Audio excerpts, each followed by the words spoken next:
Bumped in. Show me the all damn day.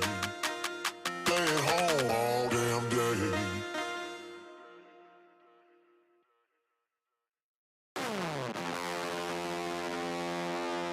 Bumped in.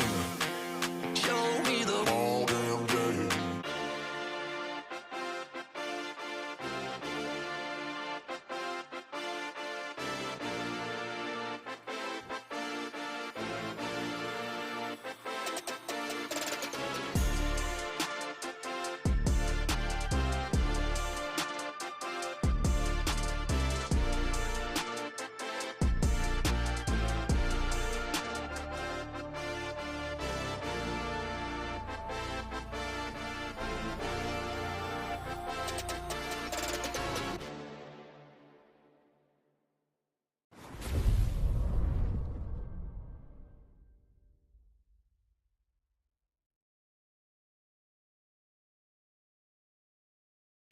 Alrighty, hello everyone, and sorry for the delay. We're waiting for our players to shuffle on over. I think we were in that point where you kind of you don't have a match to put somewhere, and it was awkward timing. But I went up to the tournament directors area, and they're shuffling some matches over, it looks like, as they opened up. So we should get all three boards flooded here in just a moment. But I wanted to go ahead and hop it on over. It's been about 15 minutes since we started the stream, so it's just kind of awkward that we had that little lapse of time there. But I figured, we'll pop it on at least. And Jake Smith right now playing our one and only Nick DeShare, that green-haired one. So we figured we just at least throw it up there, and you guys can kind of watch the view right now and just see what's going on, and then we should have some players shuffled on over. I'm going to go through the brackets right now. We've got Leonard Gates and Ram Guevara taking on Brandon Perez and Patrick Longyang. That should be a good one. Hopefully we get that one on the stream. That's a winner's side round 3 matchup. Below that, we've got Andrew and Brad awaiting some opponents. That's Andrew and Brad from Texas. We got Jules Van Dongen and Mike Brewer underneath that. They're awaiting Steve Hilgert or Garrett Rakowski, or a Quebec team of James and Jason. We got Joey Mann and Jake Smith underneath that, awaiting Stefan, two Stefans, or Gabriel and Johnson on that winner side. Now we'll go ahead and add that to the chat here. At least our link to the bracket so you can check them out. And yes, we can all laugh at Nick's terrible mustache. I mean, here, we'll just go ahead and zoom on in on the guy. Look at that. Look at that terrible stash, everyone. Oh, my gosh. That is just brutal, isn't it? Look at that terrible mustache. Absolutely atrocious. But, hey, we do it anyway, right? We'll enjoy it. All right, let me add that to the chat here.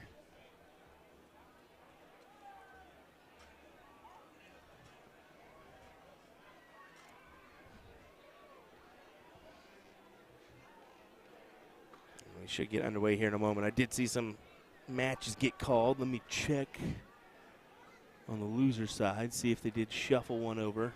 Yeah, there we go. F2 for Joey Mann. Jake Smith taking on Gabriel and Johnson.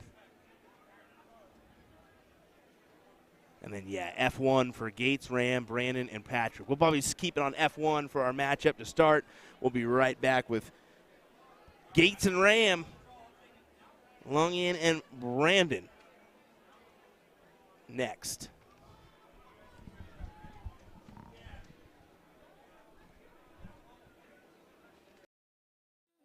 Keep on moving through the beat.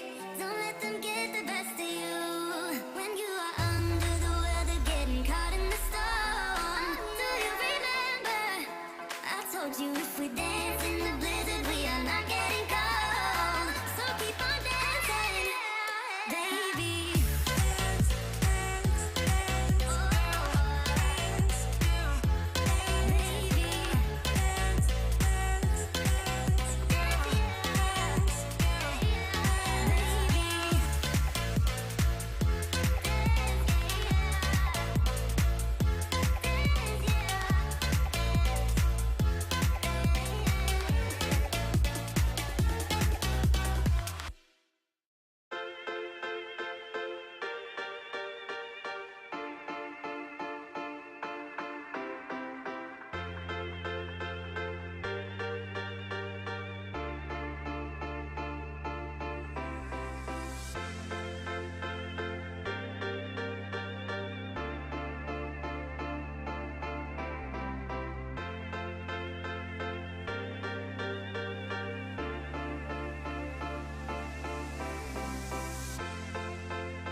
All right. We got tired of it. We figured we'd at least jump on here, vamp for a little bit, keep you guys somewhat entertained as we wait for everyone to decide they want to play tonight. I mean, we do have a long evening ahead, everybody.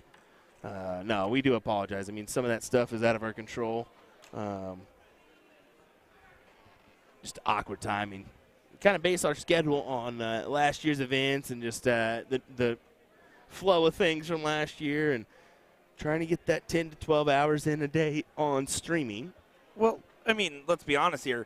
Live production is more of an art than a science, right? So we can sometimes get the timing right. Sometimes the tournament gets the timing right. And sometimes things go a little haywire, but some things are out of your control. I'm ready to kick off our evening session in style. I mean, you see next up in the queue, Gates, Ram, and Brandon and Patrick starting off with some heat here for our first match. The reason I chose this is Brandon and Patrick have done well in past doubles events. And we all know what Leonard Gates is capable of, as well as Ram Guevara. So I figured we'd just keep it right here on this one. This should be an entertaining battle. It's a winner's side matchup. So we'll see how this one squares away.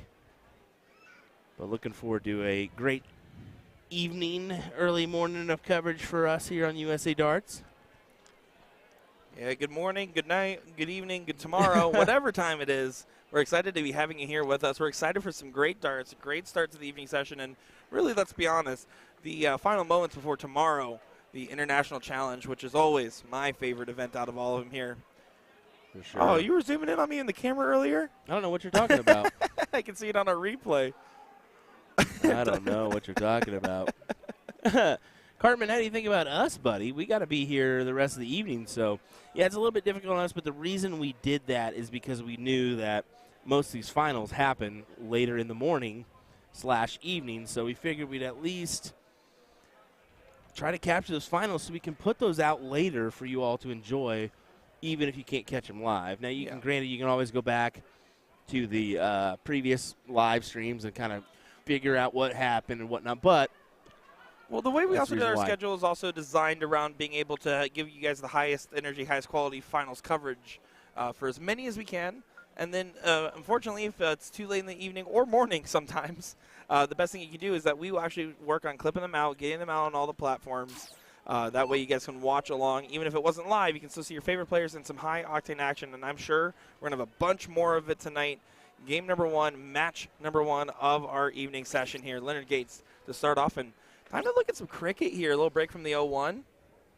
Yes, indeed. Yeah, I know in years past, I want to just touch base on that one. We have kind of stopped the stream in the middle of the event because that was our allotted time. We streamed about 12 hours, but yeah. This is going to be good. Getting some cricket in, doubles cricket for that. This, of course, master side here for this one. I was over there playing a game against Jake Smith from Team USA, and then all of a sudden we see Leonard Gates and Rem Guevara walk up, and we're like, oh, so we're playing you guys next? They were like, yeah, no. No. 12:30 a.m. there for Anthony. Yeah, and we should have a couple hours. I bet you we'll have some Germans join us. I guarantee you. This is yours, right? Yes, Okay. yes. Sorry, guys. We'll keep stealing all my stuff. Sorry. You put a water in front of me. I'm going to drink it. Got to stay hydrated, my friends. Yeah, especially with this Vegas weather. Now, I'm familiar with all these players except for Patrick. Can you tell me a little bit about him? I mean, Patrick is a Vegas native, so that's where Brandon and him have the really upper hand is they can go home, sleep in their own bed, come back the next morning. Huge advantage. Yeah, so is that the only reason they've had success in years past?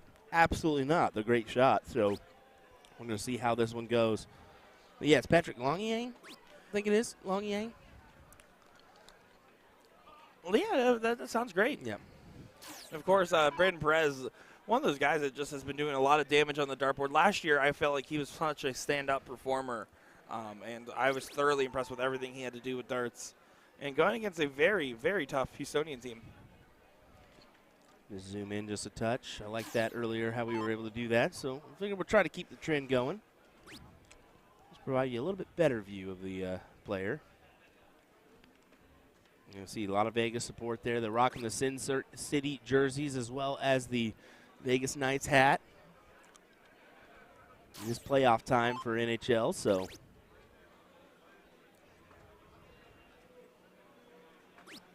Yeah, you can see Gates are trying to capitalize on the 17 house that they do have to try to get a shot upstairs. Does expand the point lead, but it gives Perez an opportunity to really defend those 19s. First one goes right in. There's so much room to work with that dart. He's happy with the positioning. Flights crossed. Decides to stay still. Grabs 7.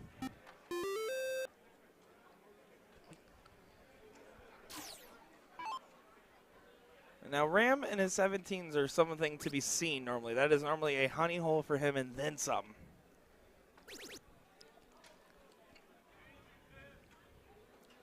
Only finding 4 there. Going to feel like it's not enough. Not regain that point lead. It's going to be interesting to see if they get attacked here. Patrick does attack on the 3rd dart there.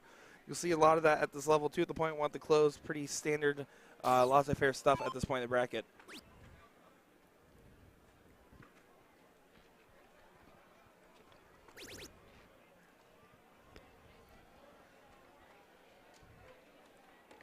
Perez is a real tall guy.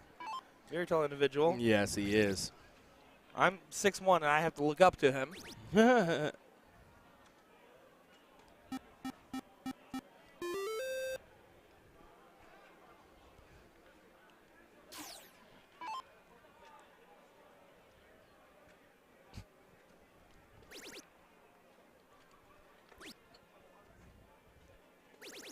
Good stuff there from Ram. Hammers in those 18s.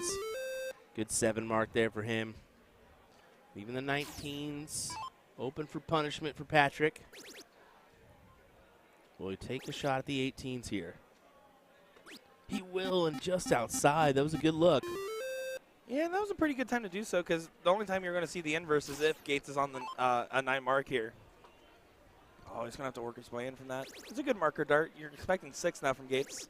Does find 6. Yeah. You're going to see some back and forth, big numbers. I fully anticipate that. That's why we kept on this match here.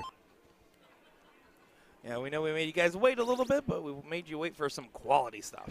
Gates and Perez have had a handful of battles back and forth throughout the years. I mean, Brandon Perez did put Gates out in the Las Vegas Open Steel Tip Cricket event, and then he took a 2nd place finish there. So he's an experienced player, both on the soft tip and steel tip side. Certainly is. Ram, they're deciding to stay for the 5 marks on the 16s. Kind of keeping this a little close for comfort for both teams. But with the 19s, you have to give clear advantage to the Vegas team.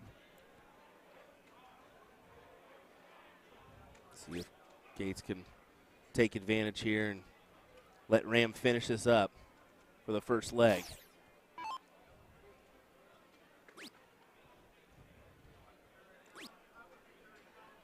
Is he going to take the shot? He has will. to. I told you he will. Yeah, he's got to, man. Takes it away, 5-point advantage, but he crosses out those 19s and leaves Brandon with the 15s. Needs a 6 before he can move. All he needs a 4, really. Yes, but will he? He will take the look.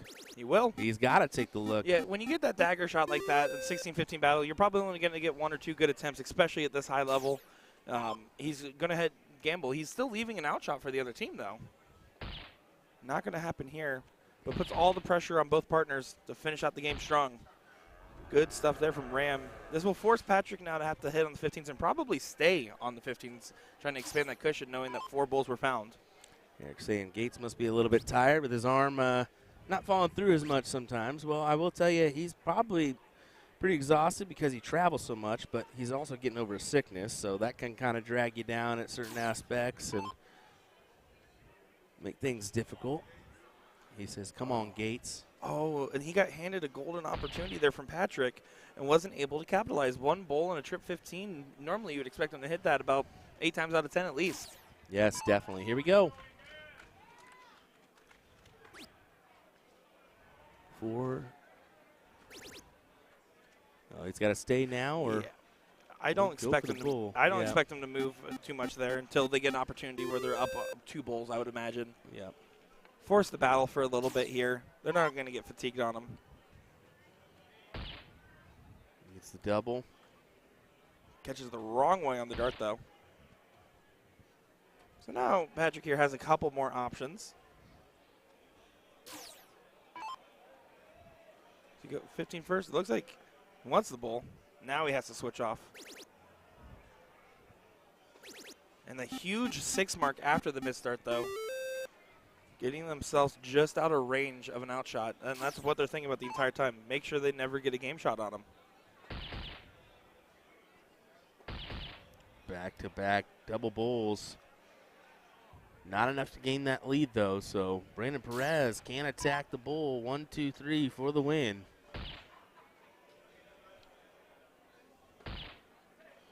Tough dart here. Don't want to deflect. Just like that. Oh, my word. Just like that. Here we go. Ram.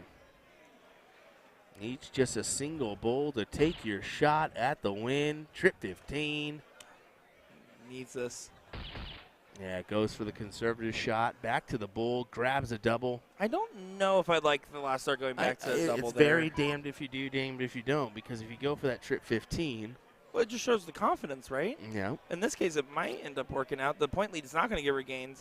And, yeah, it ended up working out just fine because Gates now has 3 at the 15. So, in this case, was a very smart shot by Ram. And how many times do you give Gates 3 at the 15s and he doesn't hit it? Almost never. Gates there kind of had to get a little extra oomph on that dart to make sure he got that single in there. Not going to mess around. Gates and Ram get that leg there, but you feel like Brandon and Patrick kind of, they're going to feel like they gave it up. Whether they did or not, I don't know, because I feel like they all played pretty solid overall. Mm-hmm.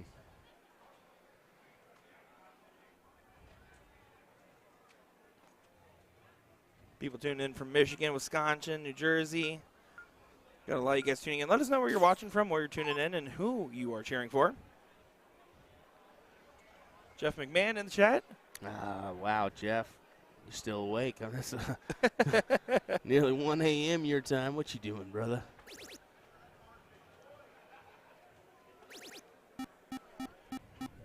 The dedication for some of you all is just crazy. Granted, it is a Sunday morning for some of you guys. Saturday night, whatever. Both players missed their first dart and then find 6. Montreal, Quebec, Philippines joining us, Indiana, Hot Springs, South Dakota. All the way on the Philippines out there. That's cool, too. 3 for 3 on 6 marks after 1 dart thrown.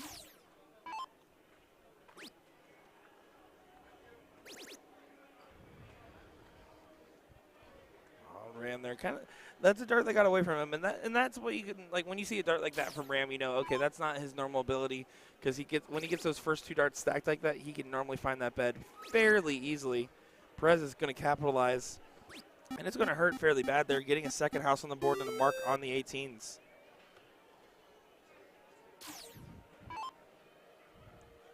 Brandon, congratulations again, 3rd there. Scott Hanish, get out of Will Stewart's basement.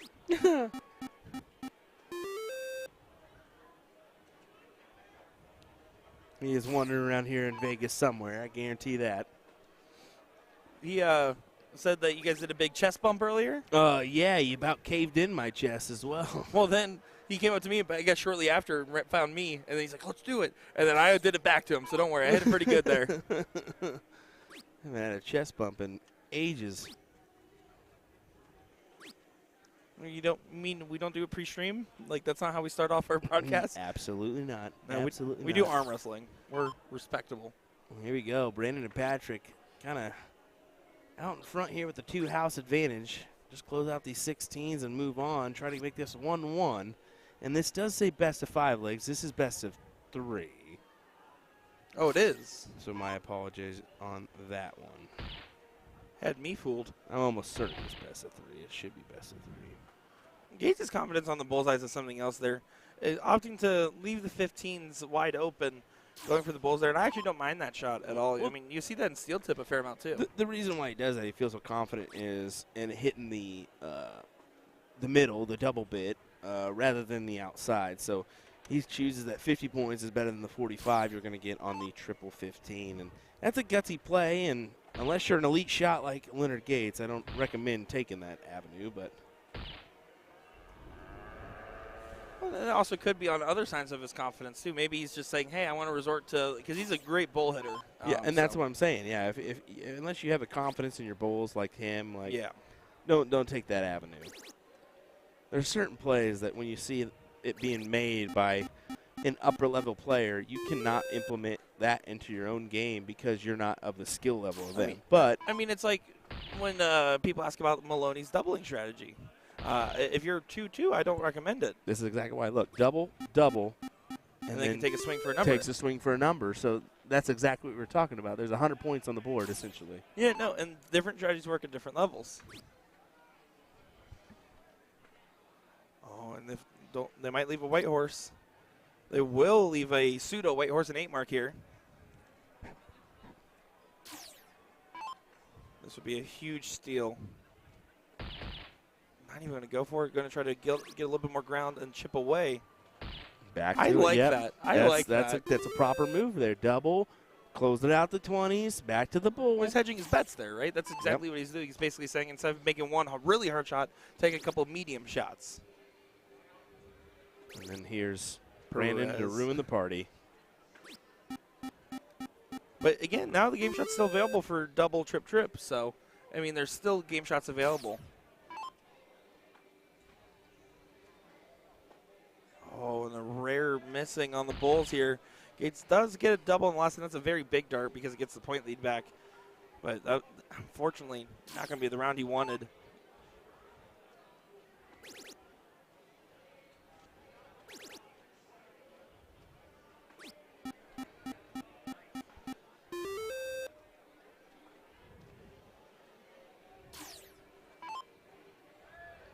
Yeah, Ram needing double minimum.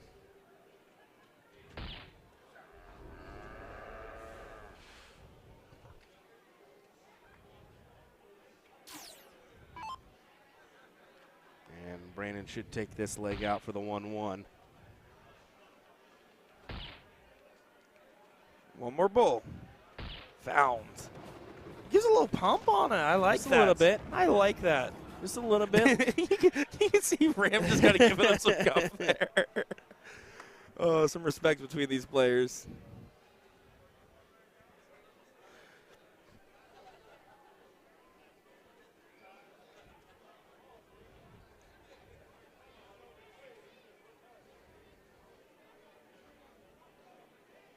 And they're saying whatever works in response to I assume Frank saying Patrick kind of has that T-Rex throw. Again, I mean, there's good things and bad things to do with your dart throw, and there's things that just work. It's based off the ability to repeat it, right? How consistently can you repeat an action? And Patrick does play at a high level. If not, you wouldn't be playing a Masters event right now, and they wouldn't be 1-1. We'll deal it up here. Gates to show first.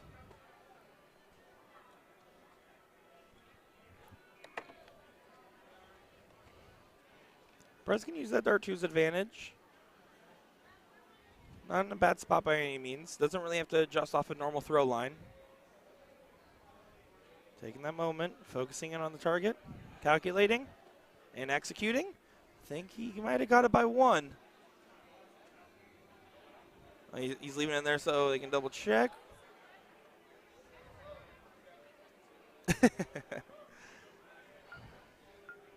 All right, here we go. We'll see if we can square that up here.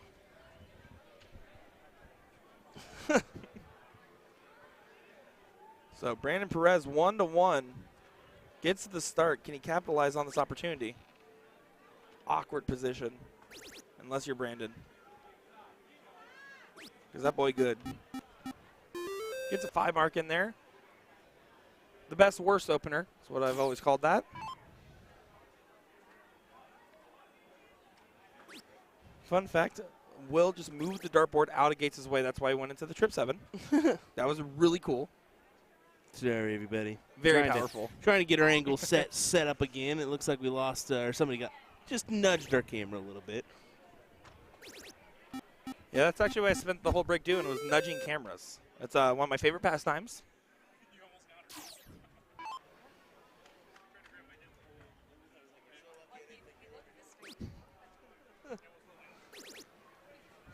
Ram with the last start of the 19 there. I'm going to be honest. Compared to when he's really feeling his darts, his 19s and 17s aren't nearly as lethal as we're typically used to seeing out of Ram Guevara lately. Yeah, opportunity for Brandon to shut this door early. Not able to do so, and there's just enough room for Gates to wiggle his way in. Well, more of a shimmy, right? Because of how his little stage stance looks. I would say he's more of a shimmier than a wiggler. Whatever, Nick. Come on. Whatever, Nick. Listen, this is the start of the session, so you better strap in, buddy. I'll just leave you hanging. Leave him for the rest of the night. Wouldn't be the first time. Bring in the scrubs for you. All right, Nick DeSher and Travis Wilkinson on the mic for the rest of the evening. Featuring production by Angela Ross. And here we go. Thought I was due for a 9. Nope. 7 mark instead. You can see just enough to get him out in front by 53.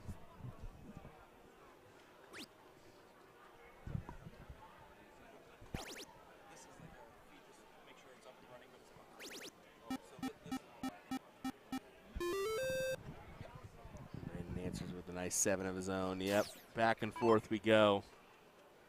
You still give this little advantage to the Vegas team just because they have that upper hand on the 20s and the second house on the 17s. Well, and Perez is so tall you can practically reach it from the throw line. So. Patrick here needs to get rid of these 18s. Continue to press their advantage. Bare minimum turn there, so Ram's going to have to come up to the board and say, you know what, that was probably the best case scenario for what could have happened there, and take advantage of it by pounding some 16s or 15s.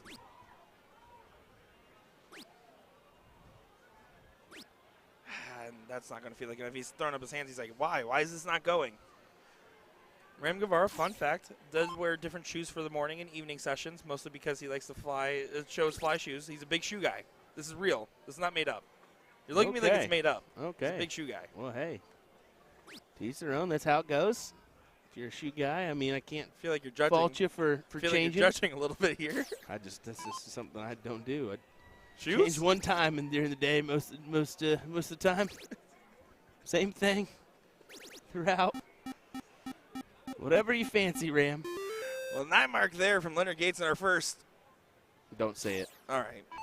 3 in the bed. We'll go with our first 3 in the bed of the evening. He tried to say the boom thing, but nah, he can't. How about that from Patrick, though? He answers with a 6. Taking advantage of that high ground. I mean, you hear say it's time and time again, but if you're 20 versus the 15, the 20 is a bigger number, statistically speaking. 100% speaking. Statistically, no, it's 100%. That's a bigger number, Nick. Oh, help me for the next 4 days. Help me, everybody.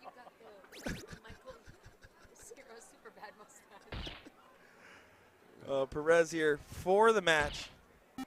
Gets 2 bulls. Pretty much putting this done and dusted here, Will. Yeah, definitely so. Need 1 bull to put it away, essentially. We'll see if Gates can hammer in another double, but no, not meant to be. Patrick needs the 1.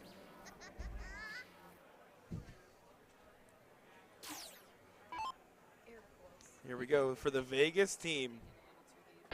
Gets it there. Got some. Oh, you just had to. Patrick and Brandon knocking down the Houstonians to the loser side of the bracket here, Will. And good start off for our evening session matches here. I think so. I think it'll be a good start indeed. For those that were wondering, Frank did ask a good question. He goes, do you know if players prefer one board over the other? I'm sure that they prefer certain boards over the other. It's just kind of determined player to player what they're used to, and if they're used to Phoenix boards or Arachnid or Radical boards. But, yeah, I'm sure each have their preference, but they're kind of given what they're given via the draw, and that's how it goes. So, all righty, folks, hang tight. We'll be back with more action here in just a moment. I think that we could have Garrett Rakowski up on board F3. Is that still going on? Yeah, I think so. So let's go ahead and hop on over there. Yeah, that's Daniel from D-Sub 1. Yep, this should be a good one. We'll pop on the score line as they head to the Radical board. This is a board we haven't seen in a while. I think they were working on it. Yeah, they were working on it, and should be back up and running with no issues at all. So we'll pop this one on. There we go. You can see a little bit different on the cricket scoreboard here, being that it's horizontal instead of vertical. I don't think Garrett particularly minds if it's horizontal or vertical if he's going to go ahead and hit a white horse. Yeah, he doesn't care at all.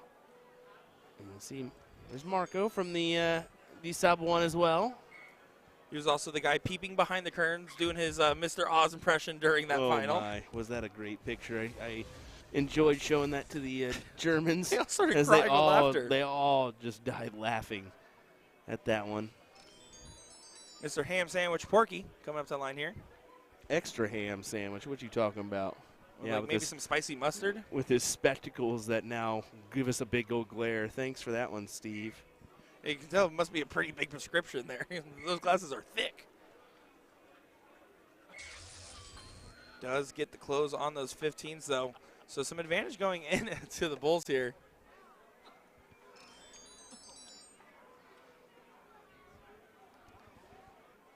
Is Benny on the other board to the left? Probably. Benny Dersh is here. Benny in the Jets. Benny. No. Come on, let's try again. From the top. You ready? 3, 2. At least he's not. Yeah, we're just gonna avoid that. At least he's not. He did have that slow throw over there for the longest time, but he's definitely picked it up with the time off and getting back into the game, and is excited to get back in the. Would you say he's putting on the Jets? No, he's not putting on the Jets. Jeez, just stop, Nick.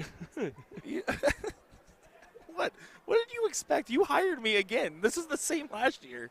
Oh, help us, everybody. Help us. Here we go.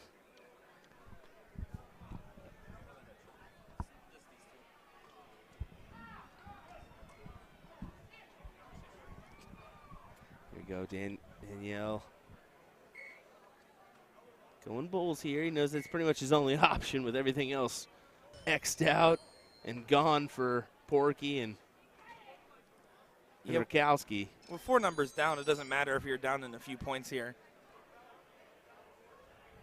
I believe Benny Dersh's partner is Darren Auckland. I think you just mentioned it, didn't you? I didn't mention Auckland. Okay. Hat trick there. Getting the close out there, so not much the DSOB team can do. Marco goes, oh, you took out the ball. They're having some fun. He said, sorry. They're having so much fun over there. Oh, man. They're having a riot. They were big. I think they switched jerseys last year. They did. It was looking a little tight on Porky. Saying. It was looking a little tight. He said, what do you want me to do? You can tell they're in such high spirits. I don't think I've ever seen a team happier to approach a 5-number down situation than these guys here. He's going to attack everything and say, just take it out. Why not? Why not? He did hit a trip 18, although it was closed. He said, here, you want to hit this for me? He said that one. Oh, they're having fun, and I love it. Nah, you have to love it. And Porky and Rakowski get the job done in that leg. Oh, we're getting harassed back here by people. Stop coming back here, everybody. Oh, my goodness. Oh, young kids, young love. Oh, my. No, it's been great. We do appreciate everyone. Every once in a while, people stopping by, saying hello. It's nice to have the company nearby, and, of course, everyone's really interested in. I've gotten to call a few games with Travis. I mean, he sat down at a couple different events with us, so he loves being on this side of it.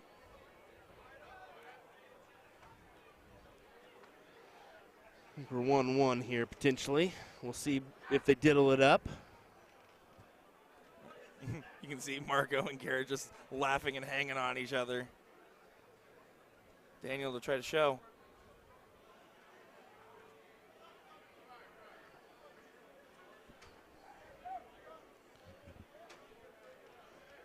Morgan making sure his glasses are adjusted to see, oh man, is that really hanging over? It's going to be a tough dart. Yeah, and undercut it.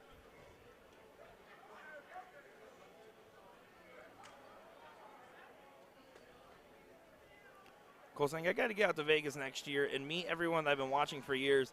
It's certainly cool to like see all the different names and faces you see online or on the live streams.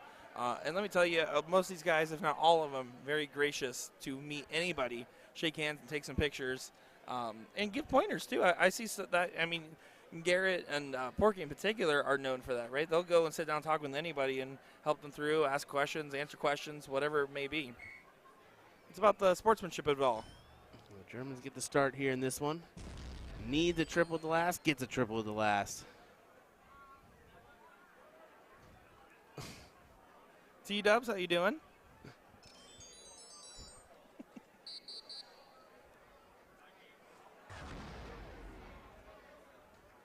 Oh, look at that. The bullet fires in.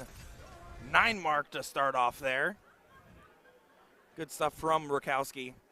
See some guys waving in the background saying, hey, look, we're on stream. Hi, guys. I see you guys back there. That's right. We see you in particular. Howdy. She said howdy. I said hi. Huh? It's a Beastie Boys song lyric. You're welcome. This is all yours. It's sabotage. Okay. You're welcome. Ooh.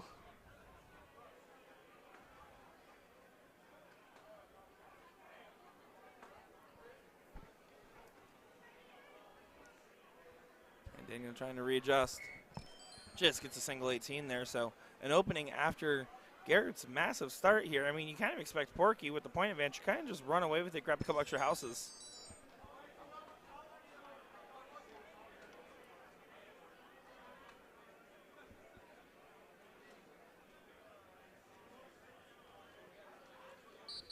Oh, good start to this campaign here. Yeah, they're really, especially with not getting the start, too, and able to put this kind of pressure on them.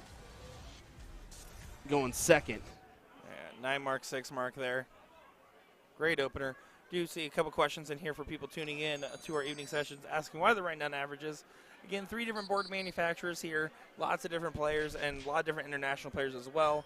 It's the best way to keep stat keeping and make sure, because it is a leveled event at the end of the day, so making sure that everyone is playing within their realms and keeping down some honesty, because with all the different boards, it's a little hard to do it otherwise. That's also how they decide the international challenge players for next year and whatnot, is your highest ranked players from the previous year. Is I tell you what, Hilger and Rakowski, they just always do this in doubles events. They just pull out their best efforts when they play with each other, and I don't know if it's just comfortability or what, but they just really get rolling and make it difficult on people. Well, sometimes the best partnerships, kind of like you and I, are because they are friends, too. I'm just kidding. Wow. I'm just kidding. Wow. Wow. Speechless over here. My favorite thing that they started doing was their mic'd up league matches, if you saw that, when they were playing 3 league matches at once, mic'd up. And how that rotation works is insane, how they're able to figure that out, play the leagues, because I've never done that before, and I have hard enough time concentrating on one match. That's could not almost do exclusively that. how I play, actually. When I played leagues, that's what I did, 2 to 3. I never did 1 at a time unless I had to. They're already giving hugs to each other, thinking this is over.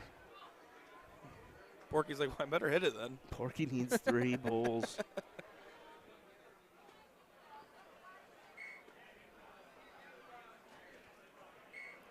Any amount of points will do. There we go. Gets it done. Your Milwaukee team. Garrett Rakowski, Steve Hilger, a.k.a. Porky, getting it done. But Marco and Porky, or Marco and Gary just keep doing, like, random, like, butterfly wing type pose. Look at that. Travis back here hanging out with us in that last match, and now about to head up and play on our stream board, it looks like. Is that right? Yeah, there's Linus Wallette, too, so we'll see if this is the team we've got coming your way here next, but keep it right here, folks. Your action coming your way. Once again, from NDA Team Dart, it's USA Darts with your coverage. I just that one. But anyway, here we go, folks. We'll be right back in just a minute's time. Having a quick word from some of our sponsors before we get underway. You got a friend in me. No. All right. Res Boys taking on Wilkinson and Zamansky. Yes. That'll be your next matchup here on board F2. Don't go anywhere, folks. William Stewart, Nick Teixeira. Be right back.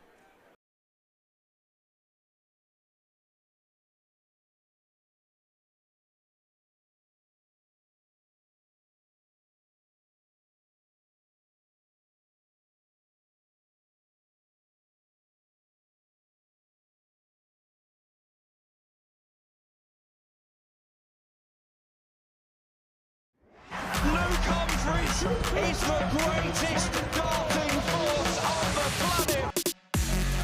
Bullseye. Oh, we got one.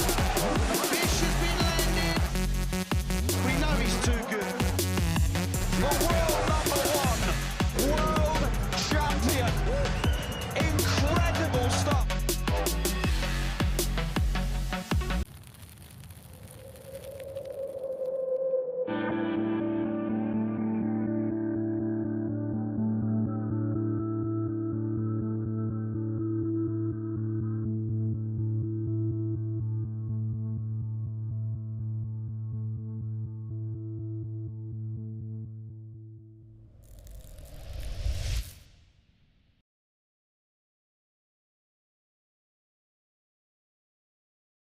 Let me tell you about A to Z Darts. We're a specialty dart store with over 10,000 different products. We create in-depth videos and blogs to help improve your game and showcase our products. We give helpful advice on how to practice darts, the fundamentals of form and mechanics, and how to make better decisions when purchasing your darting equipment. Whether you're brand new or a seasoned player, we try to provide fun and informative content. I'm Jen, the creative director for A to Z Darts. I've been playing for over 10 years, and I've traveled the world competing in and promoting the sport. This is Will. He runs our live streaming company, USA Darts, and travels the globe as well to broadcast major darting events and interview PDC players alike. You'll find over 2,000 different sets of darts on our website. Guessing right now you're pretty interested in our resources? Learn about form, throwing mechanics, practice routines, scoring and grouping, checkout methods, cricket strategy, and much more. Visit a-zdarts.com to take advantage of our blog or follow us on social media at AZDarts today.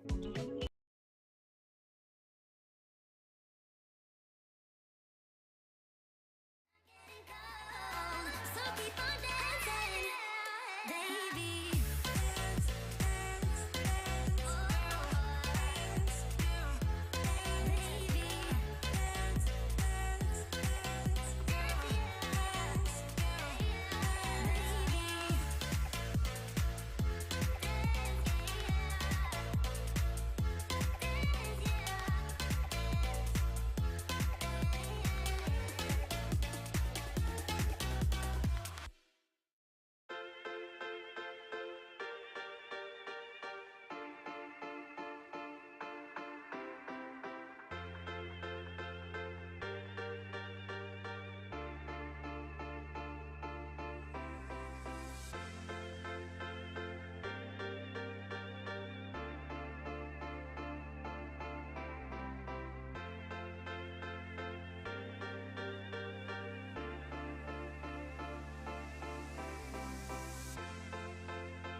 once again, folks, it is time for some more darting action brought to you by the National Darting Association. We appreciate you being here. William Stewart, Nick DeShera, per usual, once again, ready and raring to give you the entertainment here from our Masters division. And this is your 17th through 24th place matchup. Res Boys taking on Wilkinson and Zemansky. Looking forward to another good tussle here on the stream. What do you say, Nick? Yeah, I'm excited for this one. Of course, we had Travis hanging out back there with us, right, watching us call some games there, and has hopped in the booth with us before at other events. So excited to see him on the Aki, as well as he has always been a fierce competitor.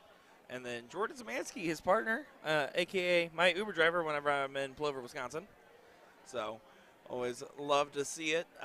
Great team there. And, of course, going against Travis and Linus, those Nodak boys, and they can play, let me tell you. Yeah, they got that Res Boys name for a reason. Of course, they reside on a reservation, Native Americans. So, yeah. I always love seeing the North Dakota and South Dakota folks that join us here. Travis, that whole turn looked kind of confused at the board there, and I'm not sure what that was about. But I wonder if that lack of focus is kind of what caused that 3-mark open.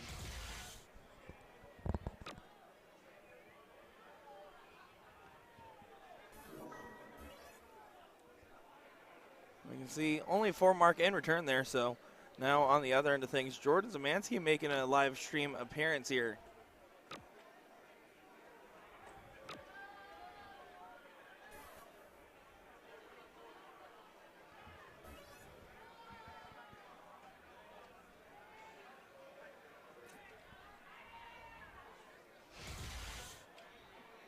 See Travis just trying to continue to find those 19s. He moves over to try to get some more in there, but he felt like he was blocked like that. I almost would have preferred for him to maybe contest the 18s or grab the 20s. See barn burner question mark. If you haven't heard barn burner, I apologize, but that may be just a Midwest thing, I guess. But I do say those every once in a while. The old barn burner, slobber knocker, aka the old wrestling references. Come on now. Just another forum for a good match. Should be a good one. Of course, the North Dakota guys, they do have some experience playing in those team event finals and whatnot. So, yeah, good stuff there.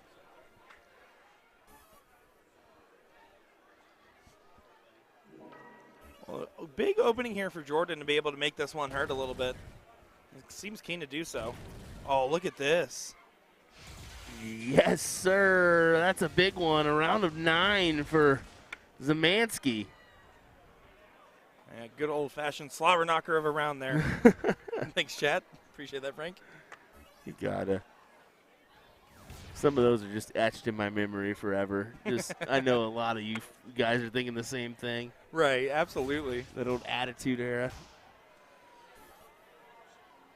Attitude Era is what we call Will Stewart in the morning. Travis, you're just going to go ahead and go right at those 17s. Can attack him with that 2-house advantage. Be able to either add some more points on or grab a third number. Just marks up those 16s, though. Is that Tay-Tay's new album, Attitude? She may already have one named that, I think, actually. I don't know. Yeah, there's something, Dead Poet Society, but like not the movie. It's like something know, related. you know, off the top of your head, you're going to say it all. You're going to be like, this one, this one, this one, this one. If you're not a Swiftie, you're not one of the girls, Will. I'm a girl's girl. 7 mark for Wallette. But look at this from Zemansky. He is just playing with fire. Oh, my goodness. Even Travis is like, all right. All right. Look at that. He is fired up. And don't get me wrong, he's a good shot.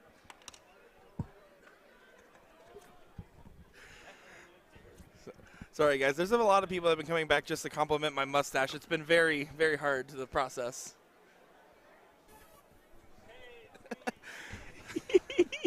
Oh, man. Travis here just going to try to follow in suit, knowing that Jordan did a lot of the legwork in this leg, finds the 15s onto the Bulls.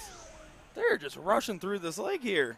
Oh, Look my goodness. Good stuff there from Wilkinson and Zemansky. And this is what's been getting them through those rounds. They've been playing well, and that is what we just saw there. What a round from those boys. This is not the same Zemansky I saw fall asleep in the dart hall at Plover. I'll tell you that.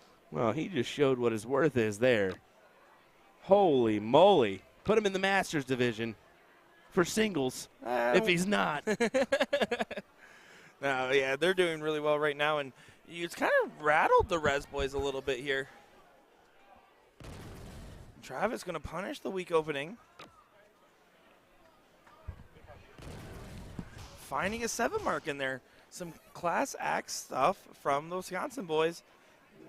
Cole saying, what just happened? We agree. What did just happen? That was kind of crazy, right? I think these Res boys just said, okay, well, we're going to have to pick up the pace here for this one. Hey, everyone, if you haven't, big shout-out to Jen Mounts. If you haven't gotten your autograph, she's giving them away tomorrow. Head by the Magicware booth. She'll sign anything for you. Yeah, well, also, I just want to let you guys know, we've been getting a lot of questions about the NDA rules and formats and everything. The actual person you need to go to, just go over to that Magicware booth and ask Tori and Jen. They probably know the answers. They were telling me, they're like, man, we keep getting confused for some of the tournament stuff, and we wish we had the answers, but we don't. So, anyways, go ask them all your questions. It doesn't have to be about darts. It can be about whatever you want, honestly. They're going to kill us. Well, they're already off work for today and having fun, so that's what they get. Oh, no, she's in the chat already. Busted. We got busted right there. I'm not going to lie. There's a reason why we did it. I saw that she shared, and I was wondering Oh, if she was that's why you brought it up. Okay, you sneaky little guy there. You're welcome, Jen. Bada You're bing, welcome. bada boom goes the dynamite for that one, Will. I really want Travis, if he gets the 18s there to close those 20s, he does decide to do so after kind of blocking himself there. And, yeah, you want to try to take advantage of getting rid of that high position, make things a little bit more pressured on Jordan. He's going to have the hot hand. He's going to want to continue to press, try to force an error. Press, he's going to do it. Oh, my goodness. He took a shot there on the 17s. I would have been keen to stay. I don't know if he just didn't like the dart that went into the 1 there maybe, or I think he's also just a lot of adrenaline right there because, I mean, that last leg he really did shoot phenomenal.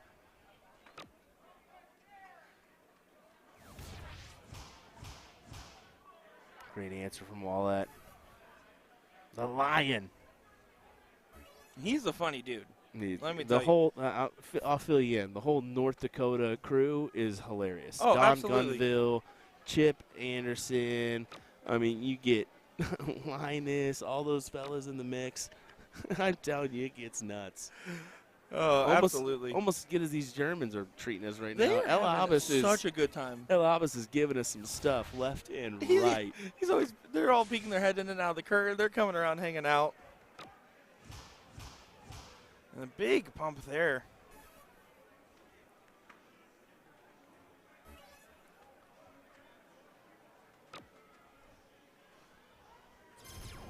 Trying to attack the 16s and get some points on the board. He does just that. Good 7. Yeah. Salt darts there. Takes the dart out of hand for Linus now, making sure he has to start 17s here if he wants to have the point lead. He's going to work his way in off that barrel. But only grabbing 1. Wilkinson knows that this could be a big moment here. Only 10 points behind. If he gets anything on the 16s, he's probably going to go shut down those 17s. Oh, yes. Over to it now. 2 needed to close. Yes, sir. Travie Slam Patty delivers again. Slam it shut. Oh, my. Nick, he's going to. I've been so well behaved up until today. Yeah, it's been brutal the last hour. No, nonstop from this guy. Oh, no. It's a 5 mark, but unfortunately a 5 mark just isn't going to be enough. 8 points down. Zemansky can use the 16s as his padding point if he needs to. He will for the start. Over the 15s the last. He does do it, but I don't like the way he kind of rushed it there. Yeah, and he has kind of rushed the last. The second and third dart has been kind of rushed.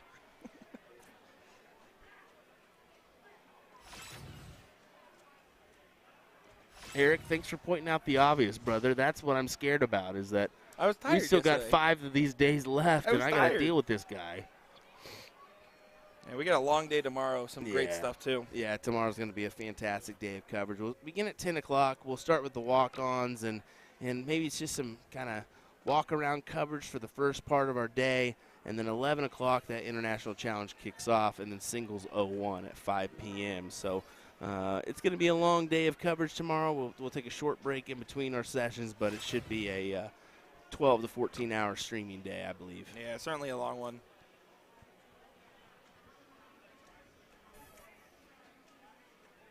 Like we said, we try to give you 10 to 12 per day. I mean, that's pretty standard work schedule. But when you factor in the before, the after session stuff that we have to do, prep and whatnot, yeah, it's every bit of a 13-hour day for sure. 14-hour maybe.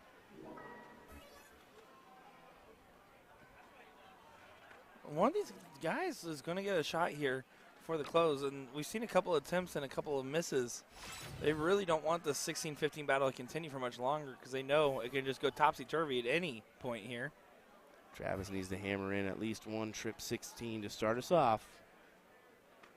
There it is. Do you take your look now and then go back? Yes, sir. That's exactly what you got to do.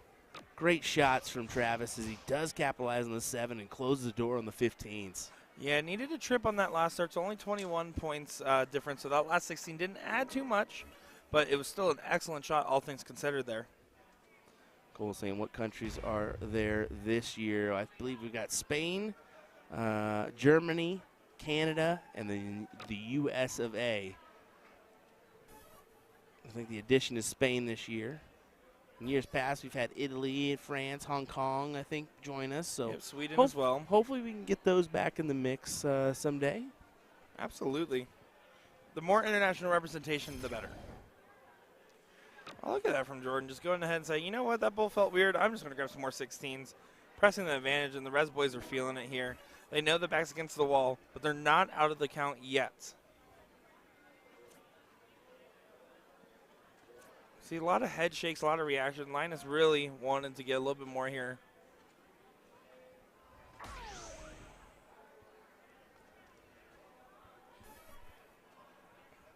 Wilkinson to finish this 2 straight.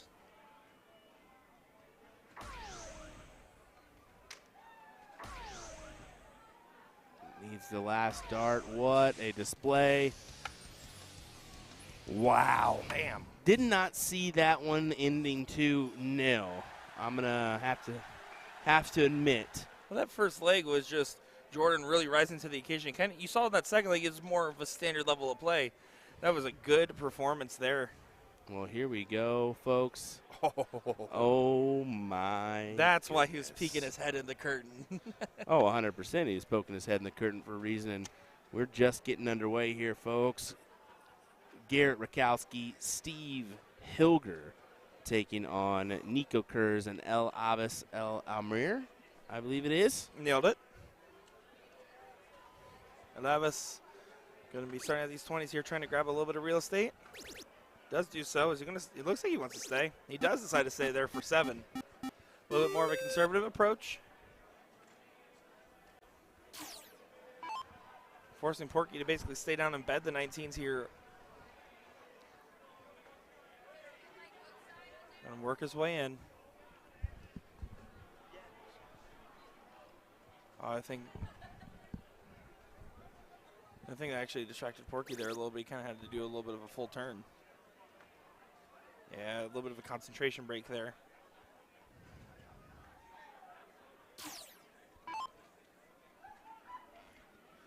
Yeah, I do want to remind the people, if they come by and say hello, that curtain is very thin between us and we're over there, so try to be mindful when we're chit-chatting to not scaring anybody, so, or throwing off somebody's concentration while they're throwing.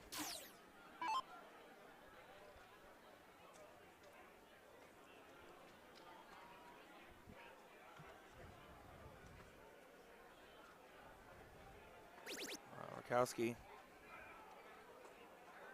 only getting 3 there. Porky only 3 mark in the last go as well, so not the ideal position. Click the wrong button there. How about this from El Amir? El Amri. I think it's El Amri. Amir. I'm thinking wrong. Amri. Amri. Imri, Yuri.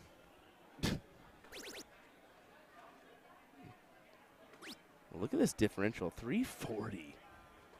Plays 167. Even a 7 mark doesn't even come close to Nico and El Abbas' score here. I do like that their teammate from Milwaukee Monsters, Filthy, Phil Glomsky in the background, just in there to support them. Yeah, that's a big deal. A support system there.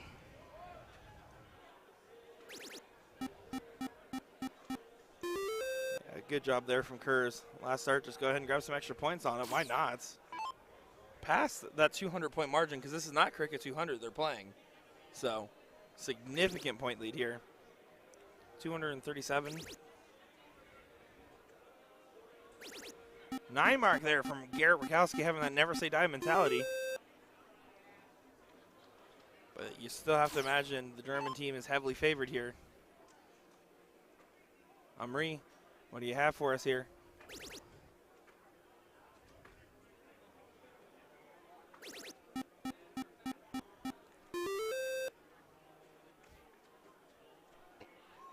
Austin Will's tired of playing darts. Hey, we'll throw some money into it, brother. I like my odds. I like my chances the way I was hitting earlier. 9 dart shootout. I'll be honest, my darts were a little strugglesome. They were not feeling like they were flying particularly well. Nico just moving along with things. Business as usual for Kurz. Well, they've got over a 200-point lead. I mean, what can Hilger and Rakowski do? Right. I guess if you just put someone out of the event or out of the leg, right off the rip.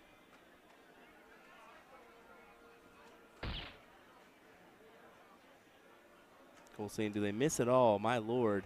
At this level, it almost seems like they don't, man. That's just how it is. And we've been seeing the success of some of the tournaments here locally, but when you average in the international players and whatnot and their experience and what they're doing, I mean, Nico plays in the German Super League. I don't know about El Abbas, but I think he may participate in some of those events as well. Well, think about it like this. As El Abbas goes ahead and grabs it there, throwing a 5.75 in this one. They're going to hit the button one more time here. Look at the averages. Think about it like this. When you're playing mid to lower level darts, it's based off when someone hits a big round, right? Versus, well, that still happens in the higher levels. It's more so who has the untimely miss that plays the bigger factor because they're expected to hit 5. I mean, you can see 4.0, 5.0, 5.5, 5.75. 4.0 being the only outlier there. There's always an old saying, soft tip is about what you miss, steel tip is about what you hit. And more than ever, that's factored in now here with the soft tip game is about what you miss because these days people are hitting everything. It's true. I hit a mailbox the other day pulling out of my driveway. That's just because you're blind, brother. Or a bad driver. The mustache was in the way, clearly. That's it, yeah. I got distracted by the sun glare. Once off it. again, folks, we are doing a mustache hair giveaway. If you get entered in, just like and comment on the stream. We'll just shave it off, ship it off to you. You joke, but I'll do it. I know you will.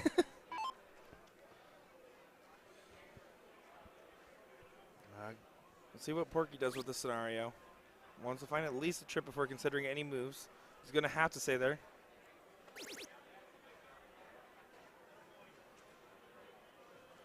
Chris, that's more so for qualifications and resume building for Team USA, Team Germany, Team Spain reasons. That's why even at the Masters level, that's important. And a Master level player can still play in level 1 if they're the only Master player on that team. So that is the other reason there. Yeah, and we mentioned that international challenge aspect, you know. It's a big deal to some of our players here. Here, Rakowski finding all 3, loading it up for a big 9 mark there.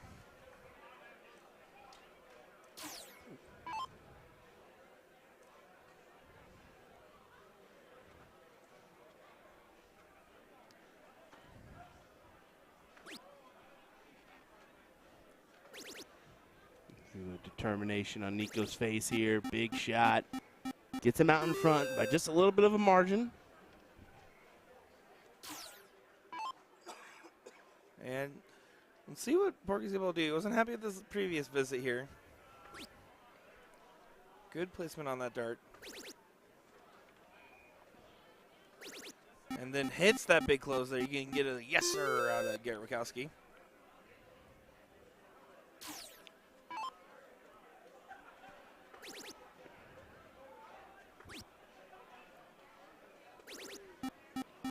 And now Abbas goes ahead and finds in a 7 there, keeping it right within arm's reach. This is a good battle between these teams so far. Not really a blowout on one side or the other. Especially this leg. That last leg, woo. And you could see him trying to take those opportunities to close the door, at least one stab at it. Can't go wrong with the adage, 2 at the point, 1 at the close. That's one of the most default mentalities you could possibly have in darts. One of the easiest to follow and one of the more successful ones on average.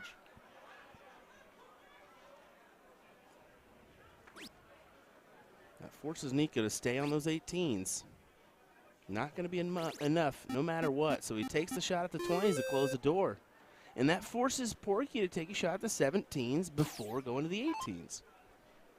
You got to have something to work off of. Garrett gave him a little bit of respectful head nod there in the background.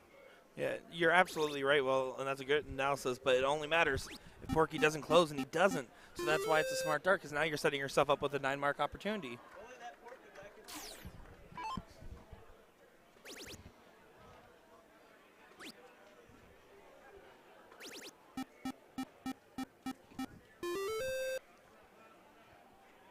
Trip 18, single 18, trip 18. Trip would have left him a shot at the 17 there. So this is neck and neck battle still. Going to see the 18s go away here. He's taking that shot early, knowing that he only needs 117 to keep him in the distance. But yeah, the triple is always going to help. But he's not going to be happy with that shot in particular, because again, it leaves that 9-mark. Trip for a close here. He wanted to get more than just the 3-mark on the 17. Nico Kurz is one of those guys that would love to punish that too.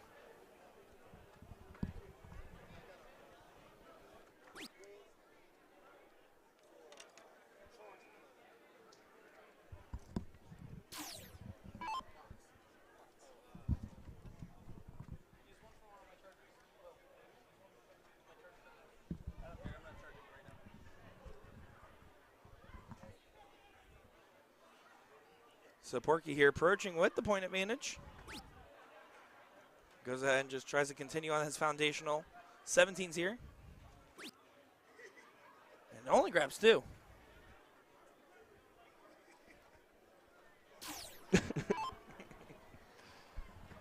Alabas has this opportunity to make this hurt. He's going to take a swing. No, he doesn't. He decides to stay for the 7.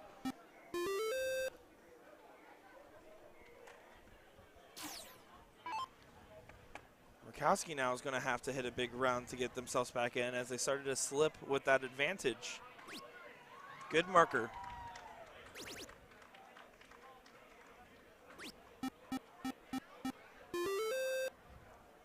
Yeah, he didn't want to leave the 7 mark by trying to go for the close on that last start for the 16. Deciding to stay and hoping to find more. 20-point separation here. Kurz will want that first start triple, because now he can move and do whatever he wants. He'll He's take going a to shot stay. here. He'll take a shot here. And then does the move. You called it. He's got to take that shot there. Yeah. He wants this gone and busted. I mean, 2-0, easy done. You got to take that shot, because if you don't, most likely you're probably going to go to this last leg decider.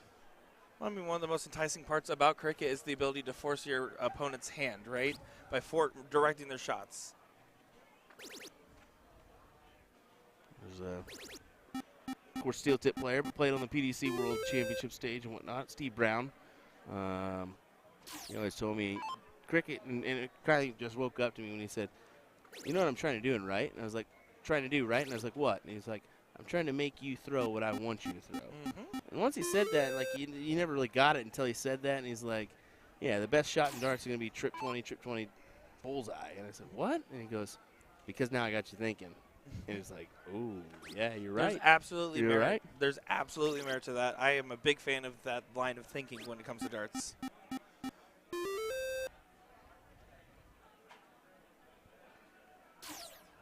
granted, everybody's a little bit different, but that mentality just kind of spoke out to me.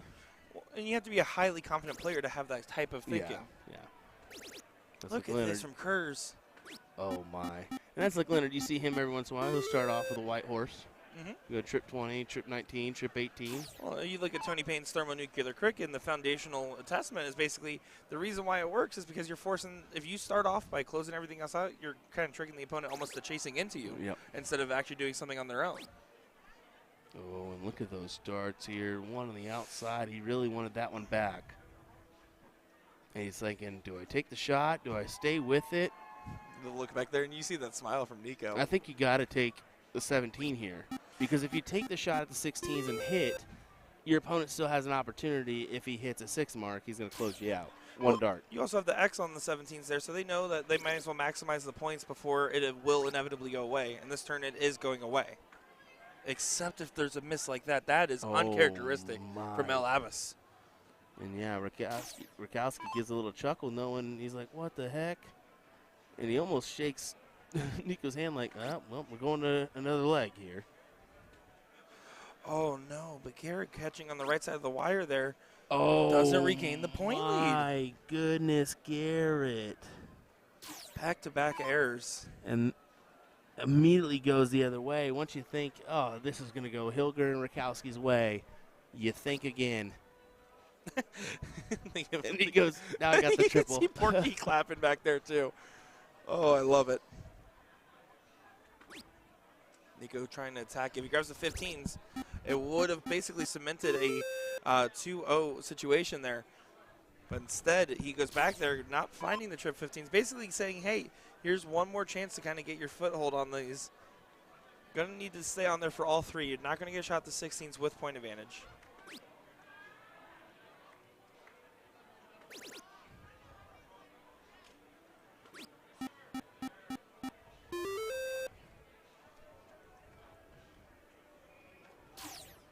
There you go.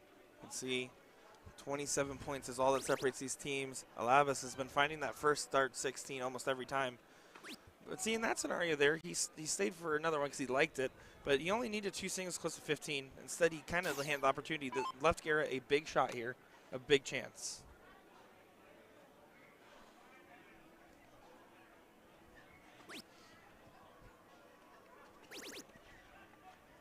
Gotta stay. Yeah, he wanted to go trip to have the shot. Didn't get the shot. 30-point difference here.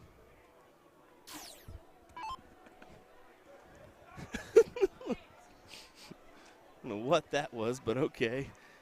Steve Hilger gave us some dance moves for a second there. Private showing. My dance moves, I think he pulled out the crutches. And how about that dance move from Nico Kurz there, finding the 7 mark in style with a little extra juice on that trip. Putting themselves in a heavy, heavy position here to be able to come out with the dub 2 straight.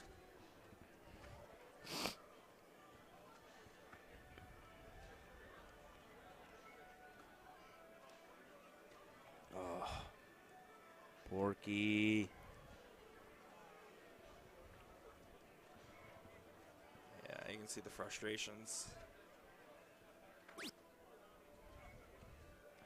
Needed to either get it closed or grab some more bowls there.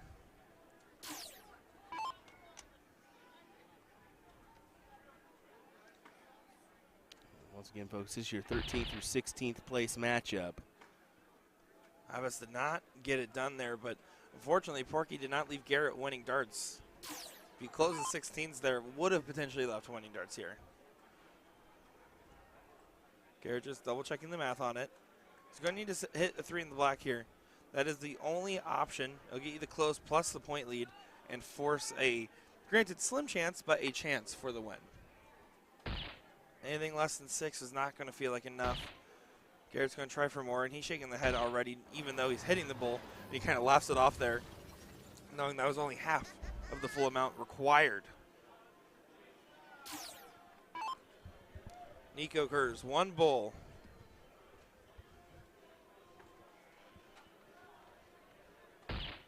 And gets it there.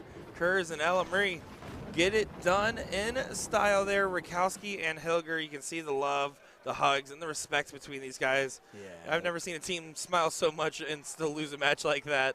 some respect for the sportsmanship between these teams here. And congratulations to the DSOP team that will continue to fight along. What do we got coming up here? You know, I'm not sure. This may be a Division 2 or Level 1 matchup. We're going to go ahead and see. I don't see That's it on Sasha our... Stein from one of the DSOP teams. That's what I didn't see them on the Masters list. They may be. Go ahead and take a peek for me if you can and see if we can find his name in the database here. So I don't have to go out there. This is German on German crime here right now.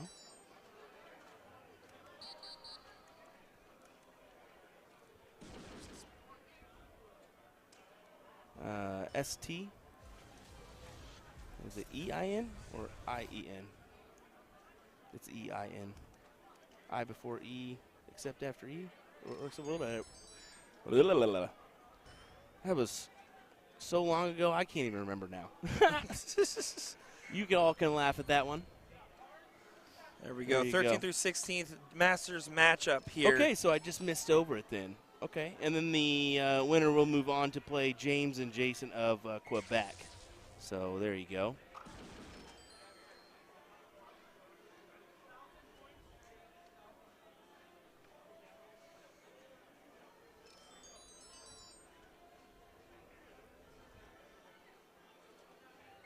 Here we go. We'll let this one kind of get underway here.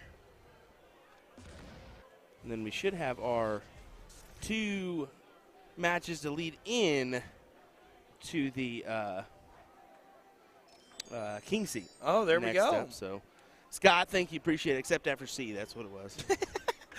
I was sitting here thinking, I was like, I know it's except after C. I think, yeah. I was like, I don't want to risk giving the wrong answer, so I'm just going to let you play this one out, Will. Yeah, I shouldn't even attempted that one, but I paid attention more to no, I'm not going to say that. So what we're saying is you need to go back to Sean Green's class. I paid attention to ladies more than I paid attention to school. Let's just be honest. That's what. How'd that work out for you? Fairly well at the time, but not now. Not very well. You know, I now. tried the same thing. It didn't work out well for me. I'll tell you what. We had the opposite effect. There we go. All right, I'll be right back here, Nick. I'm going to check out the score line here and whatnot. It's like he was just here. I miss him already.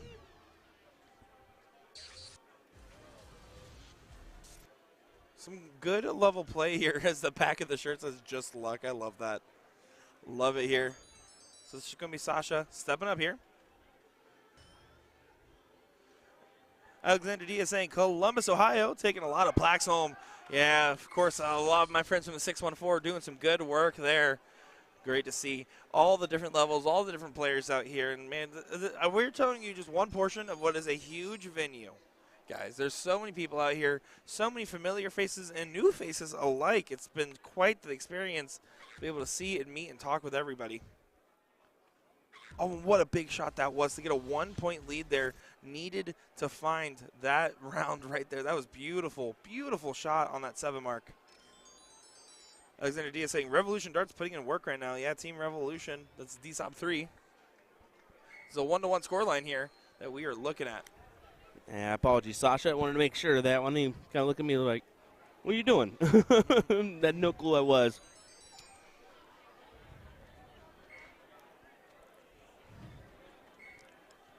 One more bowl needed for the match. Gets it there with the look around.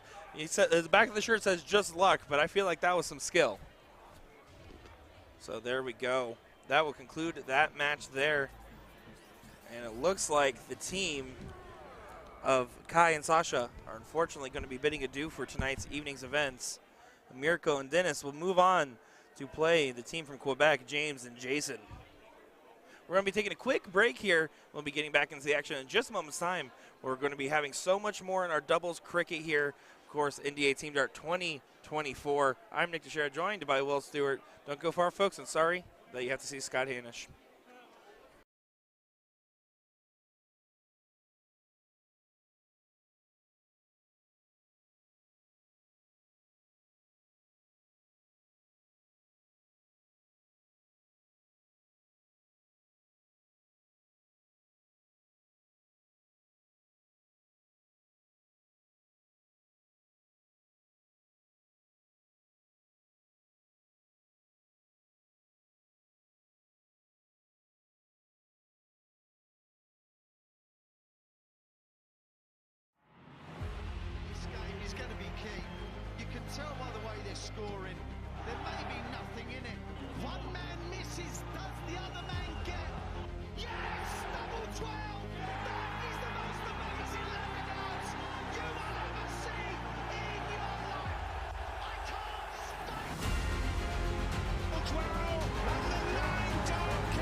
Breaking soft tip news, Windmill has announced a string of American player signings, including PDC superstar Jules Van Dongen. You've known about Leonard Gates, of course. However, we also saw Mike Maloney, Rick Hensey, and Garrett Rakowski, who are prominent soft tip players. Not to say they've never won anything on the steel tip side, but they are renowned for their soft tip accomplishments and dominance in the US. And for you folks overseas unfamiliar with these guys, just go on over to our YouTube page at USA Darts, type in their names in the search bar. We have dozens of great matches featuring all 5 of the new Windmouse sponsored players. You will not be disappointed. It is astonishing to see 3 sponsorships that are soft tip leaning by a major darts brand with over 50 years of experience in the industry, not to mention the Blade 6 being the board sponsor for the PDC. So if that doesn't answer the question, why do people play soft tip? I don't know what else can. We totally understand how the UK folks might not get it and just don't realize how popular soft tip is globally, but trust us, we at USA Darts Production literally make half of our living streaming soft tip events and the other half streaming steel tip. You don't have to like or respect the soft tip side, but at least be aware. Soft tip is obviously beloved by enough people who truly enjoy participating. And now players are getting signed by Windmow. I can't wait to see what's next.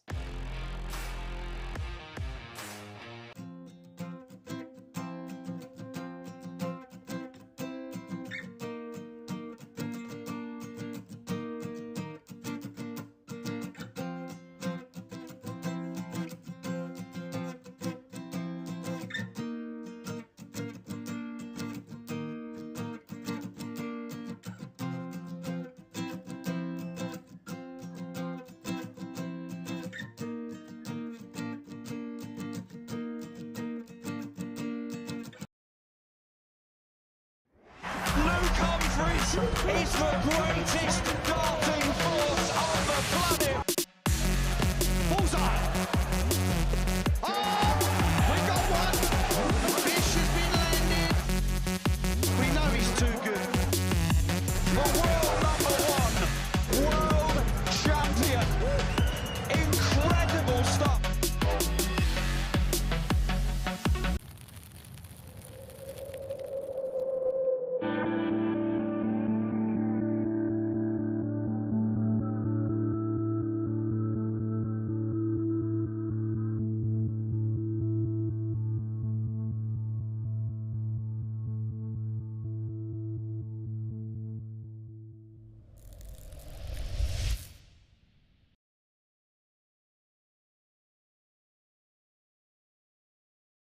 Let me tell you about A to Z Darts. We're a specialty dart store with over 10,000 different products. We create in-depth videos and blogs to help improve your game and showcase our products. We give helpful advice on how to practice darts, the fundamentals of form and mechanics, and how to make better decisions when purchasing your darting equipment. Whether you're brand new or a seasoned player, we try to provide fun and informative content. I'm Jen, the creative director for A to Z Darts. I've been playing for over 10 years, and I've traveled the world competing in and promoting the sport. This is Will. He runs our live streaming company, USA Darts, and travels the globe as well to broadcast major darting events and interview PDC players alike. You'll find over 2,000 different sets of darts on our website. Guessing right now you're pretty interested in our resources? Learn about form, throwing mechanics, practice routines, scoring and grouping, checkout methods, cricket strategy, and much more. Visit a-zdarts.com to take advantage of our blog or follow us on social media at AZDarts today.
Alrighty, once again, we are back here with more coverage in our Masters Doubles Cricket event. And we are going to wish each other some good luck on this one as, boy, oh boy, do we got some good names in the mix here. I got it. You ready?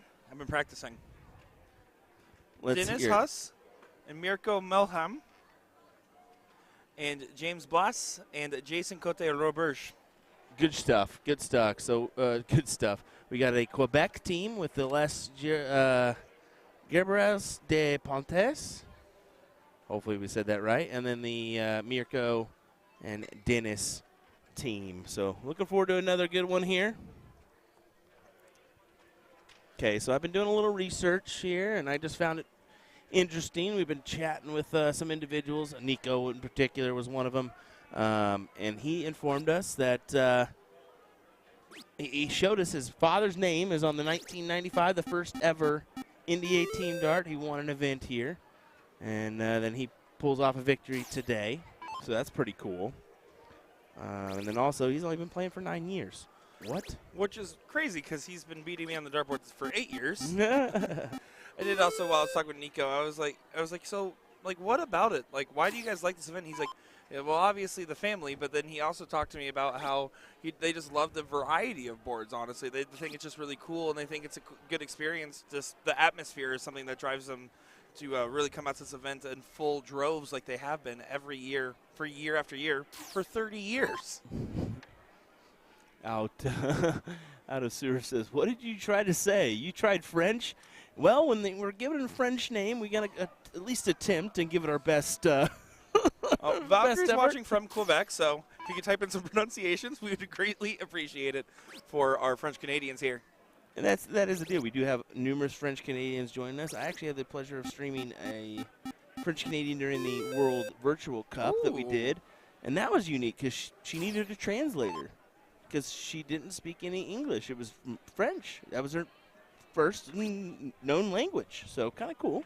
But it's also cool to be not afraid to break the barrier and go attack these opportunities of playing these other events and tournaments, you know?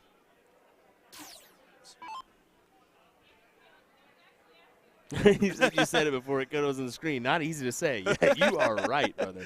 Absolutely. My Ohio brain struggled there.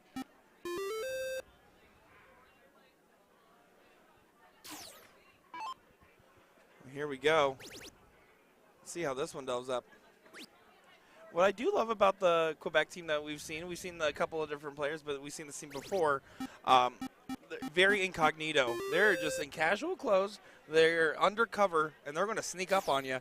And that you can tell they have been because they're in the top 12 of a Masters level event that has been hard fought, and some really incredulous performances from very high level players means that they are absolutely where they belong. Yep, for sure.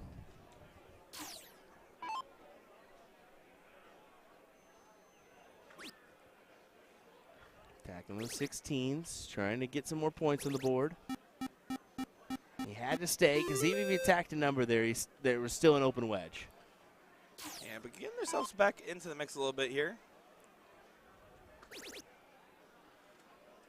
The Evolution team here. Eric Barron joining us in the chat. How's it going, Eric? Hope you're doing well.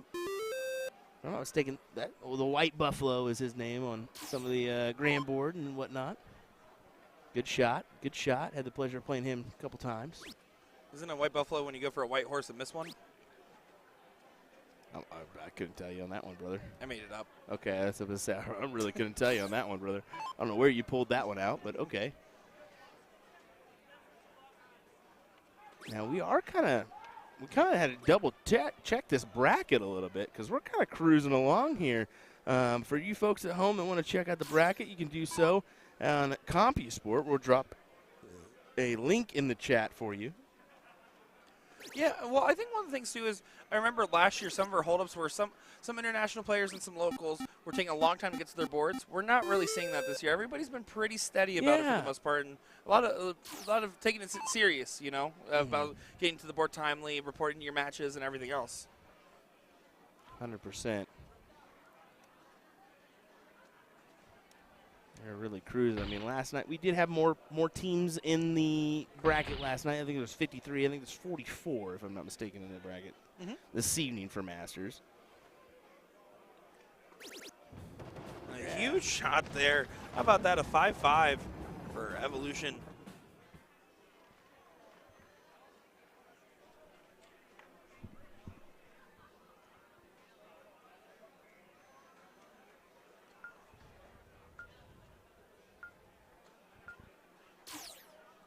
So there we go. The German team gets an edge on the Canadians here, French Canadians.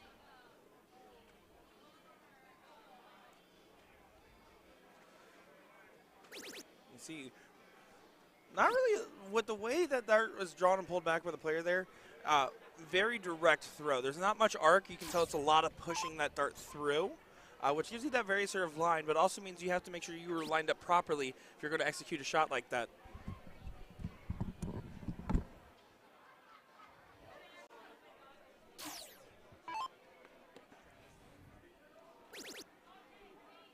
Trip 19 there. And stay with it, trying to get more. Only capitalizes on a 4 mark, but forces the German team to find a wedge. 18s or 17s.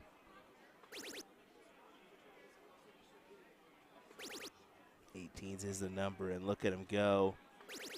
He surprisingly attacks, but grabs the big 9.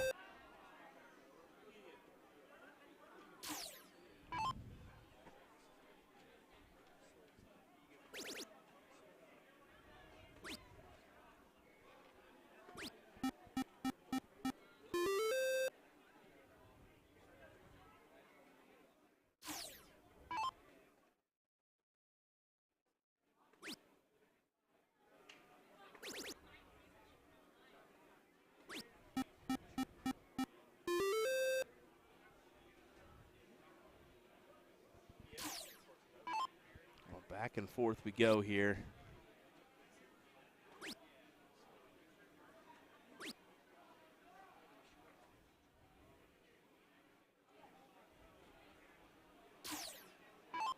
There's come an opportunity for this German team. Capitalize on a triple here. No, he cannot. And now he's forced to stay on the 18s. Would have loved an opportunity to just take out the 19s with a single mark, but not meant to be. So back to the Canadians.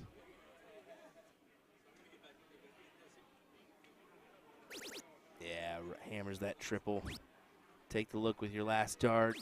Does so, and a single's okay. Just start chopping at the tree, essentially.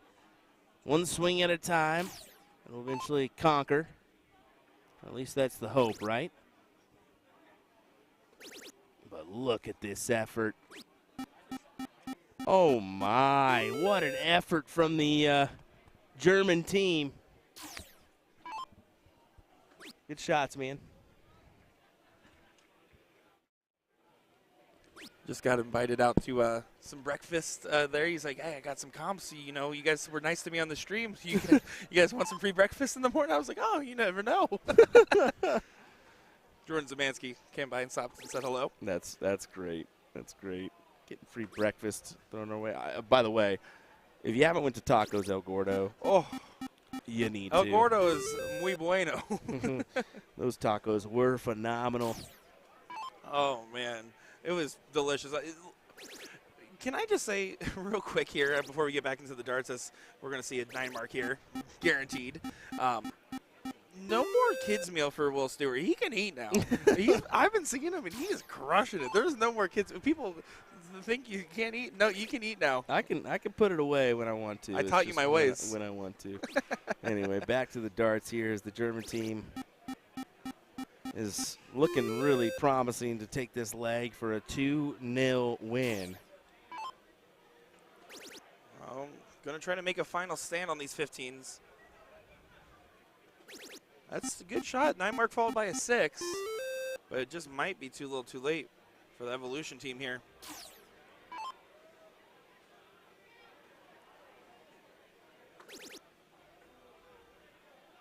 Yeah, Finds 18s on the first. 15's closed immediately. And go right to the bull if he wants with the 3-house advantage.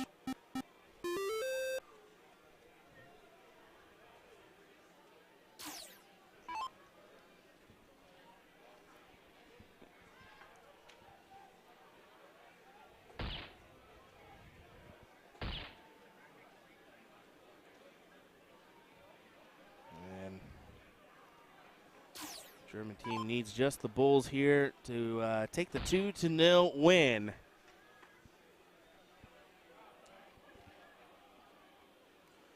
Yeah, trying to get that last one in there. Little finish line-itis. He's not happy with how that dart was thrown, but that's going to be A-okay. It's a pretty inconsequential position. You can still see an outside chance set up if a lot of bulls are hit here. Needs at least one more at bare minimum. Gains a 3-point lead, basically saying, hey, that's one more dart you have to throw. Good match coming up. Brian Dennis, Jesse Gore taking on Leonard Gates, Ram Guevara. Ooh, they're slamming us with numerous matches. We got Nico Kurz, El Abbas, El Amir taking on Andrew and Brad on board F2. So we're going to head right into that one as the Germans pull off the win here. So we'll go ahead and make the transfer here before we jump to our other matches. Hats off to that team from Quebec there. Hard-fought performance, but very tough-found opponents.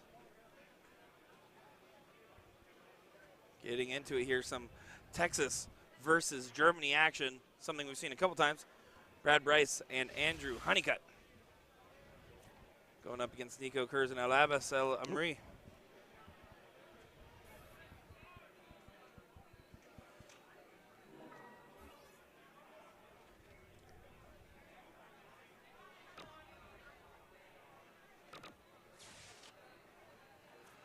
Oh, and that's going to be a good shot there. He's telling himself, settle down, because he really wanted to collect at least another 20 there. But should be just fine with that. Now we got both matches underway. We'll kind of jump in between here and see if we can give you some coverage of both matches. Both are equally appetizing. I believe both are in the same position on the bracket as well, if I'm not mistaken. I think this is both 9th through 12th matchups here. Yes. And we're basically about to hit into our top 8. And guess what? The winner of these two matches will play each other. So Brian Dennis, Jesse Gore, Gates, and Ram. Winner of that one will play these fellas, whoever wins this one. So, boy, is things getting tasty here. Yeah, Abbas there decides to stay in the 18s. You'll notice that some people take that third dart to try to close that high ground there. Abbas is very much a point-first type player, and is not afraid to go 2, 3, 4, 500, 1,000 if he could. If he can go 1,000 points up on somebody, he will. Can't lose if you have more points, but Brad Bryce here going to try to make a stand with the 20s.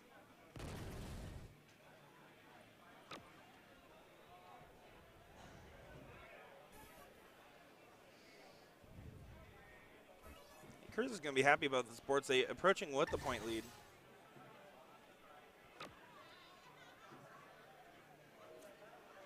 Oh, and that one got away from him. He kind of gives a look off the side knowing that that was not the dart.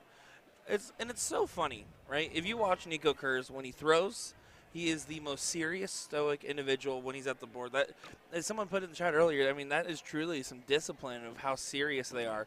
And then when you go talk to him after, he's one of the nicest guys in the world, very jovial, very much like down to be a little jokester, too, and get in with it. So he's very down to earth, very much a kind of that teddy bear mentality. You just seen him and Garrett getting along really well. It's very cool to see the camaraderie here between both, players from the same area as well as just international players getting in the mix as well. So.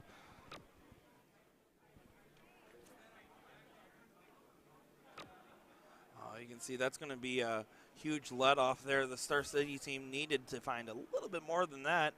Nico, with a 62-point lead, will take a shot at the 20, at least on one of these darts. Going to start there.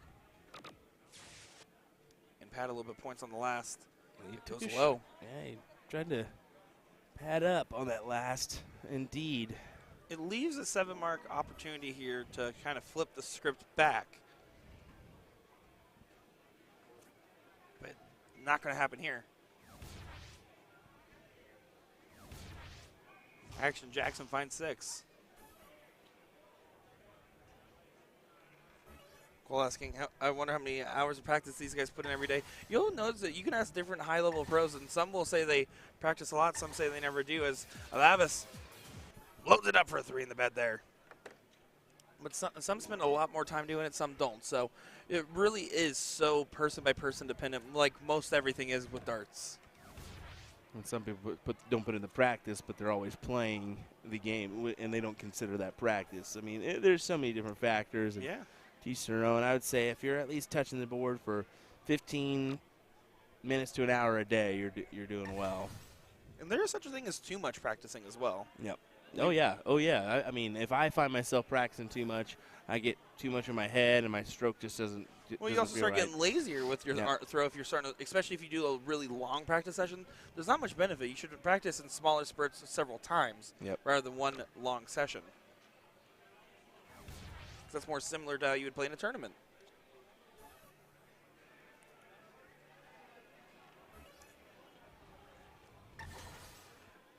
Big shot there from El Abbas. Back to back. Not quite. He goes down for the close there. So 9 mark, 7 mark, finding some Un Fuego darts.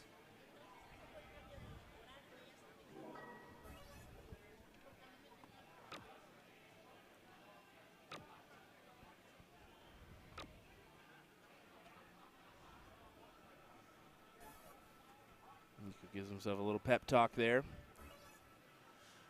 But you can see the idea of keeping that lead and keeping themselves out of reach. That's what they're achieving here. Well, shorter games are always more advantageous to the lower average player because they have less chances to miss and more chances to have a couple good rounds. If you're the better player, you can elongate as long as you want, if you have the higher average, I should say. And it will typically go in your favor, but also you play the risk of causing some errors and leaving some openings in games where you could otherwise have shut somebody out. So it's hard to find that balance. Yep. Eric's saying, league is practice. Come on. I'm playing 4 nights a week. Come on. Well, no, it's not, because you're not practicing doubles like you're hammering. You know, practice for me is I'm hammering out the stuff I need to work on. Well, in leagues, I'm playing.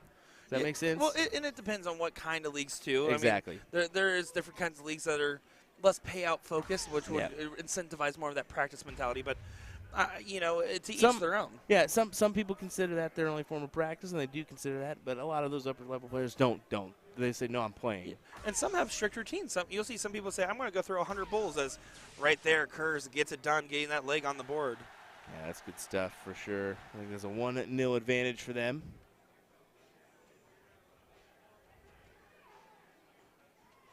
Taking a picture of the average here, making sure that they get that all down and done and dusted. Here we go, moving on to leg at number 2 here for this one. Brad Rice has started off.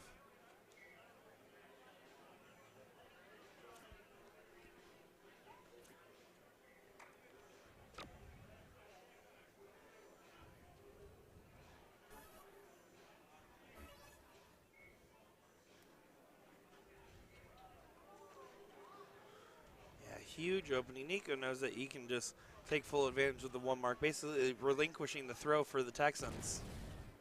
Dead center practically.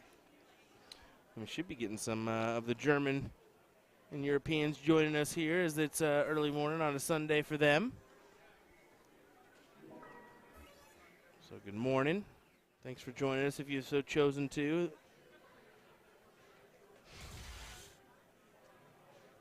Surprisingly going pretty quick here so far in our bracket. Happy surprises, as Bob Ross would say. Happy accidents, happy surprises, happy something. Top 12 here in our Masters doubles bracket.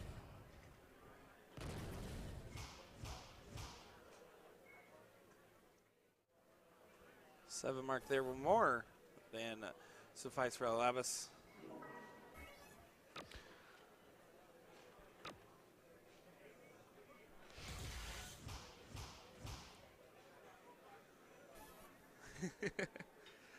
Hendrick saying, Germany, good morning. Yes, very early. Yes, very early morning hours here, but excited to be having you all tuning in with us. Mason Sasser corrects me with happy little accidents there. Now, Will, I've been on the record saying that if anybody does take the time to take the practice with some good coaching and advice, within 1 year, anybody can have the chance to not necessarily be a 5-0 shooter consistently, but to be a higher level shooter to raise themselves from significantly an average. I mean, my point being, if you're a 3-2 and you spent one year with active coaching and actively working, you could bring that average up by a whole mark potentially. Do you believe that that's a fair statement, that anybody could if they put the time into it? No. Really? Yeah. Why? You got to have some athletic ability, I think. You think so? Yep. Yep. In what ways? If you're, I mean, I think personally, if you have the background of a baseball player or something like that, and you've played significant amount of time, Your own I price rugby think, and yeah, all that. I think that you have kind of a upper hand on some players. Oh, there's certainly, I'm not saying that there isn't talent in darts, or natural given ability, but that's more so I have the everyman argument belief, right? That anybody will get there if they put the time in. Now, how far that ceiling goes, that's the question. But it's not just the physical attributes; it's the mental attributes as well. You've got to think of that side, and a lot of people don't think about that mental aspect. You're right. Because if you don't have a strong mental game, you're never going to succeed. That is certainly the case. Yeah, certainly so the case. I think that you have to put in the effort. You've got to be realistic that you're going to drop some legs, you're going to drop some matches and whatnot. You got to learn how to get over that very quickly. And I think that, if you're going to take the game serious and you're an upper-level player, and I don't know if PDC players do this, but at what point do you start getting a mental coach? Do you start doing that? Sports psychologist? Do you even worry about that? Yeah. There's some tricky things that happen once you become a professional. Once you get to that echelon, too. Exactly. So, it's one of those things where there's a lot of factors that go into playing at a high level. And there's a reason why for the last 9 years since Nico Cruz picked up darts that he can play at the level he does. And there's something there with his mentality that just sets him apart there. And it's not that he has better hands, right? It's not that he has a better bicep or a better arm. It's purely a better mental focus and mental grasp of the game of darts. As we've been chatting right now, the team of Andrew and Brad have unfortunately been put essentially out of this leg. Yeah, kind of just been dominated through here. You can see a couple of people chiming in on the conversation there in the chat. We see Xavier saying, practicing too much is definitely a thing, especially in a wait for a tournament. Fine line of staying warm and throwing to the point you burn yourself out. Couldn't agree more there. James saying commitment matters for sure. If I were to put 10,000 hours in, though, I'd be unstoppable. 10,000 hours, I feel like if you get 10,000 hours in anything, you should be a pretty high-level professional, whatever it is. Good luck having a job at that point. Yeah, that is also true. Or a family. Cole saying, there's a guy in my town that used to average a 19 to 21 point per dart. 2 years later, he averages a 35 to 37. Crazy what practice can do.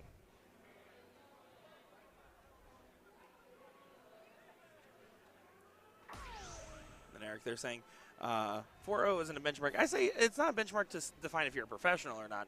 It's a benchmark to say, you know what, if you're 4.0 or higher, that means that you could play a best of 3, a best of 5, playing at an upper level, playing in those 5s or 6s and having those hot streaks. It just also means you have bigger fall-offs. And that's why it's a good carrot on the stick to go for when you're trying to get good and trying to practice in darts. One bull needed here for Alavas to take this 2 straight.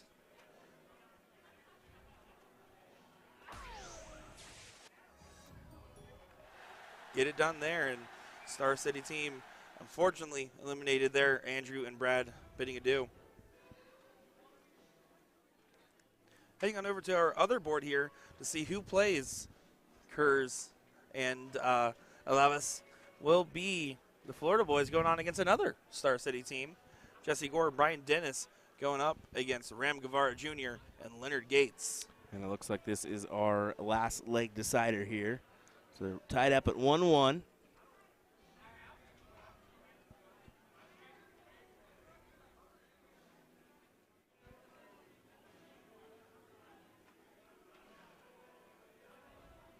Here we go. Gates will get the start here.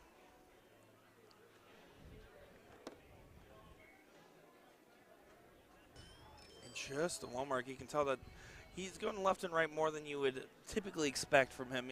He's been having some struggles this week, and that's the other thing when you see some of these players is darts is a very fickle thing. Some tournaments you'll be winning everything, like Leonard Gates at Booyah Cup, or you come over here and you see him kind of come out a little bit colder than you would typically expect. Brian throwing in a nice 7 mark there.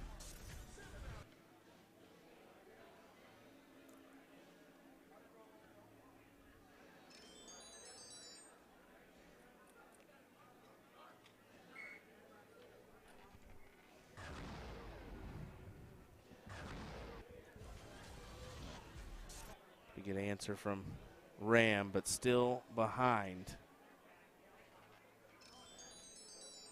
Yeah, it's up to Gord now to try to defend these 20s while trying to attack the 19s here, knowing Leonard Gates is behind. The Iron Man's not going to be afraid of the challenge here. Decide to stay down and get the double. Huge last dart there to get that one closed up on the 19s and asserting that point advantage. 64-point difference.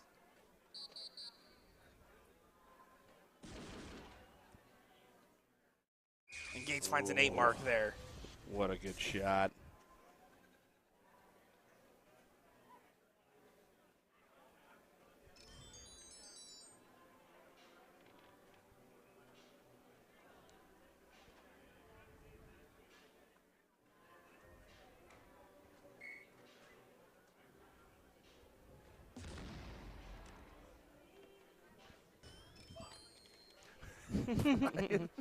Alrighty. Thanks, Brian. Appreciate that one, buddy. Brian saying hello to the stream.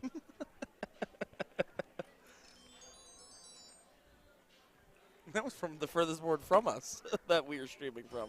You can hear that pretty clear. Oh, Ram not going to be happy with that one. Just getting the close there. Could have really made that hurt.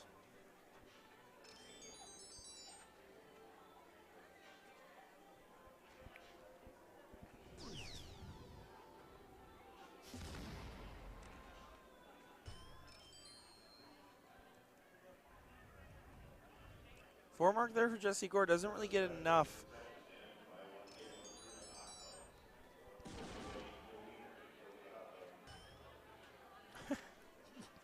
Were you listening to that announcement? I didn't hear it. From the tournament desk, they said, just to let you guys know, they're doing a special buy one, get one free hot dog. So if you need your wiener, go outside. So that was an official announcement, so we're allowed to repeat it. I'm just saying. Every once in a while, we're allowed to. That's one.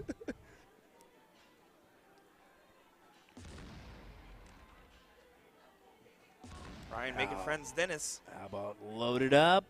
No, Oh, sir. Got away from him.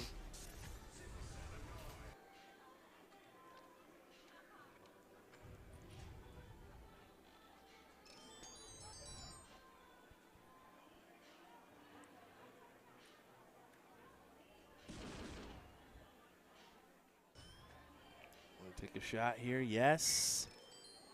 That's his favorite number. Those trip 17, but can't put it away.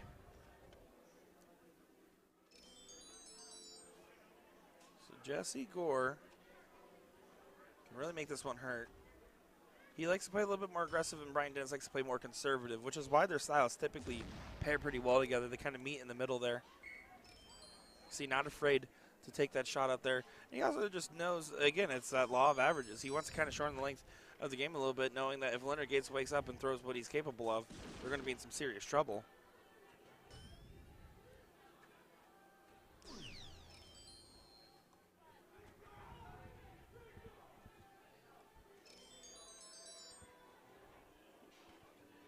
So 40 points now. Brian Dennis, if he gets that trip, can go for 2 18s. Wants to try to get on the first start to have control of his own throw. It looks like he wants to stay. He's going to stay. Finding all 3 in there. How about a 3 in the bed from B-Dubs, Brian Dennis? Yeah, great shot there. Push them out in front once again. So we're going to go back and forth on the 18s and 17s here.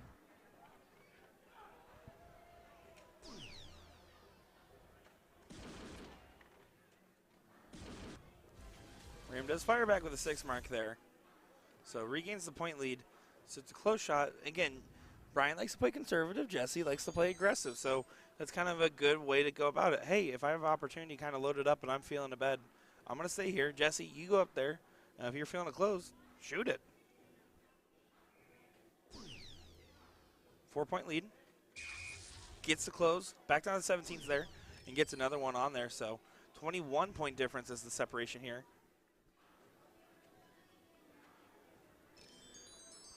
Tight differential. Let's see how Gates handles this. Another one. If he would have hit that, he would have taken a shot there at the 17s. Yeah, and that's the other thing is the order of which you hit the triples matters so much because it dictates where you can and can't go. Giving yourself and removing yourself from opportunities.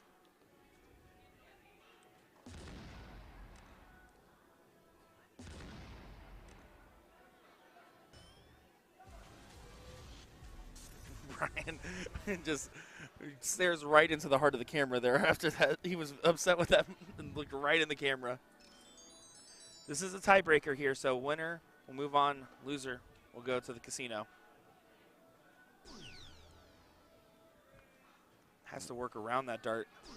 Just a reminder, yep, last leg decider here, so. That's a huge last dart there from Ram. That's a very technical dart to try to throw without getting deflected.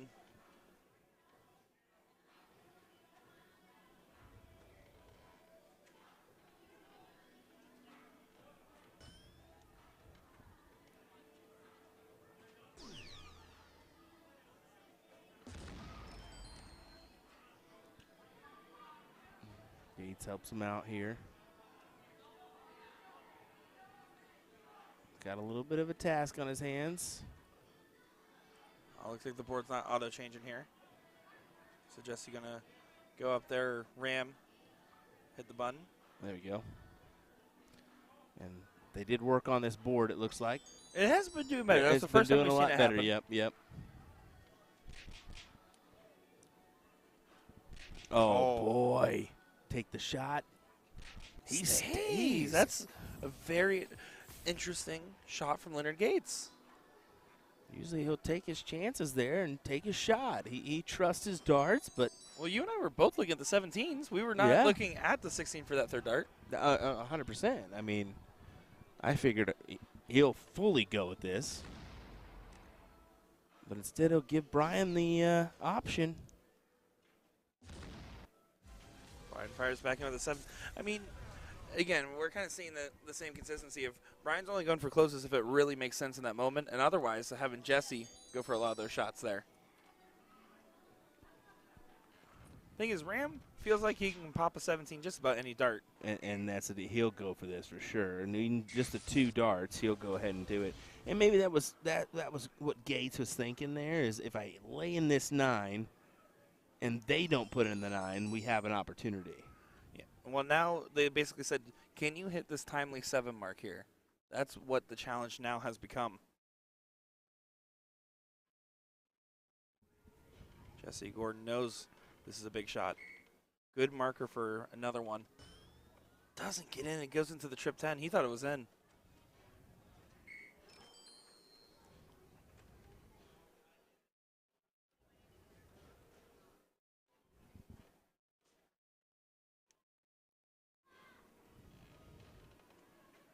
So just getting things changed over there. With the 15's not closed, you assume that Gates and company will get this done here. Go ahead and take those shots and then pad up the points when he needs to. So good stuff there from the Star City crew of Gates and Ram.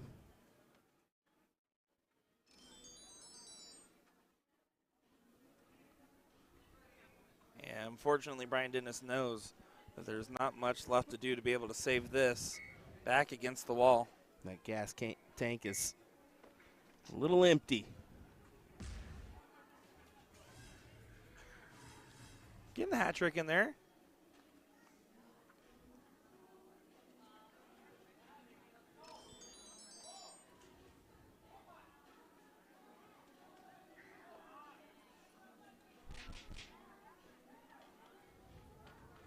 For the win. getting it there. And a little fist bump there from Ram. Of course, yeah, that's a meaningful win. It'll take him to the third place match, I'm pretty sure. Or the third place match, the 8th place match. There we go. Blah, blah, blah. I was like, whoa. All right, we're further along than I thought. We sure skipped ahead, Will.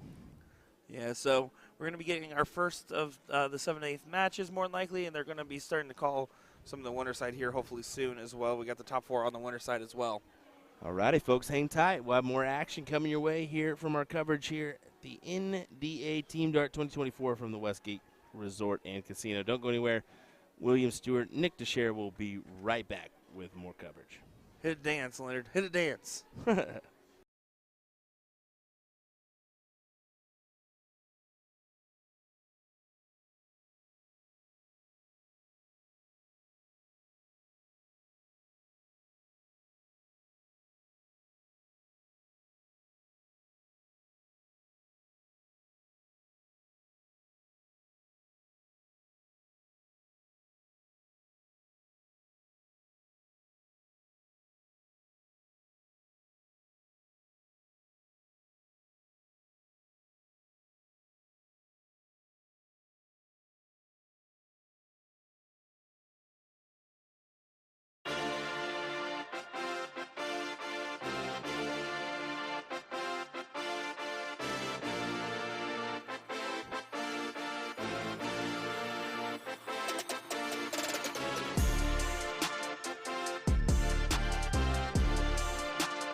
This game is going to be key.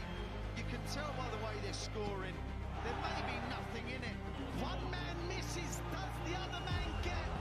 Yes! Double 12! That is the most amazing lemonade you will ever see in your life! I can't stay! Double 12, and the 9 Dart King lands another one! Double by team, Michael. Double 12, back going! Miracle back going! Luke Humphries, the ascension is complete. Incredible stuff. The world number 1 is world champion.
Breaking soft tip news, Windmill has announced a string of American player signings, including PDC superstar Jules Van Dongen. You've known about Leonard Gates, of course. However, we also saw Mike Maloney, Rick Hensey, and Garrett Rakowski, who are prominent soft tip players. Not to say they've never won anything on the steel tip side, but they are renowned for their soft tip accomplishments and dominance in the US. And for you folks overseas unfamiliar with these guys, just go on over to our YouTube page at USA Darts, type in their names in the search bar. We have dozens of great matches featuring all 5 of the new Windmouse sponsored players. You will not be disappointed. It is astonishing to see 3 sponsorships that are soft tip leaning by a major darts brand with over 50 years of experience in the industry, not to mention the Blade 6 being the board sponsor for the PDC. So if that doesn't answer the question, why do people play soft tip? I don't know what else can. We totally understand how the UK folks might not get it and just don't realize how popular soft tip is globally, but trust us, we at USA Darts Production literally make half of our living streaming soft tip events and the other half streaming steel tip. You don't have to like or respect the soft tip side, but at least be aware. Soft tip is obviously beloved by enough people who truly enjoy participating. And now players are getting signed by Windmow. I can't wait to see what's next.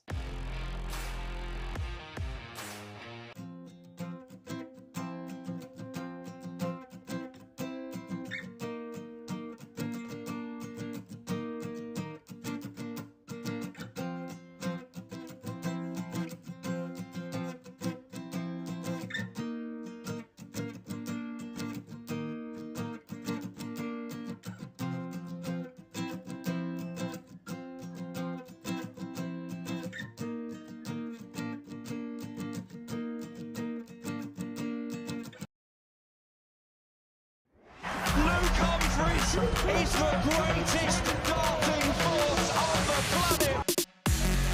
Bullseye. Oh, we got one. The fish has been landed. We know he's too good. The world number 1, world champion. Incredible stuff.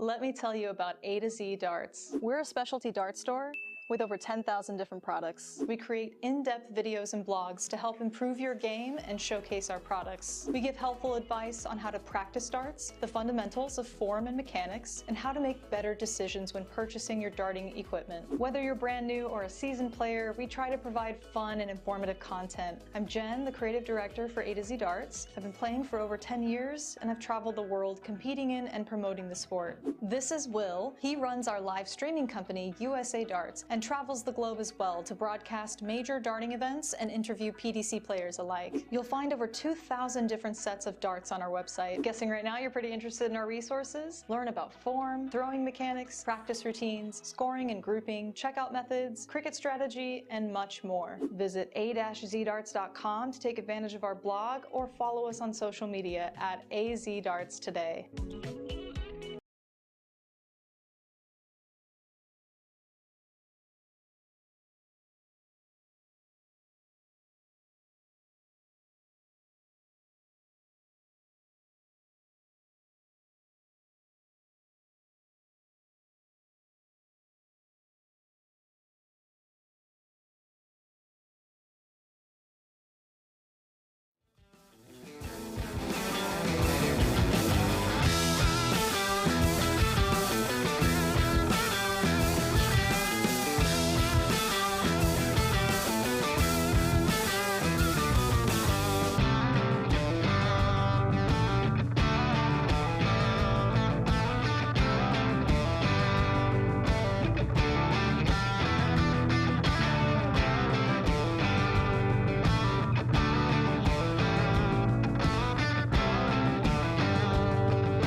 Alrighty, folks. Once again, we are ready for some more coverage, and this is going to be a good one. Someone's going to win, someone's going to lose, someone's going to dip out in the top 8. Who's it going to be? As we got Leonard Gates and Ram Guevara taking on Nico Kurz and El Abbas El Amri, that's it. Whew. Appreciate that, Nick. Of course. I'm Nick Sherrod, joined by Will Stewart in the booth for this one.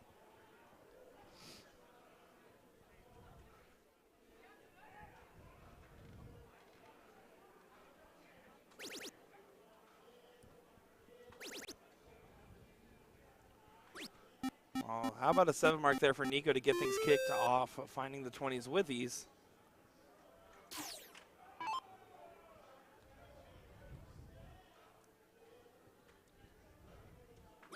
And LG, Leonard Gates. I will say we're seeing two sides of the same coin, or two sides of the same coin in Leonard Gates, right? We're either seeing complete and total domination, he's feeling great, or some very uncharacteristic misses. And it seems to be lasting for sometimes almost a leg at a time, which is not normal for him. He might have a bad round or a couple bad 2 rounds, but there's a little bit more struggles than normal today. Yes.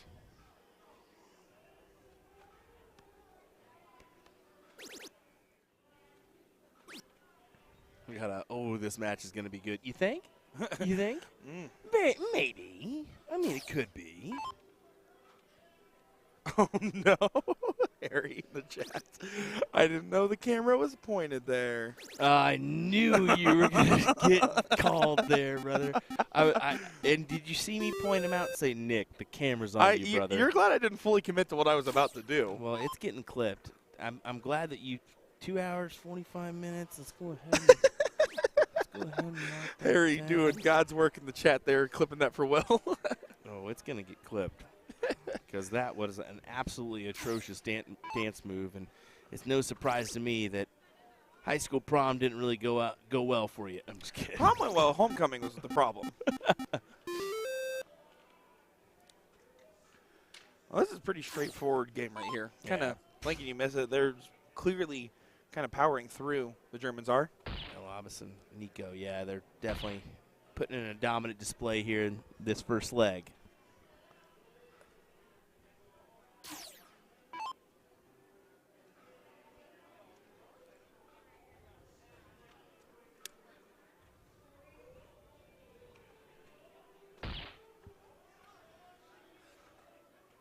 Catching the wrong side of the dart. Does still get it done there. Game number 1, blink and you miss it. 6-0 for Nico Kurz. Pretty tasty. Pretty Tantalizing. Muy delicioso. 6-5, 6-0. And then, yeah, you can see 4-0, 3-0 for Gates and Ram. That's not their normal range. You expect both of those guys to almost always be 4-5 or higher. You can see they start calling some top 4 matches. I see Jules walking over to a board and starting to get some warm-up on this side. Yeah, F2 and F3 potentially. Yeah, F2, F3 for those winner's side top 4 matches. So we should be getting those our way here next, folks. So we're going to keep you entertained throughout. Either by dancing or darts. I hope not dancing because this guy is absolutely terrible. I just drop it like it's hot. I don't want you to get jealous. You drop it like it's ice cold because, brother, there is nothing that you've got at all. I mean, it's just I got a absolutely mustache. Terrible dance moves. That's all. You don't even really got that. It's really there, whether you like it or not. Until we do the giveaway to give away my mustache to someone in chat today. Nico Kurz recomposing. Can stack right up on that dart. Yeah, you can see pretty much just place the next hole above it and then right beside it. We talk about the accuracy versus precision every now and again. Well, that was about finding the accurate area and then staying precise on where you want to put it after. It was a beautiful execution from Kurz. And that's what really kind of separates people that can have good legs and people that are just good in whole matches and stuff. Is those that can best utilize their darts and their positions on the board.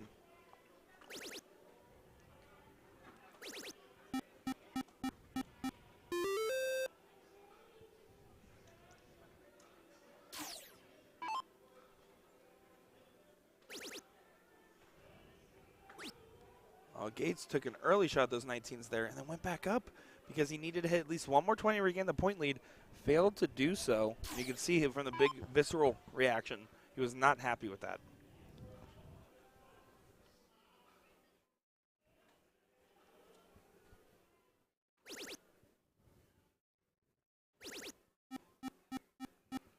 And Kerr's going to punish, saying, all right, you try to take away the 19s, I better maximize how many points I can get on them.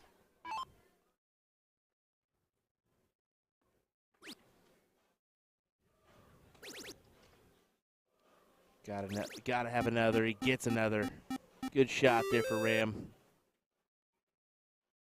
Well, Abbas could potentially make the move here, and he should make the move. Take the shot. He stays. He almost always will stay. Abbas will... He's making Nico do the moves, I'm guessing. Yeah, well, but when we've seen it, he went up over 200 points in one of the legs as well. And that was mostly because Abbas is, if he feels a number, if he feels like he can still hit it, he will stay. Gates, on the other hand, will take those big closes if he can. Try to do so there, only finding a single, so handing Nico a chance to regain ground here. Xavier couldn't agree more. Nico really does have a nice, clean dart throw.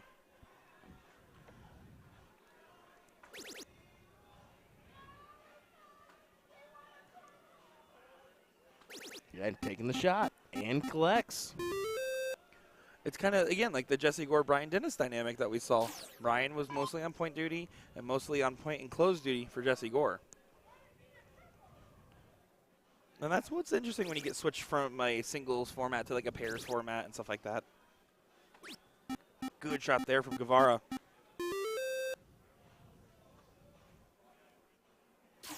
See them talking just a little bit. Strategy implemented here. 18s.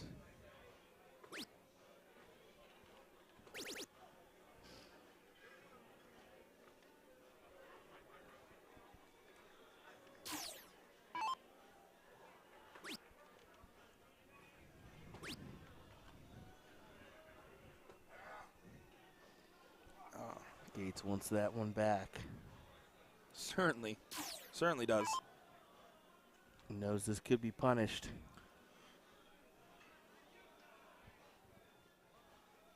Will it be punished? It will not really have a significant go here.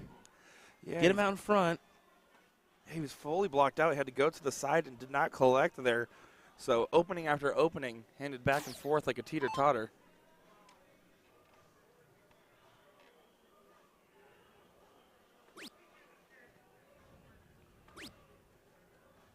We're able to take the shot, decides to stay. And normally those 17s he hits every time, and there just finds a 3. A little bit of cold air breezing through this game so far. Let's see who heats up first. Abbas not happy with that dart. Has to move around. Can work with that. Just gets caught up in busy, congested highway.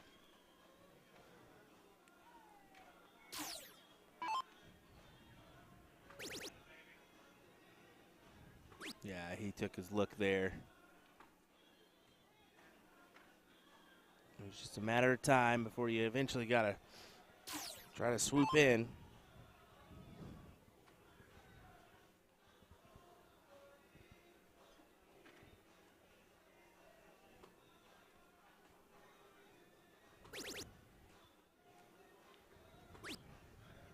And just the 4 mark there from Nico.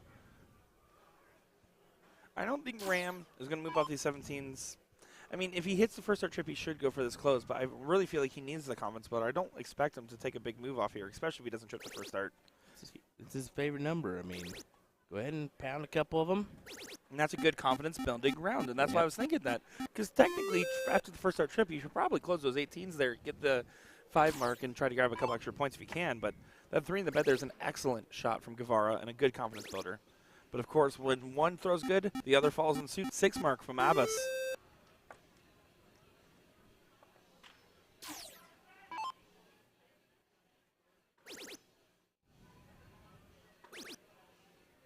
Oh, man.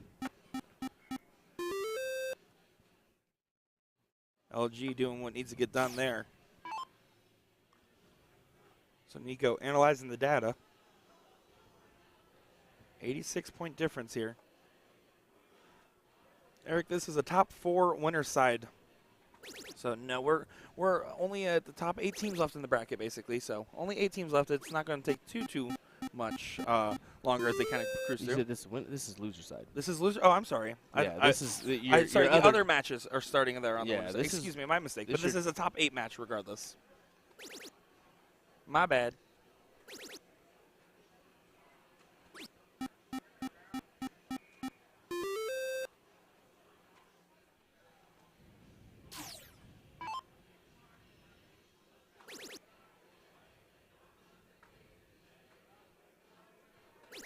Kind of crazy though. I mean, that comment kind of brings up a good point. In any other tournament, any other time, you might expect this to be the final. That would be a fair assumption. Oh, definitely. Just the amount of good players we got in the mix this week.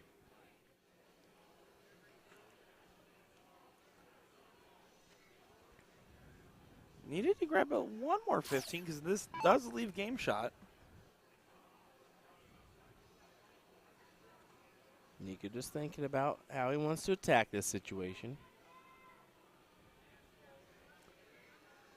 You can go double-double on the bowl. He will have a look here on the 15s. He's going to stay. Does stay. Those darts were in good position for him to make sure he collected bulls there rather than going for a third dart close.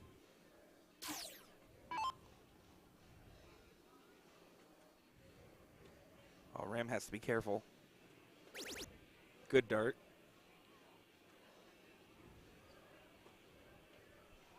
Okay, not really the round he really wanted there. I mean, he definitely would like more. So 2 bowls.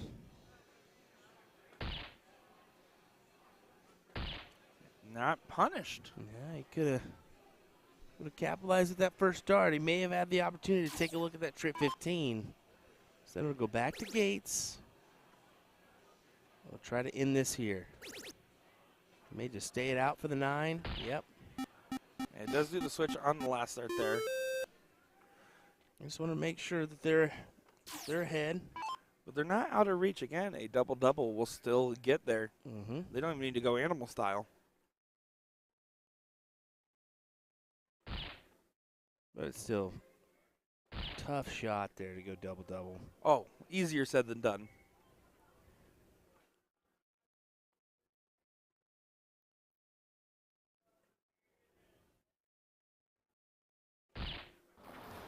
And Nico trying to find the best angle to get the double. But he just got caught up there. 3 bulls means a 4 points down. Ram approaching with 3 darts for 2 bulls. You expect him to get it done here and bring it to a last leg decider. Does it in 1. Guevara picking it up there back to a 5-5 diamond, the standard of which we would expect Ram to be at. Tie this up and sets in stone a last leg decider.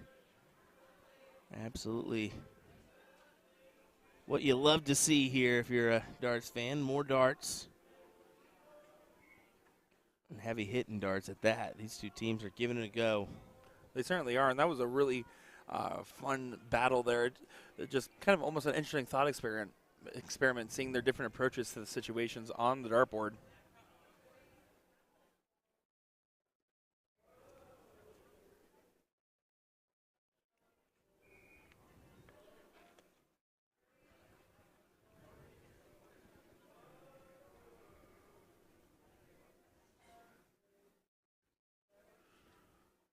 Gates to show first on the bulls. Oh, he's not going to be happy at that spot. I think he wanted to get it a little different because it can basically be used as a backboard. You can see Nico lining up on that right side. Is going to try to just throw it right in there. If it hits the barrel, it's going to deflect in, not out typically.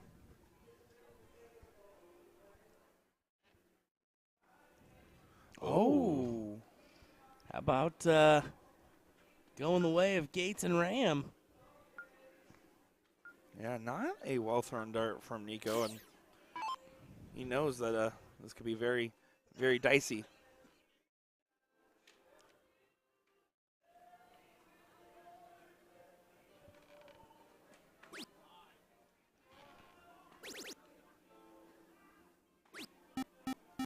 finding a 5 mark with his opener.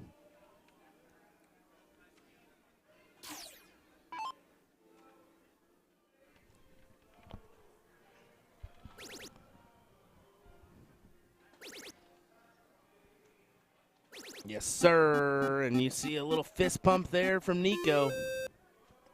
Yeah, Nico does not want to go on top 8. He wants to keep playing. He wants his night to not be over. The winner of this match will either play Jules and Mike or Mann and Smith. That's Joey Mann and Jake Smith. A door opener here. You can see he's just keeping his eyes on the 19s. Yeah, kind of playing he's a position player. That's how he's approaching this. Jake, I do appreciate the kind words. Love you, buddy.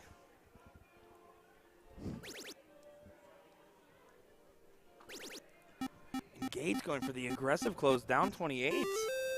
What do you think about that? When you he has the 20s and he took the shot there. I think he just feels that no matter what, Nico's going to take a shot here, but he's just trying to force him to the 18s before doing so. So, I mean, I don't mind the play. Gates is a much better player than me on that side. But you see Nico making the bold move to go ahead and close the door. He has the point advantage, but you almost want that extra wedge to work off of. Yeah, you kind of almost expected the 20s to go away here. What matters now is these 2 darts. If you're Gates and Ram, you're thinking, all right, this is where it could really hurt or really help. And it's going to hurt because Nico's not the kind of guy that's going to come away empty-handed. Right, but with only a 4 mark on those 18s, does mean it leaves the 9 and Ram on the 17s a preferred number for him. True. We'll see. But not going to happen. He's struggling on what is normally his favorite number. He's just struggling a little bit. Ram is. At times, it's not there. Yeah, leg 1-3-0, then 5-5-9, and now somewhere in the middle. Abbas does take a look at a close there after getting 1-5-4 up, so good time to do so.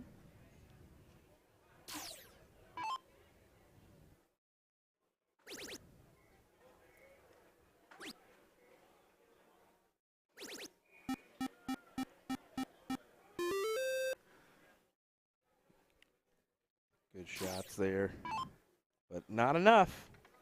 As Nico has a look. Close out the 17s, just 2 needed.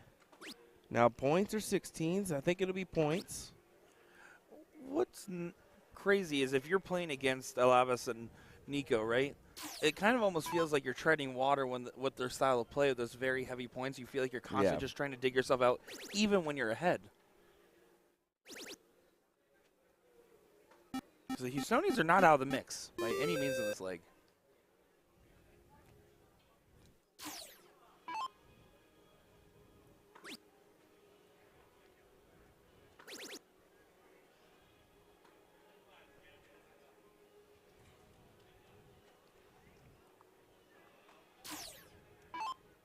Okay, just going to have to dig deep here.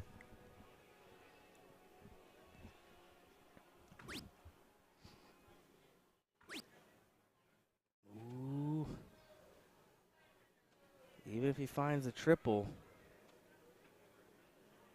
he's in a rough spot. Exactly. He's not really forcing their hand by any means if that happens. And didn't even get the trip on that last start. You see Nico and Alabas talking, trying to decide what their approach is here. If they hit the 16 and 15, it almost cements them with the match.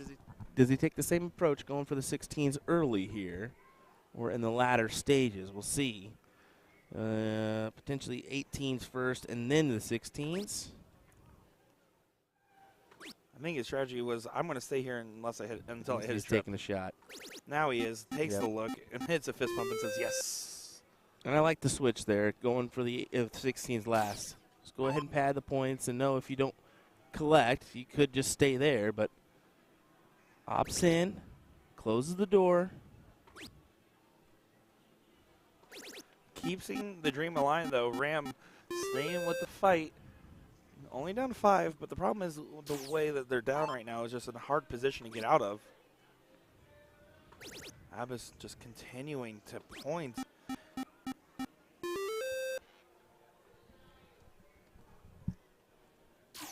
95 points is just out of reach to grab the point lead within 2.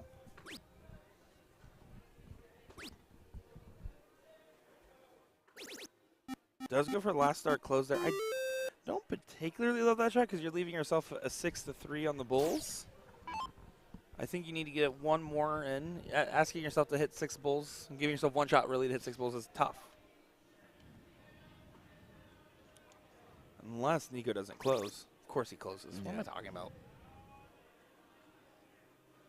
Steps off the line and takes a breather. He's done that often. It seems to work for him. That Rob Cross mentality.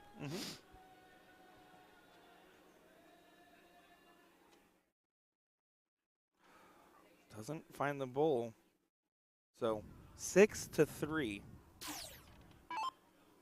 Ram would need perfection to steal this one away.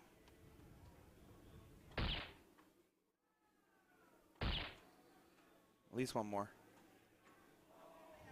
Doesn't hit.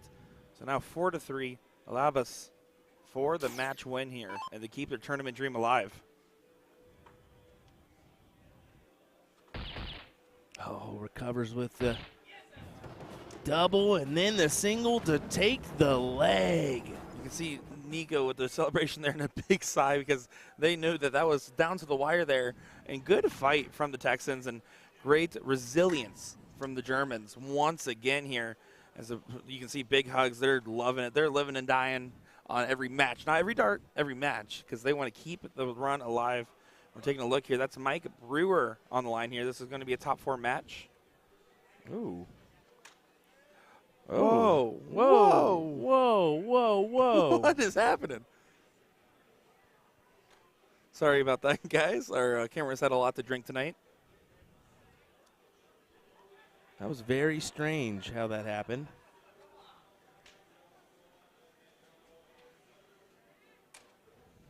I don't want to catch him mid-throw. That should be the third dart, yeah. You're good right here. So there we go. Getting that readjusted. Sometimes the camera equipment fights against us a little bit. Woo! JVD, Jules Van Dongen at the line here. I believe this is probably close to game 3 because they started around the same time, I would have to imagine. I think it is game 3. I think they just diddled, if I'm not mistaken. So this winner should advance on the winner's side. Jake Smith, Team USA participant.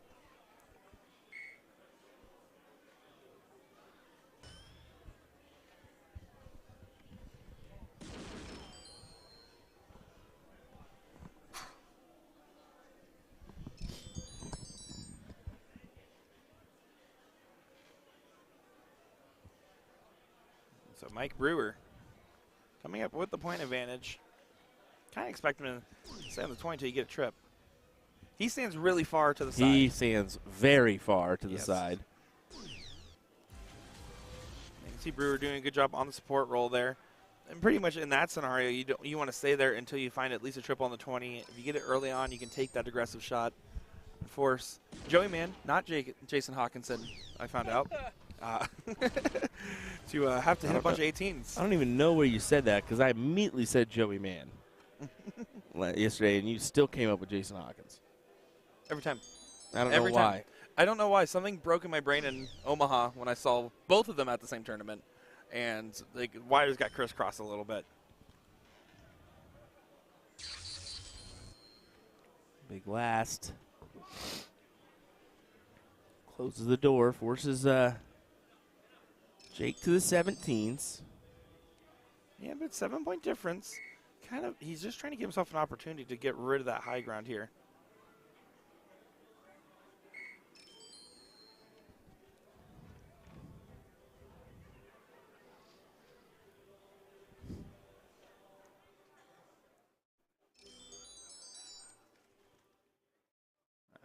Brewer here, just again, gonna probably stay on that 20 until he finds at least a trip and then consider other options. Last time he did that and found a 5. What can he find for us this time? Oh, he might take the look now. Does take the look, but still gets a 6 mark up top. That's exactly what he needs to do. That's a good setup and good classic cricket play.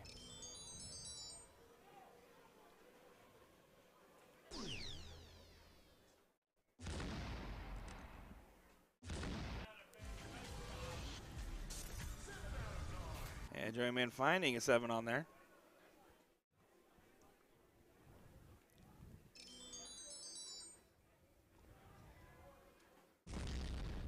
Jules attacking the 20s once again. Taking a look. And collects. Nice. Big shot there on the 17s.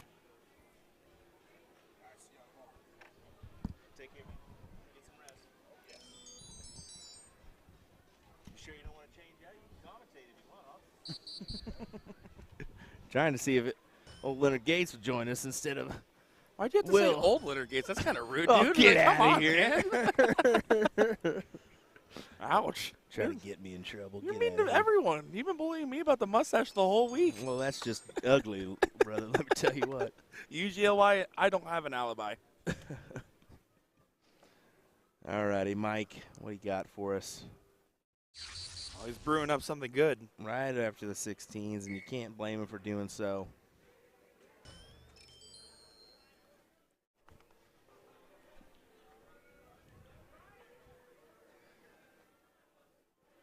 We're kind of at an interesting point in the bracket right now. What are we, top 6 now? Yep, this will lead into the top 6. So let's go ahead and take a look over there. Loser of this match will play Nico Kurz and El Abbas. I do know that. And then on the other side of the bracket here, there's the play-in and the other side of the top 4 semi currently playing out. We got 2 German teams, of course, naturally. Waiting on the other side of 99 Problems in Brandon and Patrick. Of course, Brandon and Patrick was one of the first matches we got today. They played phenomenal. And team 99 Problems, but a dart ain't one, is Cody Willis and Dustin Holt.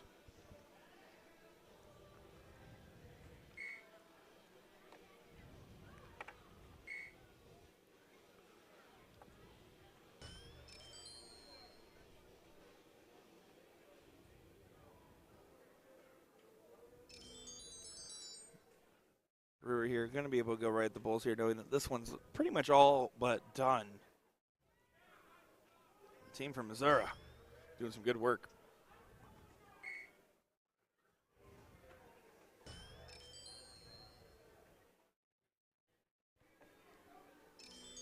You see Cody Wilson in the background wearing the Bob Cross shirt. Yeah, those are for sale at the Magic Wear booth. Head on over and grab yourself one. Comfortable shirts, let me tell you what. But the old Tullix 241s. Nice soft shirt.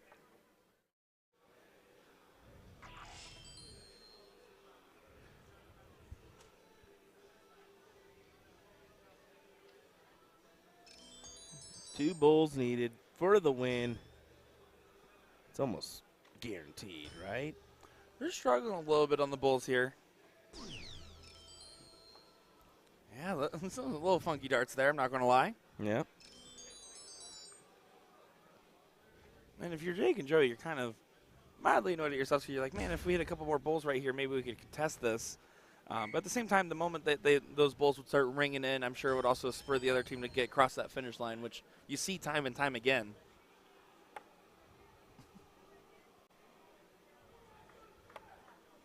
I think I made an impression on Wisconsin, dude. Not going to lie. Oh, we just do so much streaming these days that a lot of folks know us. And there we go.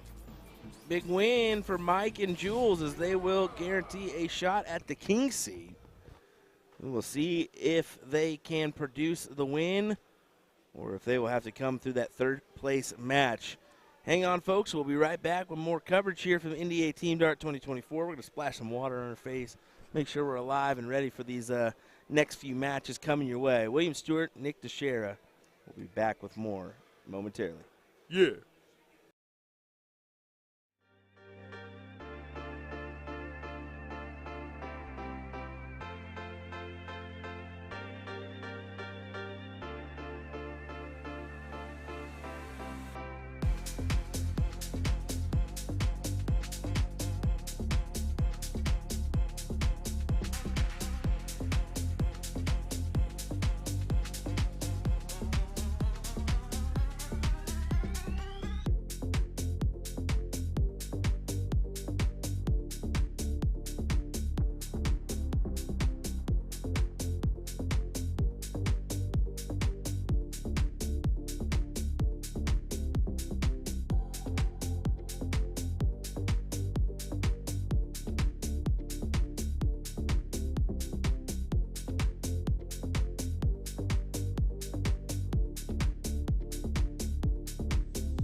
welcome back once again. It's 5th, 6th place time here at NDA Team Dart. Nico Kurz, El Abbas, El Amri taking on Joey Man and Jake Smith in this one. Yeah, top 6 match. We're getting down to the nitty. What are we hitting the gritty over here?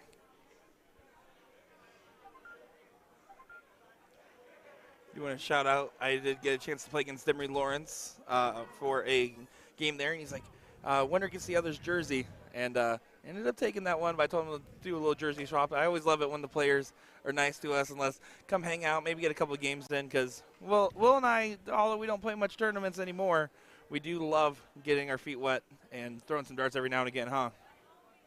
Yeah, definitely every once in a while.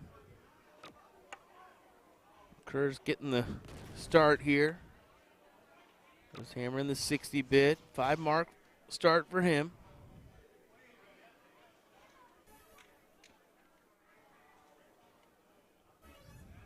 You see Jake here knows that a 5-mark is fine opening because he can kind of respond to it. Wanted to go trip to go up top. But at least we'll get the close here. Can get the point lead as well. But doesn't do so. Avis here. Going to try to make it hurt on those 20s.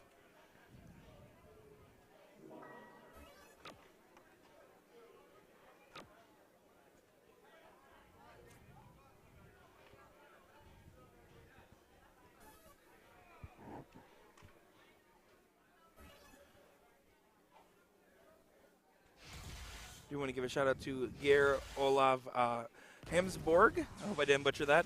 He sent me a message. He's like, hey, we've been watching, big fan of the CSE, and he lives in Norway, getting some friends in Norway to watch some of the streams that we work on, including the NDA Team Dart one. And said, oh, you should hop on and play some games sometime. So I do love that. Love seeing the support from all over the globe here, Will. Yeah, definitely so. Good stuff. And being that it's, you know, well, Sunday morning, maybe Sunday afternoon there in Germany, I would assume they would support their players here. Oh, yeah, absolutely. Yeah. Well, the fact is we have over 500-plus people watching right now, and the numbers have honestly been even higher, too. Once we get right in the middle of the match, you'll see a lot of people tune in and support. You can see there's not a lot of pointing going on in this one, though. A lot more close of a battle we're seeing. Oh, Alavas finds a 3 in the bed, and that's exactly what he needed. That's what the doctor ordered for that 28-point advantage, 26-point advantage.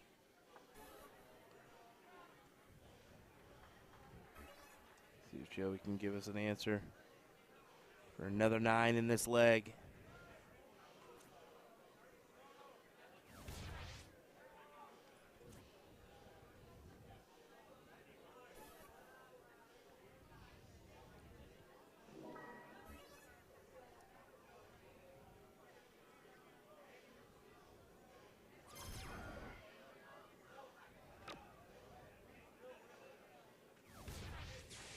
Good shot there from Kurz. Last start finding the 17.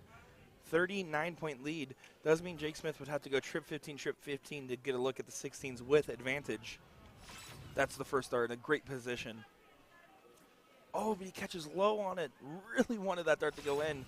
Gets a 6 mark. 6-point lead now. South Dakotans fighting tough. But the Germans have been unwavering as always out here. 7 mark for El Abbas. Yeah, back and forth, but subtle advantage to the German team.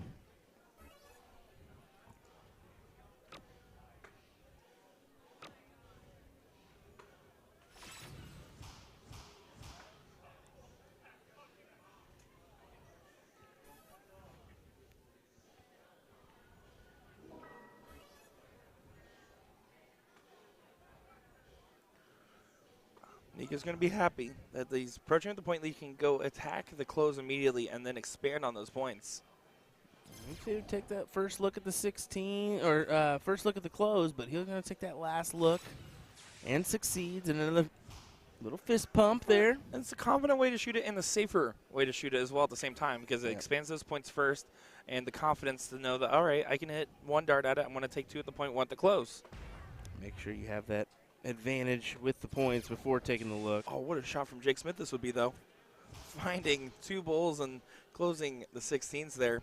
Alavis is going to have some pressure on this hat trick needed for leg number 1. See, just a little strategy talk before stepping in. Making sure he knows what he wants to do. 5-3 on the bulls. Nico kind of just saying, hey, you got it. Just do you. 5 bulls is still a big ask, but absolutely in range. There's 1. There's 2. And finding a double on the last one. Kurz and Amri getting leg number 1 there.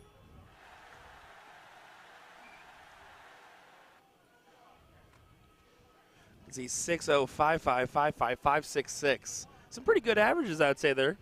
I'd say decent. Decent at best. Decent probably. at best. Lids in the chat, Kyle Liddicky. Great to see you. Join Sport of South Dakota boys, some of those SD Elite members. Oh, absolutely.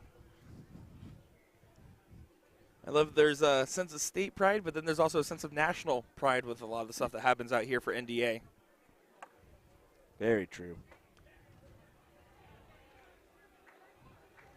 Taking a moment, just write down those averages.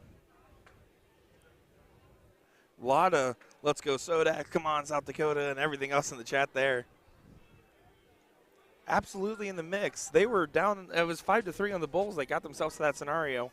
You expect with the throw that they could do some work. Some handshakes and high fives, and a very firm high five handshake for the German team there.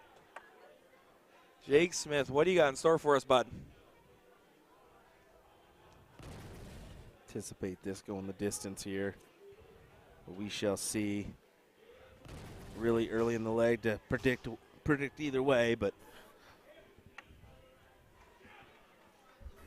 well, that's a solid start to help that prediction potentially come true.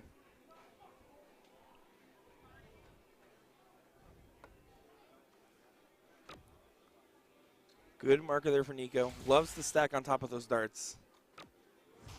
Last one was a little too good of a marker, kind of followed onto the right or left side of the barrel, excuse me. Finding 5. Joey's going to want to try to press this a little bit here. You can see that quick switch downstairs, going back up, and you can look for the call from Jake there, kind of pointing up in the air. You can see his better half, Hunter Smith, watching along there, alongside with the Van Beeks. How about a 3 in the bed there from Abbas? Beautiful darts there. Putting the pressure on Jake now. Jake would need perfection here from this point on in particular. Doesn't regain the point lead, so 29-point difference will give Nico the spark to potentially take a look at those 20s here.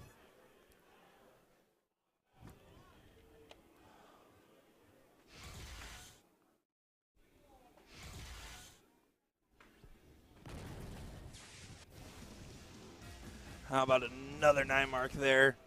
This time from Nico Kurz to follow Alabas in style there, and getting trip 19 for the 20s to get closed there. and you see they put a distance out in front of them, 143-point advantage.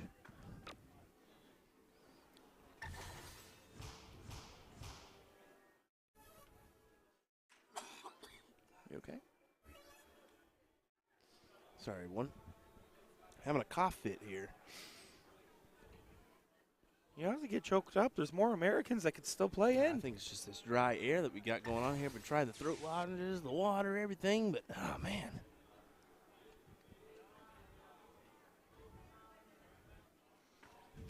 Struggle bus has a rose. 3 9 marks in a row for the German team. And look at Jake's just like, well, what do we do here? Well, when you see 12 perfect darts, you kind of say, all right, time for us to do that, because that's about the only option. Yeah, the Germans playing well here. I think well is a little bit of an understatement. Look at Joey back there already hugging Elava, saying, well, I guess you guys are playing well. Let's see if Nico can continue.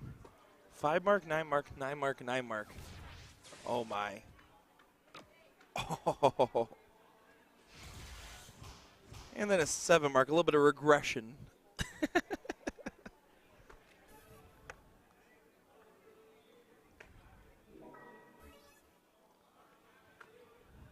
210-point difference here.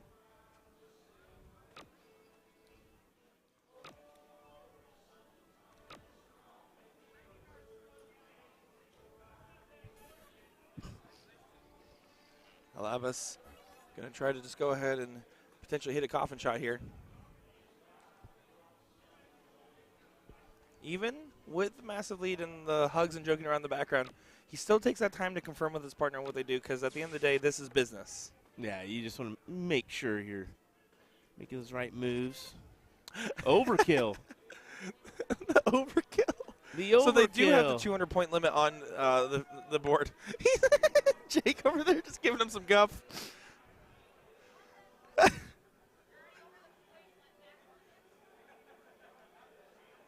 He's saying, well, he's never done that before. Yeah, I guess certain boards are going to give you that. Yeah, overkill. I was going to say, because the Arachnid board did not have the overkill rule in place, because they got over almost 300 points at one point. Yep.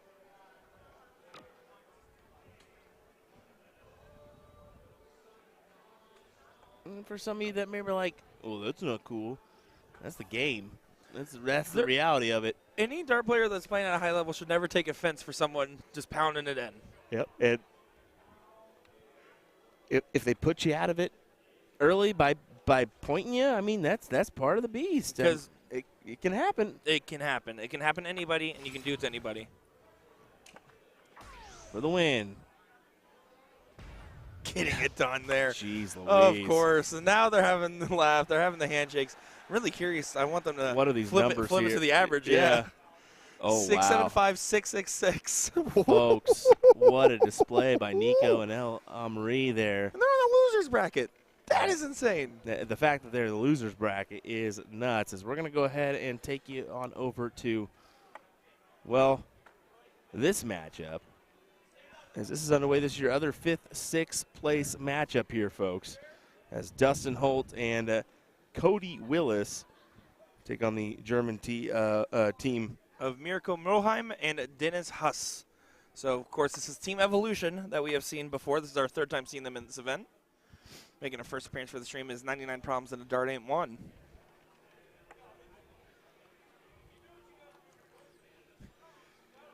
I'm going to go ahead and see where they're at in this match. I will say before you go, I don't know if you heard in the background, I guess someone was asking about the overpointing to Jake Smith, and he just said, you can do what you got to do to win. That's what he literally just said. That was awesome. So, yeah, they're going to figure out where we're at in this match.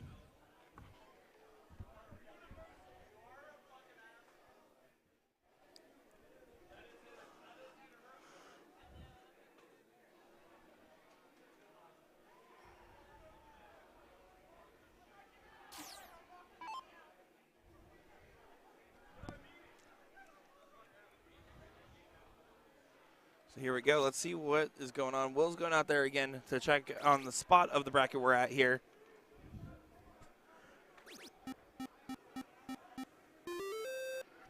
Yeah, Cole commenting about Boris's perfect cricket game. That was besides that, absolutely insane darts.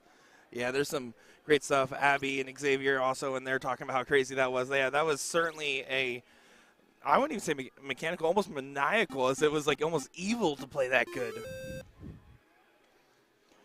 You can see they're just riding the highs out there and having some fun with it.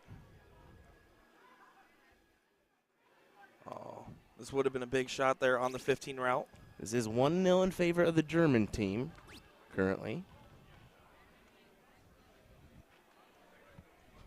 I don't know if you, besides Boris's perfect game, they just mention the steel tip. Yeah, oh, no, I did not. Yeah, go ahead. So, Stowe Bunce did put on a performance at an event last year on the steel tip board, missing 1 dart from perfection.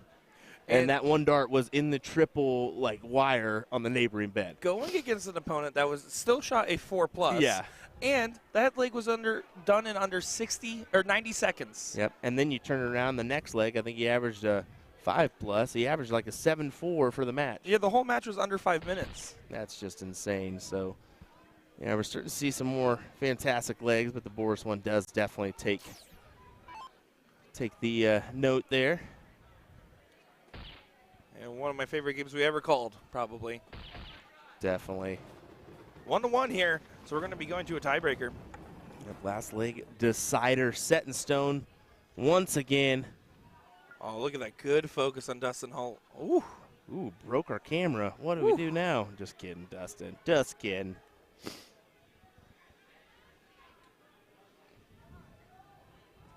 Diddle us up for our last league decider.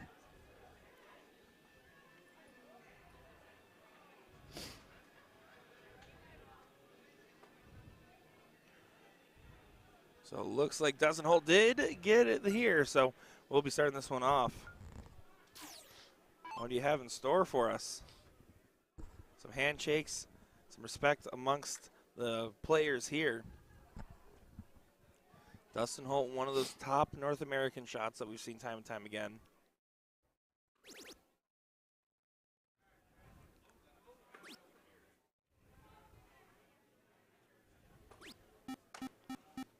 You can see how much it means to him. He could give himself a big old hand slap there to that 5 mark. He wanted more. That was not enough.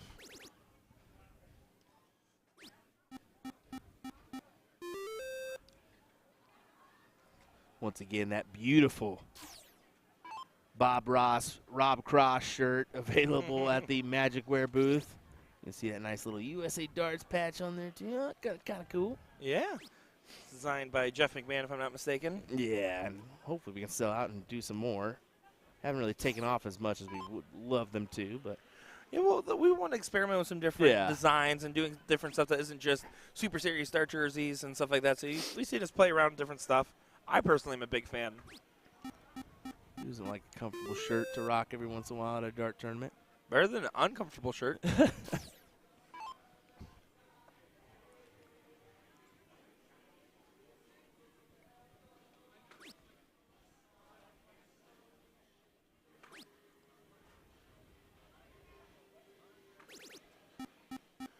Good stuff there from Dustin Holt. Getting that big close there. It's a big pressure shot. On the sleeve, it says, no skill, just luck. Love it. We all feel the same way, sir. We all feel the same way.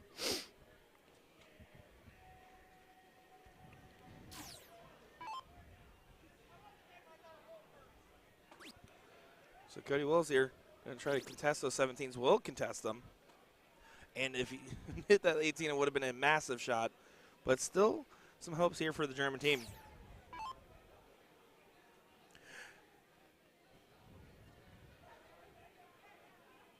I'm also surprised Cody isn't in a Hawaiian shirt, but that's just because he fell in love with the Bob Cross shirt. He stole my signature jersey is what happened. Is that right? I always tell him that when I see him. He wears the same purple Pano jersey as I do all the time. And, yeah, it's just like, man, you stealing my signature jersey once again? That can't be your signature jersey. We're still working on the Win in Kansas jersey. Oh, my. Dustin take the early look at the 18s here. Oh, not after that first start, I don't know. Yeah, now he can take a look. 105 up. Decides to stay there, press the advantage. Yeah, I don't think he liked that first start and wanted to move around from there. Kasha Prisbol in chat saying hi, guys. Well, hello, welcome in, and good morning, good evening, good morrow. It's whatever time it is. It's Prisbole. Okay. No. Right. She scares me too much for me to say that. You just got to have confidence, buddy. I do have confidence. I also am confident that she would beat me in a fight. The 18's got to go here for Cody. Wow. Oh, big opening.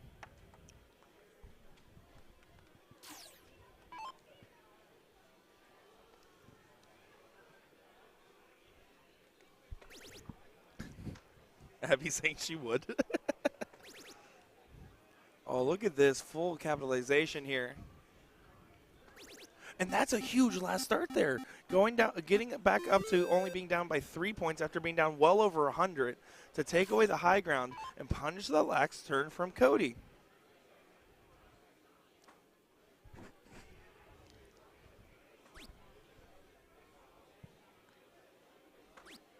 And then just a 2 mark from Dustin Holt. All of a sudden, from well in front to now potentially well behind here, depending on this shot. Wow. That's how quickly a dart match can change. On a dime. Maybe even a nickel.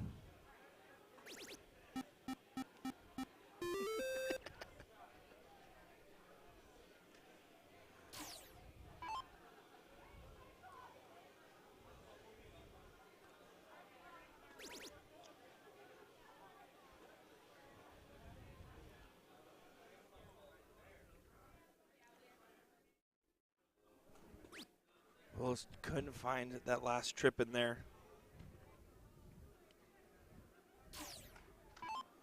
3 15s and a couple points. 15s are gone. Maybe going right into the bull. Double bull for the match. Not quite. But basically, that's the final mile marker on this long road to get to this point. Oh, Holt's going to try to make it hard, though. Holt will make it hard. Find 3 in the black. 6. Lovely. Bulls. Oh, got to be careful. Oh, needs to fight a trip. That's a huge last start because you almost hand the opportunity back over. But this is still a pretty decent opportunity. Cody Willis needs to start that bull. Grab that single 16 and double 18. This is a very doable shot. Single 16, double 18. To steal it back. Oh, needs to recompose. Missed the single 16. Was well above. You could tell the nerves got to him there. He even put his hands up like, oh, that was pure nerves. All right, points in the bull to take the win. And it'll get done there for the German team. The Evolution team, Evo, getting it done. Wow. And they will move into that 4th place position. Lots of love, lots of respect between these guys, of course. For sure. Do believe that King C match hasn't been called yet, but will be underway shortly. And same thing here for that 4th place match. We got 4th place King C about to go on, probably simultaneously. I would assume so. Folks, hang on to your seats. We'll be right back with more action as we conclude our coverage here from Saturday night action at NDA Team Dart. We'll be right back.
Breaking soft tip news, Windmill has announced a string of American player signings, including PDC superstar Jules Van Dongen. You've known about Leonard Gates, of course. However, we also saw Mike Maloney, Rick Hensey, and Garrett Rakowski, who are prominent soft tip players. Not to say they've never won anything on the steel tip side, but they are renowned for their soft tip accomplishments and dominance in the US. And for you folks overseas unfamiliar with these guys, just go on over to our YouTube page at USA Darts, type in their names in the search bar. We have dozens of great matches featuring all 5 of the new Windmouse sponsored players. You will not be disappointed. It is astonishing to see 3 sponsorships that are soft tip leaning by a major darts brand with over 50 years of experience in the industry, not to mention the Blade 6 being the board sponsor for the PDC. So if that doesn't answer the question, why do people play soft tip? I don't know what else can. We totally understand how the UK folks might not get it and just don't realize how popular soft tip is globally, but trust us, we at USA Darts Production literally make half of our living streaming soft tip events and the other half streaming steel tip. You don't have to like or respect the soft tip side, but at least be aware. Soft tip is obviously beloved by enough people who truly enjoy participating. And now players are getting signed by Windmow. I can't wait to see what's next.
Here we go, ladies and gentlemen. Once again, it's time for another matchup. The king seat matchup. The king seat matchup, indeed. Brandon Perez.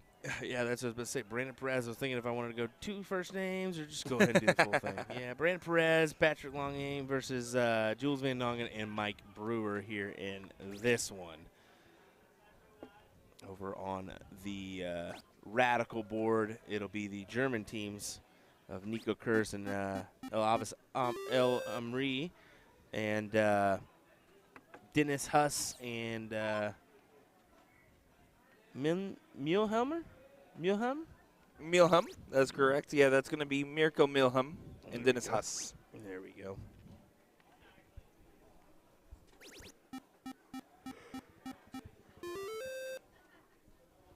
Perez always hitting with the stunners on there.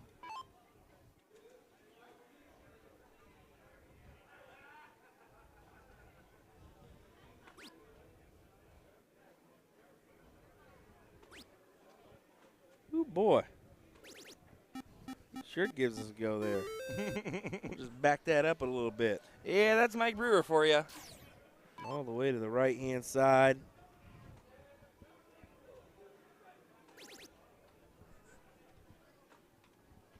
Just a 3 mark there for Patrick, so tied score means Jules has carte blanche to do what he pleases.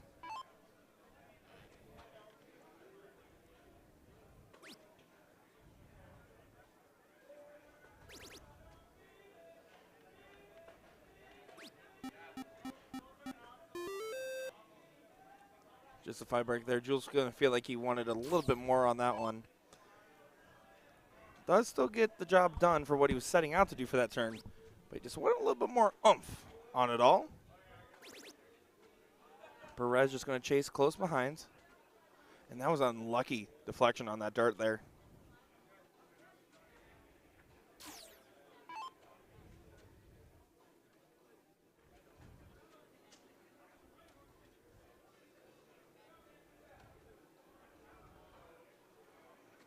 So Brewer going to mark up those 18s. That's an awkward position for him. Yeah, I almost wanted, after that first start, to consider maybe a move. He does end up getting one, and they're kind of dropping it into place. So now Patrick's going to be with a slight opportunity. Would basically need a 9 mark here. Can still regain the point lead. One more trip. Good shot there. Good recovery from his previous turn. 11-point separation.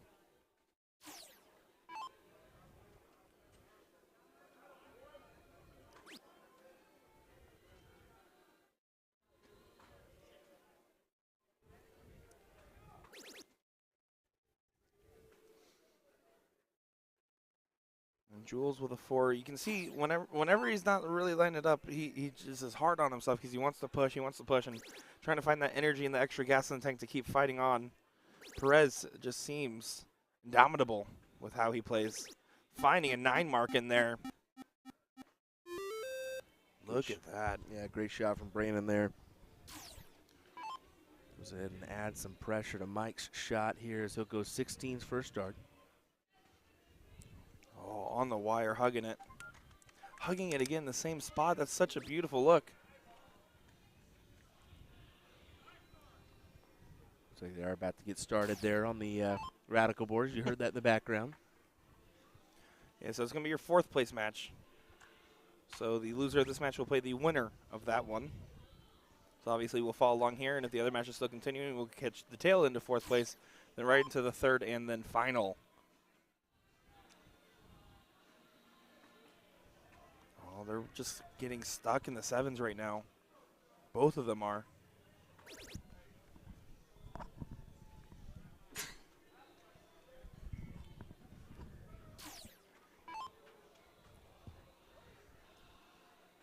So Perez has control.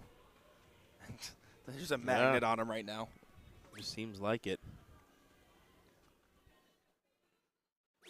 Big dart there. That's a you need to hit it if you're going to shoot a dart. Good double there for Brandon.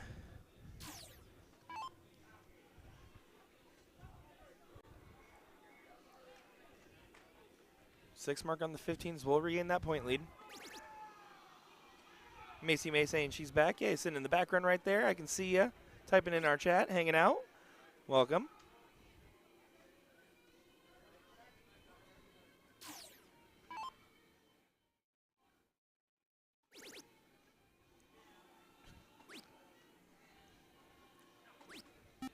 Oh, there we go, Patrick there. Getting the close and adding some points on the board. Getting the job done there and pretty much helping lock in this first leg on the board. Yeah, should do just that. But we'll see what Jules does here. Double, double, double.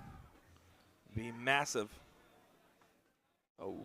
There also is an argument to potentially hit the 17 and hope there's a forced error there, but with how Perez is throwing, I would say it's unlikely he misses the 3 bulls. Especially because that's a good spot. Yeah, gets it done in 2 darts there. Brandon Perez and Patrick get it on the board with a break of throw to start things off in a 5-5-7 for Brandon.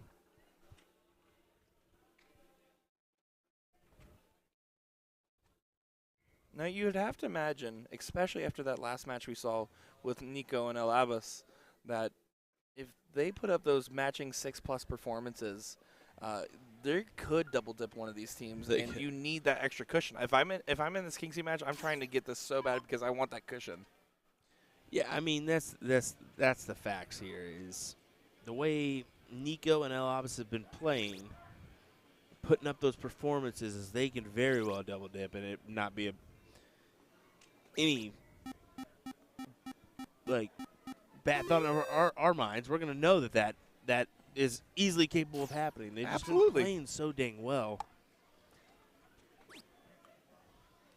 Now, Jules did start off with perfection here, and Perez almost finding the opposite of. Jesse saying, Will, on a scale from 1 to 10, how tired are you right now? I might get about a good 8. We're at an 8. Good 8. I'm gonna put her at a 7.5. I put some caffeine gum in my mouth, just knowing I need to make it through a good hour and a half at least here. I'm gonna be honest. I don't know how I'm not tired right now. Right. Honestly, but Will's watched me. I've consumed a lot of caffeine today. Yeah. I'm trying to halt the caffeine content, but hey, we're surviving. We're making it happen. Well, I mean, right now they're playing Blink 182 on the speakers out here, so that's really making me have a wave of energy out here. Yeah, just a 3 mark there. Not going to be enough. Jules going to hit that single 19 and just move along.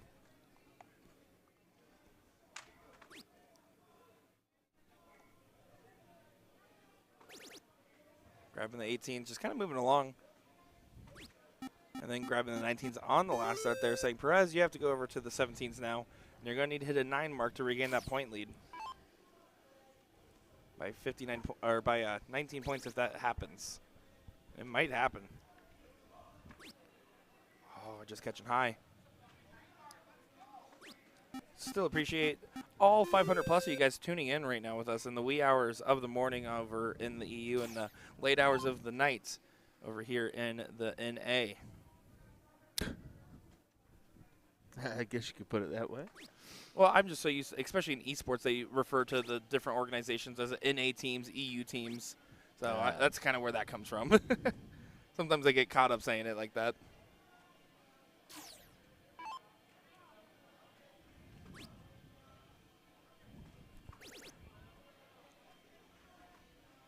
Oh, last one catching high. Kind of looked like it was going to be money.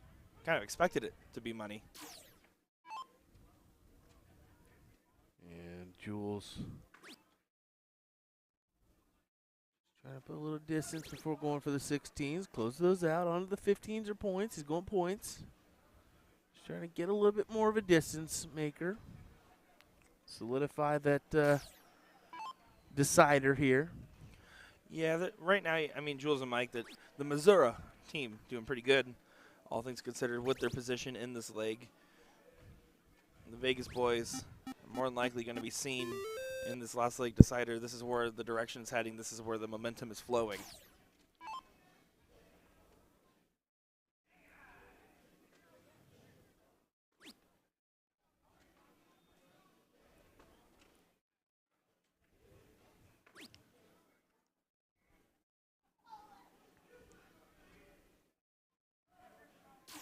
No matter where Sean Green is, he's definitely sleeping. Jesse, don't even worry about that. And if he was here, he'd be putting us to sleep with him on the mic. Just kidding. All the love, Sean. Big shot there from Patrick, keeping them in the mix here with those 15s not being able to get closed. Forces Jules to spend an extra dark drive with some points. Wanted to find a trip so he can just go right at the 15s. He's just staying up. Not taking any risks, but unfortunately with that miss, he needed to find at least a single there because now Perez can potentially hit a big momentum swing. Trip, trip, trip is the shot here. Not in the cards today, though. Not in the cards. Team from Vegas. That was a little bit of a forced one for me.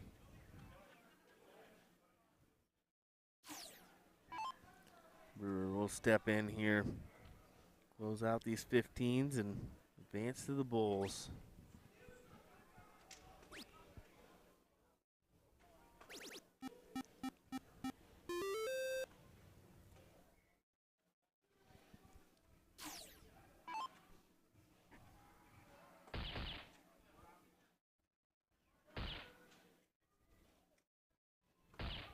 Patrick, the 4 Bulls there, but with Jules right behind him, hunting down the 3 Bulls for the leg win. I think we're solidified for that decider. Oh, certainly. Definitely so now. Yeah, so 1-1 scoreline here. This really could go either way. Both of these teams have shown that they've had the stuff to be able to win this out.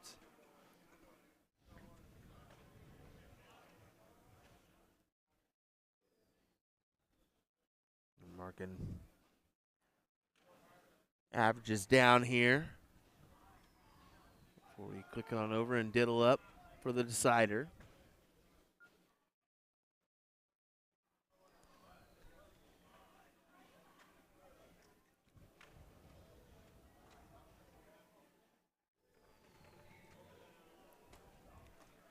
Good position there on the diddle for Perez.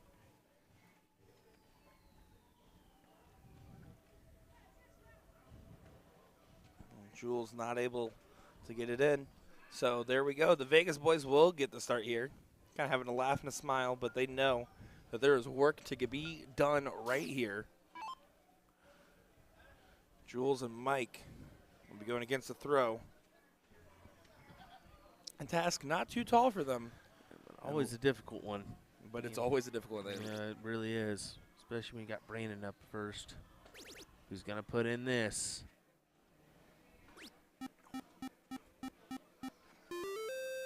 Solid 7-mark opener there. Jules doing a little equipment check, walking up to the line here. Mr. Movie Star.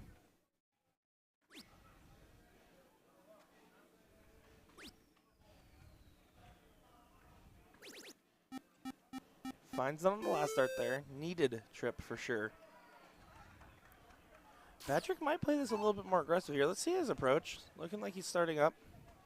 Starting down. Oh, those 2 big misses there. That one may hurt. It's up to Brewer to punish. We'll find out. Will it be corporal or capital punishment? That is what we're going to find out.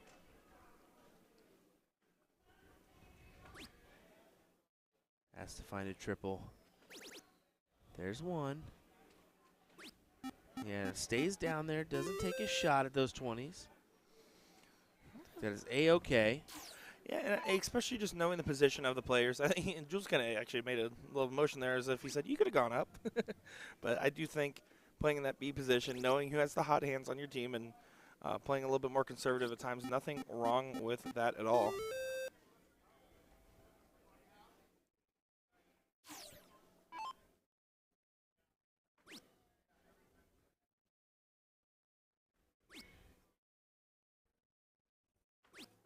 Jules, I don't know if I agree with the stay up there.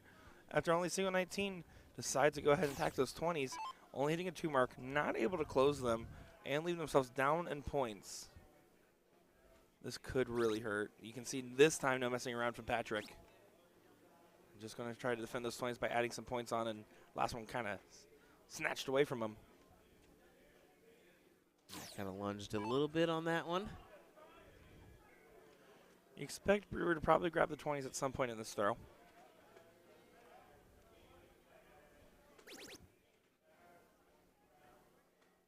Oh, but misses the big single. So here we go. Can Perez punish? Back-to-back huge let-offs there for the Missouri team.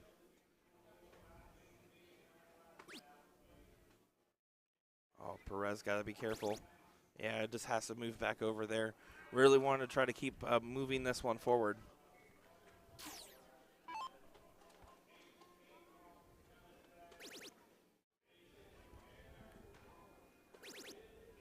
And Jules is back to reality. Oop, there goes gravity. But there's no vomit on his sweater already. All right, stop it. They might be having for dinner some mom's spaghetti. I want to see how long you would let me go with that one before I got stopped there.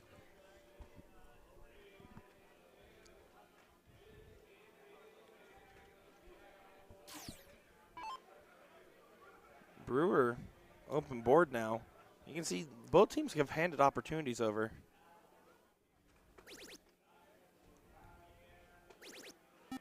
Decides just to go back up after not being happy with that attempt at the 17 there. Nothing wrong with that transition there.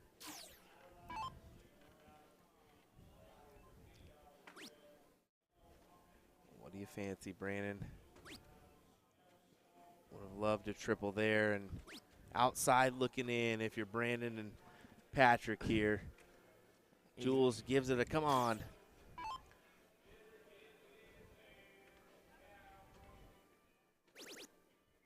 Grabs the 17s, is going to be on the attack here. Back up with that last dart.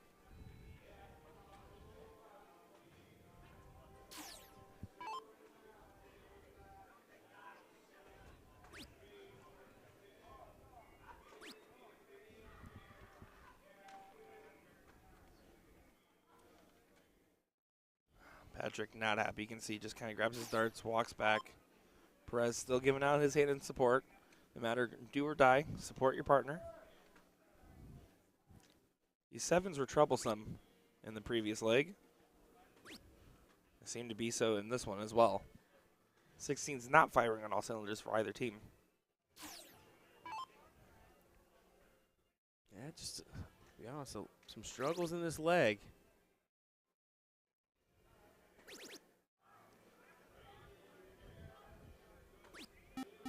That's a good correction there. Gets you back into the mix, but that timing, I feel like knowing Jules, he's going to take that as motivation. It's going to help him refocus in. Yeah, this is the shot right here. Back for points, yes sir. Beautiful. Big shots for Jules Van Dongen. 8 mark on the board. One step closer to the king seat position.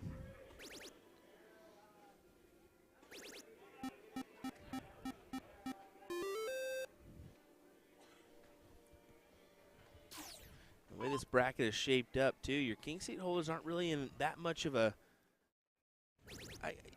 you kind of consider it a good spot, bad spot situation because you sit normally for a little while, but with the bracket the way it is, the 4th place match should roll right into the 3rd place match because we're neck and neck here. Well said. Absolutely agree with that. This is honestly probably preferable for the players, as I know they're feeling a little tired at times. Maybe not too tired. Look at this. Oh, wanted to find another double. Oh my gosh. The amount of 5 and 6 bowls that we've seen here from these players, incredible, incredible. One more bowl for the king seat. Gets it done. Jules Van Dongen and Mike Brewer. Brandon Perez and Patrick Longen, is that right? Yeah, I think it was Longian. Always second guessing my pronunciations. They will be going to that 3rd place match to play the winner of what is going on our board F2. I believe that they are in the tiebreaker right now. Yeah. Don't quote me on that, but I would presume, given that they started about the same time. I believe they are. We're going to go ahead and pull it on over here and check.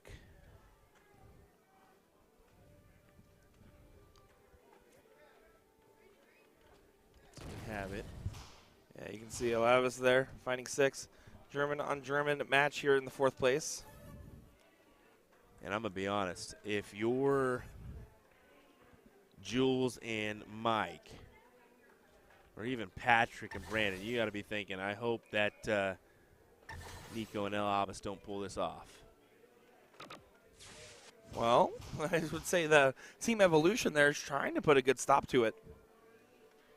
Well, the Team Evolution has been playing well, but I just think that, you know, each round is different. You're not going to consecutively play the same throughout. But We haven't seen the same Nico, gear. yeah, Nico and El Abbas have just been on a tear. I mean, that 6-7-5 and the 6-6-6 to win that match for them was just phenomenal. Oh, and that's a huge last start there to regain the point lead. Nico with the 3 darts for 3 singles was not happy with that visit at the 18s there. Obviously, needs to be careful. Yeah, he's kind of blocked up on that 16.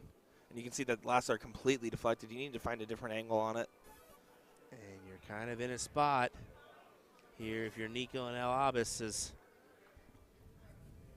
they don't have a wedge on the board. Well, you can see, if you look at the game screen there, 9 mark, 8 mark, 5 mark were the last 3 visits for that team. He's just taking a gander here. Yes, I would go points just to be safe. If you grab the 15, you can probably win. If you miss it, though, you give him a chance to get back in. That's what I'm saying. I mean, I just like to go to the points there. I mean, yeah, does the single help you? Not as much, but if you hit the triple, it does. No, absolutely. But you're right. Yeah, if he takes a shot at the 15s, hits it, that's, you know. Probably game. Yeah. But he missed it, and Nico is able to punish, regain the point lead, and give themselves another fresh breath of air in what is otherwise a gasping game. Jesse, any of the game, proverbially speaking, 3 houses and points is more so. Exactly. That's what he's saying. 3 houses and points, and forcing your opponent to the bulls is essentially what he would do. And Look at that's that. a difficult predicament. Evolution is pushing them to the wire here, though. And it looks like this dominant performance from Nico and El Abbas Fell off. I don't know. Yeah, I don't know. I mean, we didn't tune into this match during that, or didn't see how they were really playing, so we can't justify how they fared in this one. If it was just Evo playing how they did, Dennis and Muehlhelm, but they're doing what needs to be done to advance, and they did just that. Wow, and you can see Nico immediately going up, and Abbas as well, giving the handshakes and saying congratulations. And look at the relief. That was a huge, huge win there, and you know, just a little bit of the fatigue catching up for the teams that keep on winning. The Evo team earned this, though. Wow, you can see there's some relief on those faces there as they're going into the 3rd place match, folks. It'll be these 2 gentlemen taking on Brandon Perez and Patrick Longing next here on USA Darts as we look to conclude our coverage here on our Saturday night events. Don't go anywhere. William Stewart, Nick Shearer. We'll be right back.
All righty.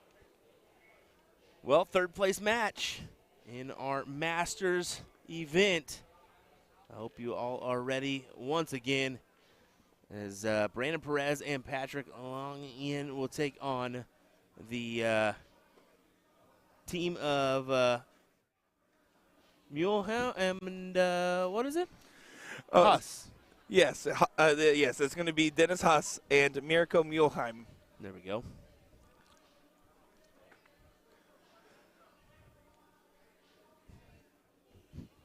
Abby, see, you got my back. Appreciate that.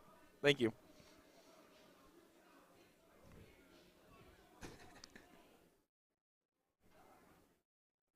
That we don't know about. I don't get it. Maybe I'm just too tired.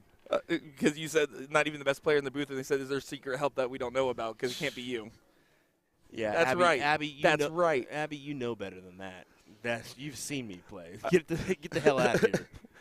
Oh, man. Well, I will say the reason I saw someone commented, Eric there saying gave him his jersey. Dimry said, hey, let's play a game. Winner gets the other's jersey. And ended up winning that one earlier. And then he's like, hey, I'm about to head out. Let's do the jersey swap. So put it on there. Same size. Fits like a charm. So appreciate that, Dimry. Same size. Definitely not same size. What is that?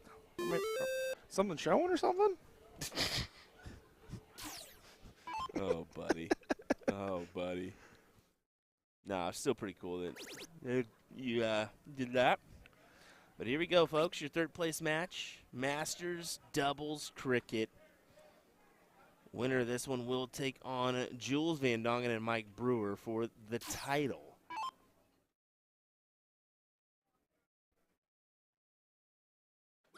You can see some people cheering in for Mirko. This is to get into the final, man. I mean, this is you're getting late into the night. You're fighting hard. This is where the focus and determination really matters. This is where it becomes truly a sport to me, if you ask me. Double me's. Me squared. Me times two. Me squared, me no circle. That was a dumb joke for me. What? Nothing. It was bad. No, the fact that you crave to be on the camera. Yeah, I know. It's okay. I actually didn't even think about that. Okay, I just like throwing brother. darts, dude. Yeah, I really do. Sure. I mean, Sure, you to can't be get fair- him off the camera, folks. To be fair, I did kind of force my way into the foosball stream, so I guess you're kind of right. Don't get me started on the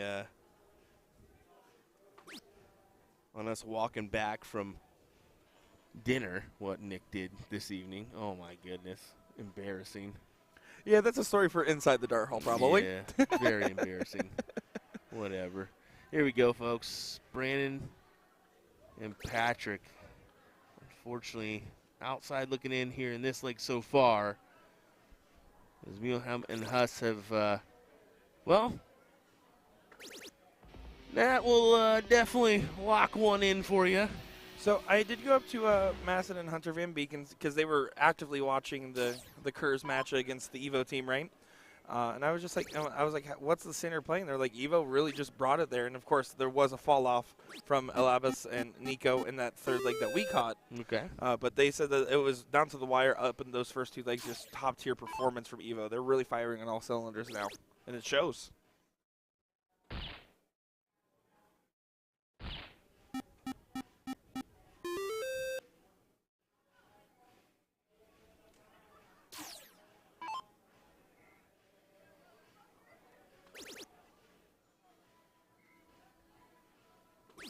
And Perez knowing that this leg's just about done, trying to get some warm up for the next leg, closing around there. One bull needed for Evo to get the first leg on the board and be one leg away from the final.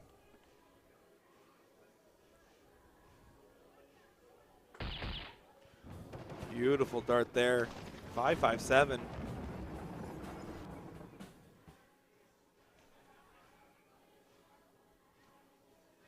Yeah, 5.67, 5.57. I'm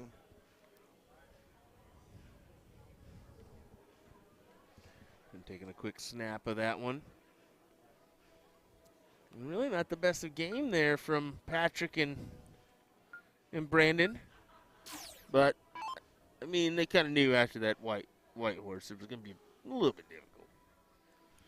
Yeah, but darts is a game of short memories. You have to just forget about it, move on, and start strong.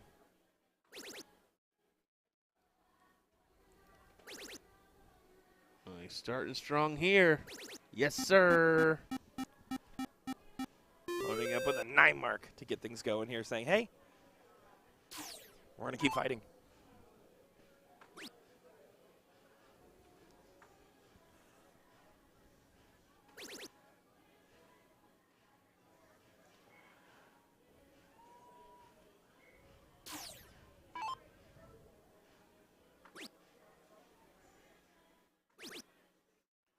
You see Patrick, he has that little flick almost of the dart there.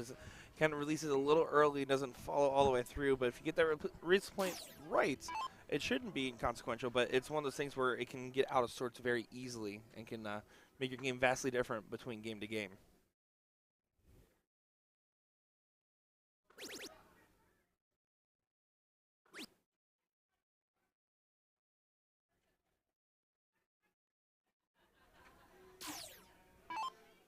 Perez just going to try to continue to maintain control, forcing his hand. Going right to those 18s, that's a good position to find the trip on the second. Over 100 points. Decides to go ahead and add up some more. It's not a bad strategy. Try to make this a, give yourself an opportunity to extend out, get to the finals here. Klaus tuning in to support the German friends. Welcome in, Klaus.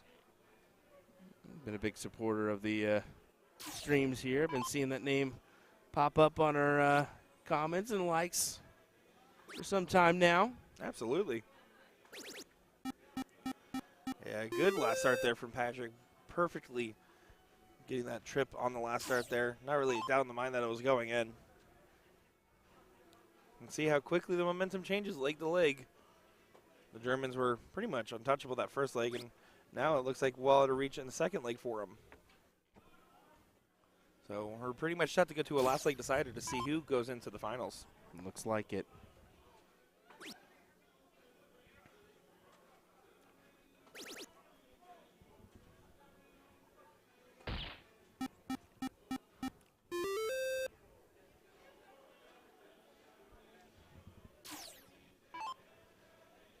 No skill, just luck, the shirt says.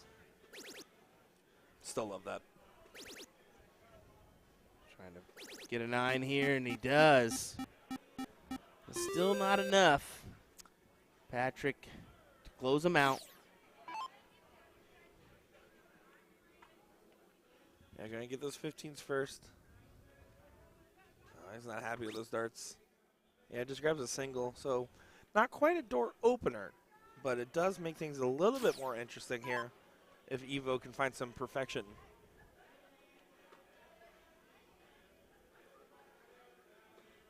Oh, on the wrong number, unfortunately. And those flights are completely hanging over. Yeah, that was a well thrown last start to try to get it in there. Pretty much the best you can really do with that was how much those were hanging.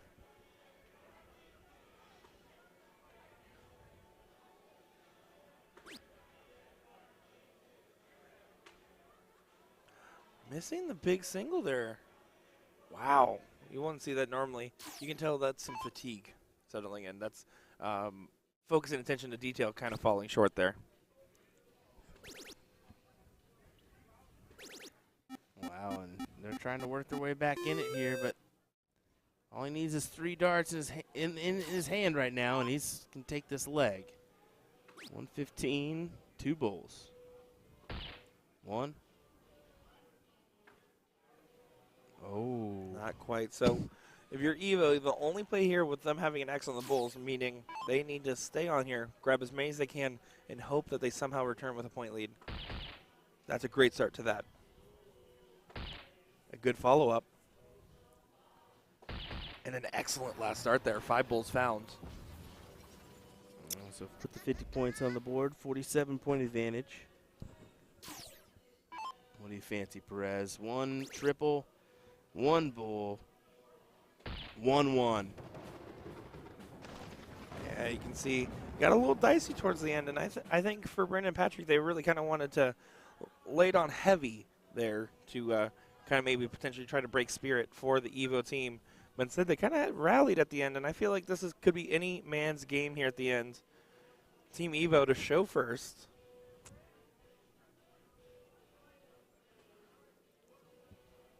Top left side of the bowl there.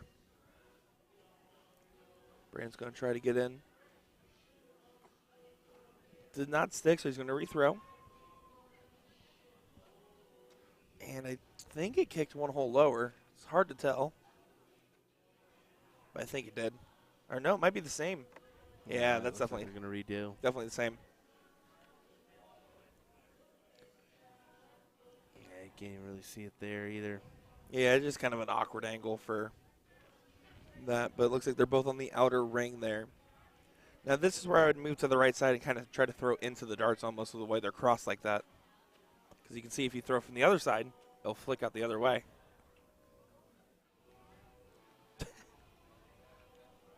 Pork, I wonder if that's the real room number.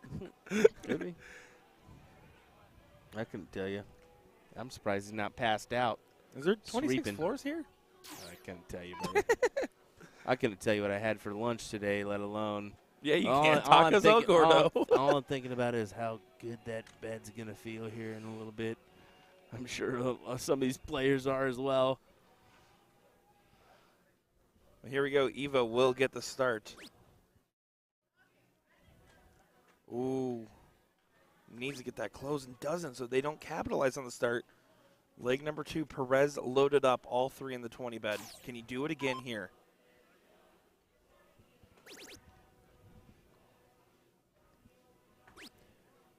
At least one more 20. Huge 7 mark open there. You can see the fist pump. He knows that that's important. Yeah, that's a big, big round. Porky's not wrong. He did have an everything bagel for lunch. That's actually It crazy. was like morning. No, it was morning. Because he asked me, he said, why do you smell like French onion soup? I was like, what? I mean, it was morning, but we were eating it at about 12:30, so it was morning for us. Oh, goodness. The real lunch was tacos El Gordo.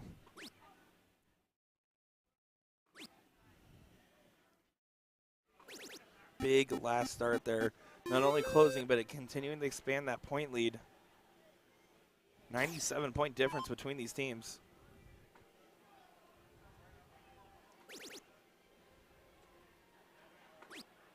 And I don't think that's a smart look up there, I'm going to be honest.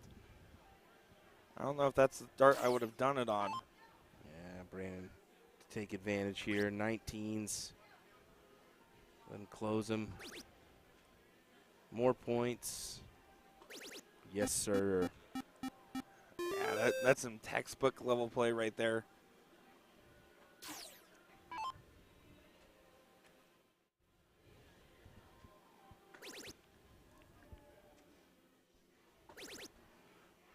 Oh, but this will be a huge find. And it is a huge find. Now getting that 8-point lead, so keeping themselves in the lay, in the mix, and in the fray.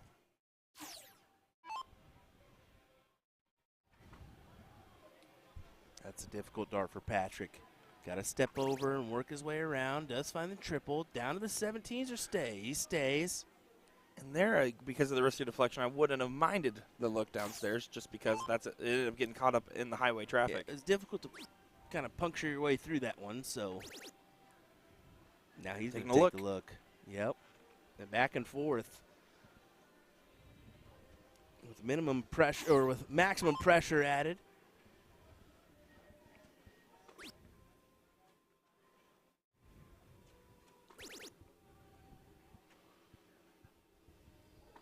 And it was just a matter of time before somebody collected. Yeah, 50-point separation here, which means that not only will the 16s need to be closed, but a subsequent 4 mark, so 7 in total to regain the point lead now. That's a good position for this to happen, though. Oh, but he catches it just a little funny there. Keeping it now 2 points away.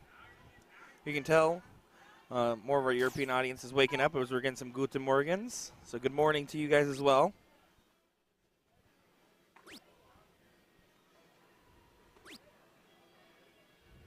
Patrick not happy with that visit.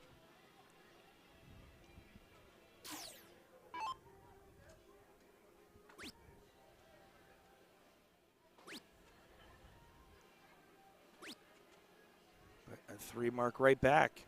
8-point separation. This is neck and neck going down to the finish line here.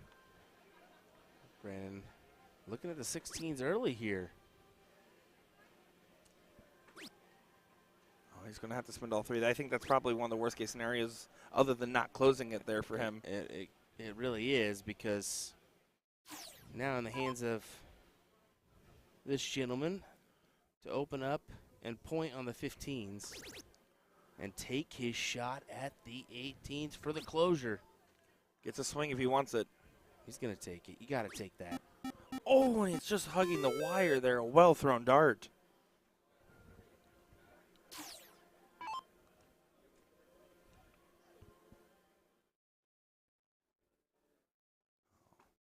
Patrick needs to find at least 1 trip, if not more. Decides to stay and finds a 6 mark. 101-point lead.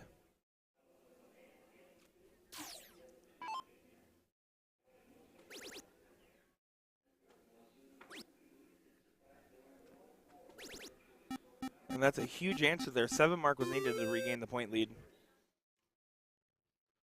Brandon knows with the X on the 18s, they go away any moment. He needs to get a decent cushion if he's going to take the swing. Decides to take the swing here. For the close. Oh, normally you would expect him to hit that, but this time it was just a millimeter off, hugging that wire again. You can see, look at the reaction of the audience right there. Hands on the face, gasping, knowing how close this is. 50-point advantage for Brandon Patrick. Will that go wayward here? And they just need a fat 18. It should. Oh, no, it's not found. Oh, my goodness. Sometimes the simplest of darts does not go, and then you're in a predicament once again. Wow. Some crazy stuff happening here in our 3rd place matchup on the Masters side. And he didn't take a look for the why single didn't close. you do What? that? What? That was not the right dart either.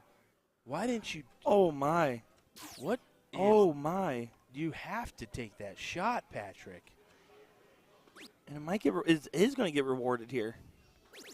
What is happening? This is just, and Brandon can't even believe it. Yeah, you can see he's kind of gasping here and wondering what's happening. Yeesh. Oh, no. At least a single 15. Oh, you close it. Come on, Close get it. There we go. But now only an 8-point difference, and this is a very interesting scenario. Evo going to try to get done on the Bulls here.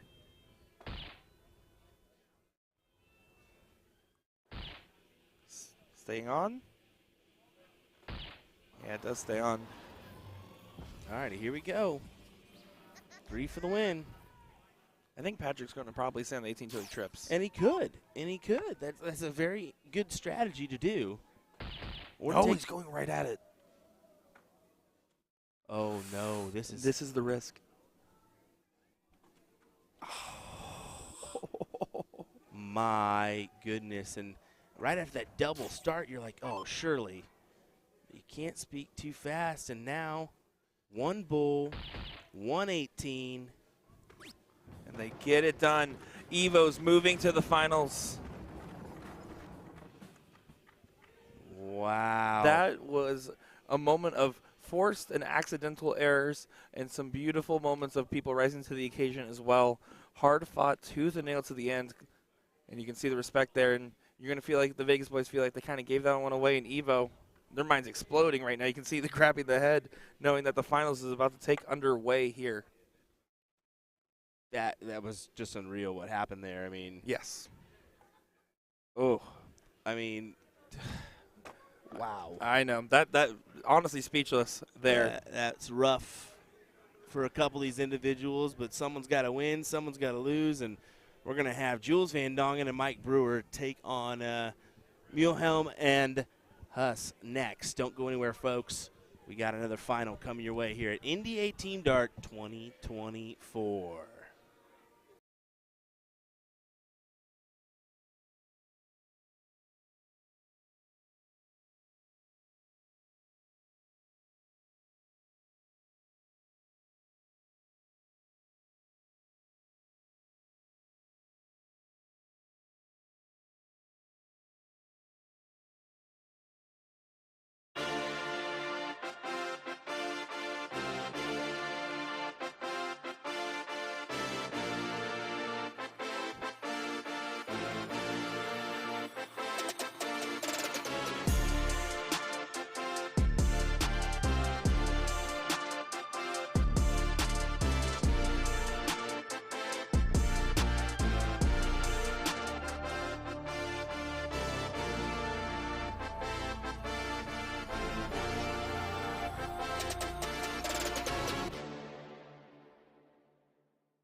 Breaking soft tip news, Windmill has announced a string of American player signings, including PDC superstar Jules Van Dongen. You've known about Leonard Gates, of course. However, we also saw Mike Maloney, Rick Hensey, and Garrett Rakowski, who are prominent soft tip players. Not to say they've never won anything on the steel tip side, but they are renowned for their soft tip accomplishments and dominance in the US. And for you folks overseas unfamiliar with these guys, just go on over to our YouTube page at USA Darts, type in their names in the search bar. We have dozens of great matches featuring all 5 of the new Windmill sponsored players. You will not be disappointed. It is astonishing to see 3 sponsorships that are soft tip leaning by a major darts brand with over 50 years of experience in the industry, not to mention the Blade 6 being the board sponsor for the PDC. So if that doesn't answer the question, why do people play soft tip? I don't know what else can. We totally understand how the UK folks might not get it and just don't realize how popular soft tip is globally, but trust us, we at USA Darts Production literally make half of our living streaming soft tip events and the other half streaming steel tip. You don't have to like or respect the soft tip side, but at least be aware. Soft tip is obviously beloved by enough people who truly enjoy participating. And now players are getting signed by Windmill. I can't wait to see what's next.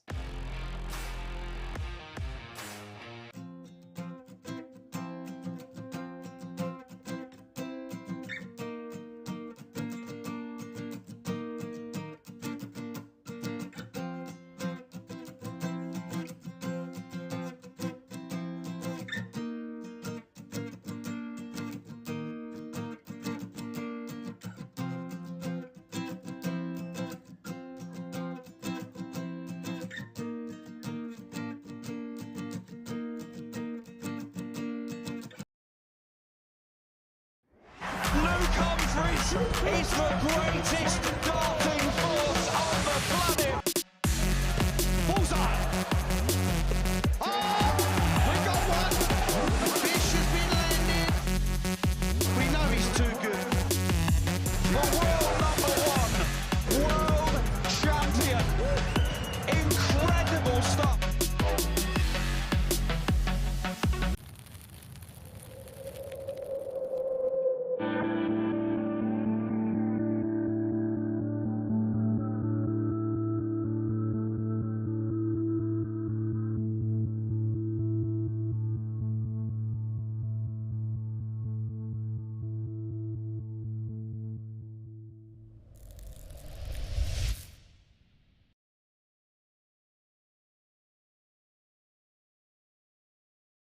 Let me tell you about A to Z Darts. We're a specialty dart store with over 10,000 different products. We create in-depth videos and blogs to help improve your game and showcase our products. We give helpful advice on how to practice darts, the fundamentals of form and mechanics, and how to make better decisions when purchasing your darting equipment. Whether you're brand new or a seasoned player, we try to provide fun and informative content. I'm Jen, the creative director for A to Z Darts. I've been playing for over 10 years, and I've traveled the world competing in and promoting the sport. This is Will. He runs our live streaming company, USA Darts, and travels the globe as well to broadcast major darting events and interview PDC players alike. You'll find over 2,000 different sets of darts on our website. Guessing right now you're pretty interested in our resources? Learn about form, throwing mechanics, practice routines, scoring and grouping, checkout methods, cricket strategy, and much more. Visit a-zdarts.com to take advantage of our blog or follow us on social media at azdartstoday.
Jules Van Dong and Mike Brewer take on Mirko Mulehelm and Dennis Huss here in our finals of doubles cricket. William Stewart, Nick Teixeira here. We conclude our coverage here of Saturday action at NDA Team Dart, which is now Sunday, of course. Yeah, right? Here we go. Hope you're ready for a good one. Jules and Mike do have the king seat, so a reminder of that one as we move along here in this match. Yeah, you have to imagine with Jules and Mike in that seat there that they want to kind of ride through this like a nice breezy day on a bicycle. But, of course, on the other side, Muleheim and Huss, I mean, they've been doing run after run, and they've fought tooth and nail to get to this point.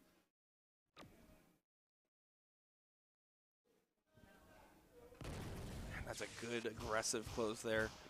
Yeah, good 7 mark there. And you can see German support there in the background. There's also some support for Jules and Mike. You get some Kansas City folks in the background as well. And if you talk with the Jules there, he'll tell you after listening to Danny Baksh's commentary. Oh, boy. How about that? What an answer that is. Beautiful 9 mark there. Jules will tell you after listening to Danny Bagish's commentary in a previous event, he said that really changed his perspective on cricket and about that high ground mentality and when to attack or not, and his game has come a long way there. And obviously the Evo team, their game's been doing just fine as it is. I don't think Danny even really thought about that before he released that information and how heavy he really invested in that. Mm-hmm. So, yeah, your top echelon players know how good Danny Bagish is at darts, like, and cricket in general. So, when you start speaking strategy, listen.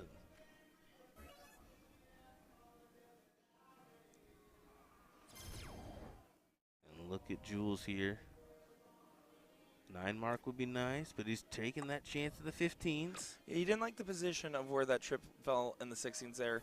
And when your opponents have multiple houses, one of the better ways to counteract it is just getting multiple houses of your own and trying to get them to spin darts, hitting singles, and taking multiple darts to close, kind of absorbing up what otherwise would be some big marks on pointing numbers.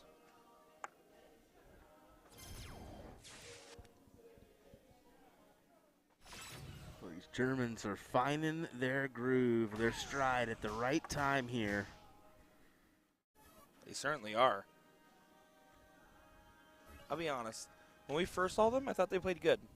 And then I thought they played better and better and better. They've been rising throughout the entirety of the day. 5 bulls there. Mike Brewer says, we're not going to go quietly into the night here for this first leg.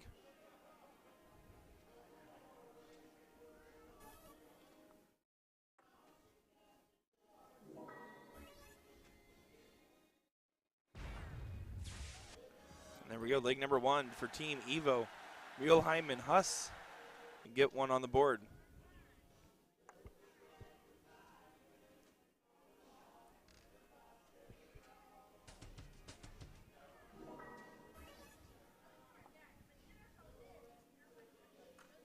JVD to start us off here.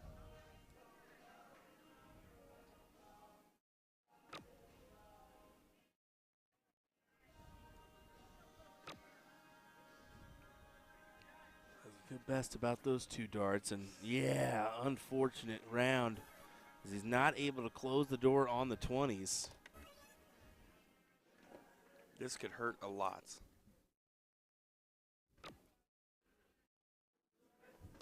How? Not? Gives it right back to him.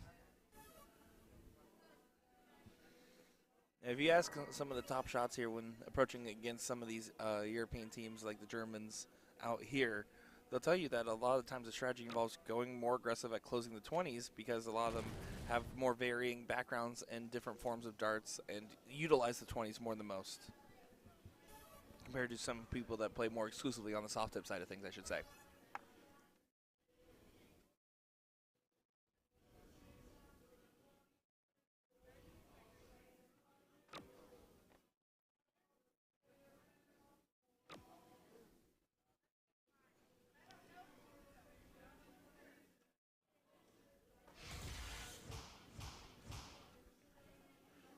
5 mark there. Good last start there for Evo. You need to get those closed. See Jules going up top.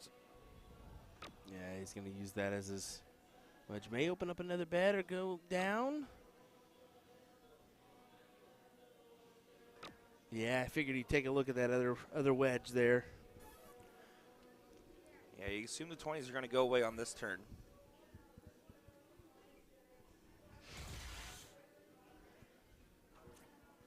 Oh, it's going to take an extra dart, though. I feel like that was probably one of the best case scenarios. Because now Brewer, with the mark on the 18 already there, means that if he hits a first dart trip, we'll have the point lead regained, and we'll be able to potentially attack the 19s. Doesn't even find the first dart trip, so he's going to be staying there now. Needs to get it closed. And doesn't. That is a huge misstep here. Wow.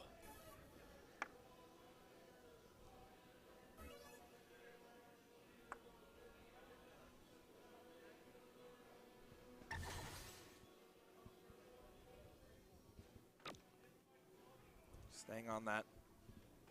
Yeah, that was a good line for it, too. 7 mark there for Evo. Evolution.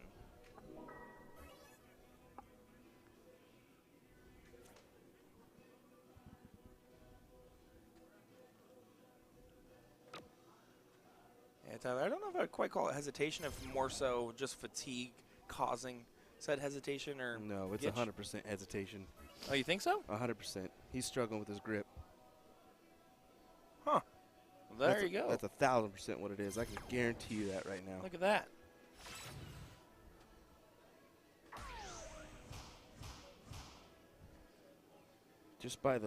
Just by some of the movements his fingers have been making and that hand alone, when you really look at it, I think he's struggling with his grip.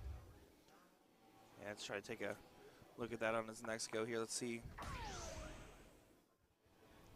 This might be a quick 2 straight, though, for the first dip. Yeah, it's looking like it. 2 bulls needed. And that is not good for the confidence of Jules or Mike. They need one more. Need one more. That's the regroup real quick.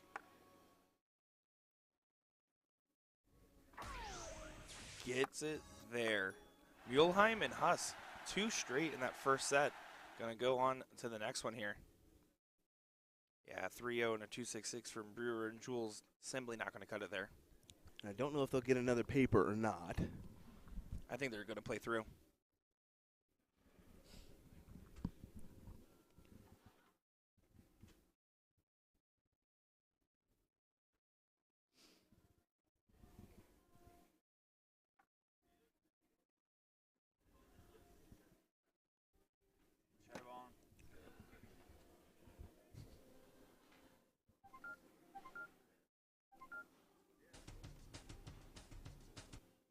All righty, here we go.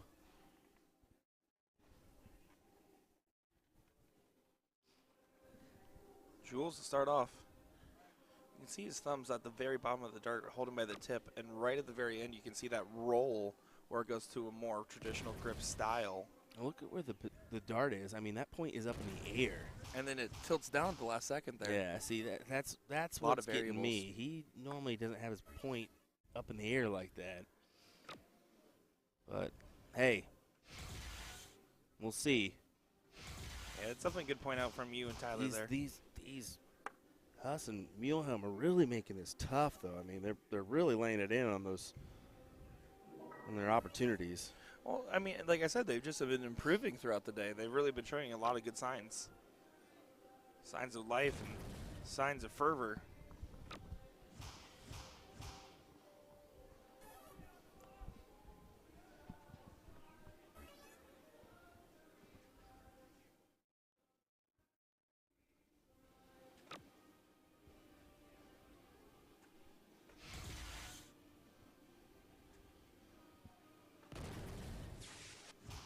Great last start there for Evo. I like that shot there. Forces the hand of Jules to grab a number first.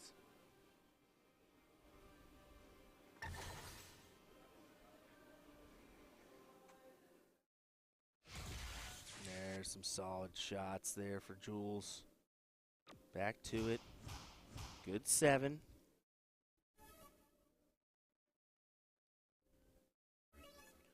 Yeah, the gamble did not pay off for Evo, so now they're going to have to find their own number, try to fight back in.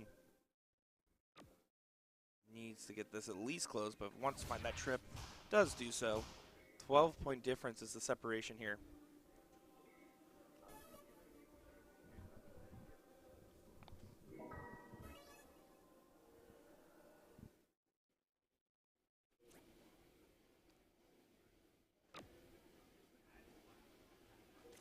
Oh, that was a choppy third there.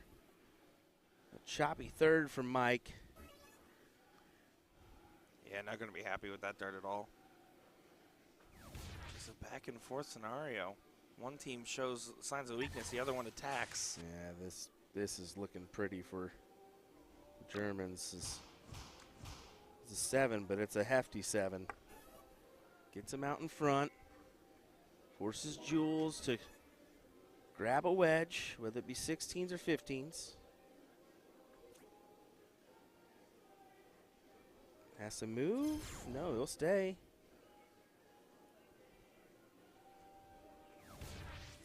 And gets the close there, closing from behind, basically challenging them to throw a 6 mark here. Or really a 5 mark.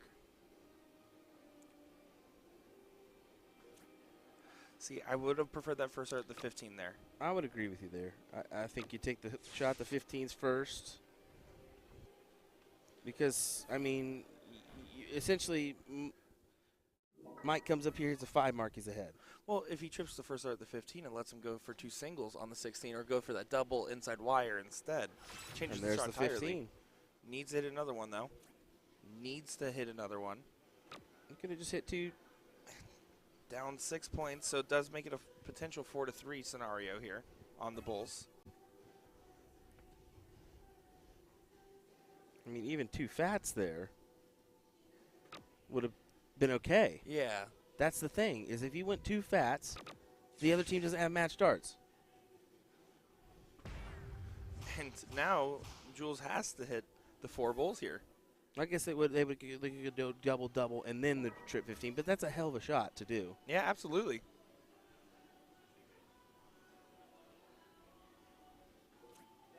Now needs to go double.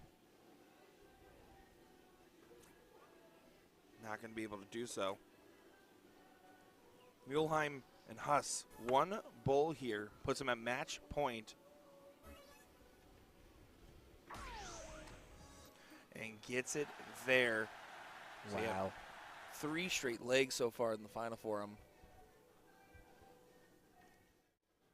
After 2 missed single bowls to almost be out of the tournament in the previous leg, now dominating in the finals.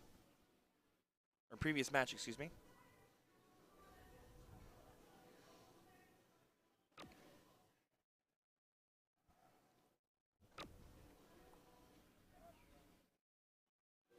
And see, that's another opener that you just can't have. Yeah, you can see JVD really feeling it at the moment here. You have to feel for him a little bit, but you have to also keep your head up. It's just an unfortunate go so far in this final. They can still turn it around, but you don't have much room. Yeah, and that was a massive last start. Not making the same mistake of falling 2 mark here. Rua here wants to find at least 4 19s and try to grab the 20, ideally. Brewer's been holding his own here I would agree. throughout the evening. I mean, you don't get to the king seat without, really doing your part for your teammate. Let's be honest. Well, I mean, let's be frank as well. You can't get backpacked in this hard of an event. Yes. There's too many good teams. There's too many quality shots, too many big hitters that are just going to dominate you if you're a one-man band.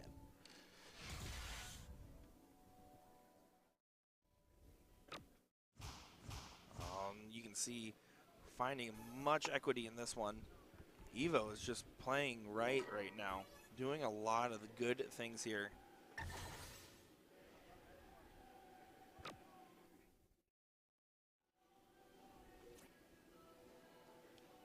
Going for the bull on that last start there. I think that clearly shows the signs of frustration. Yeah, frustration's been mounting here.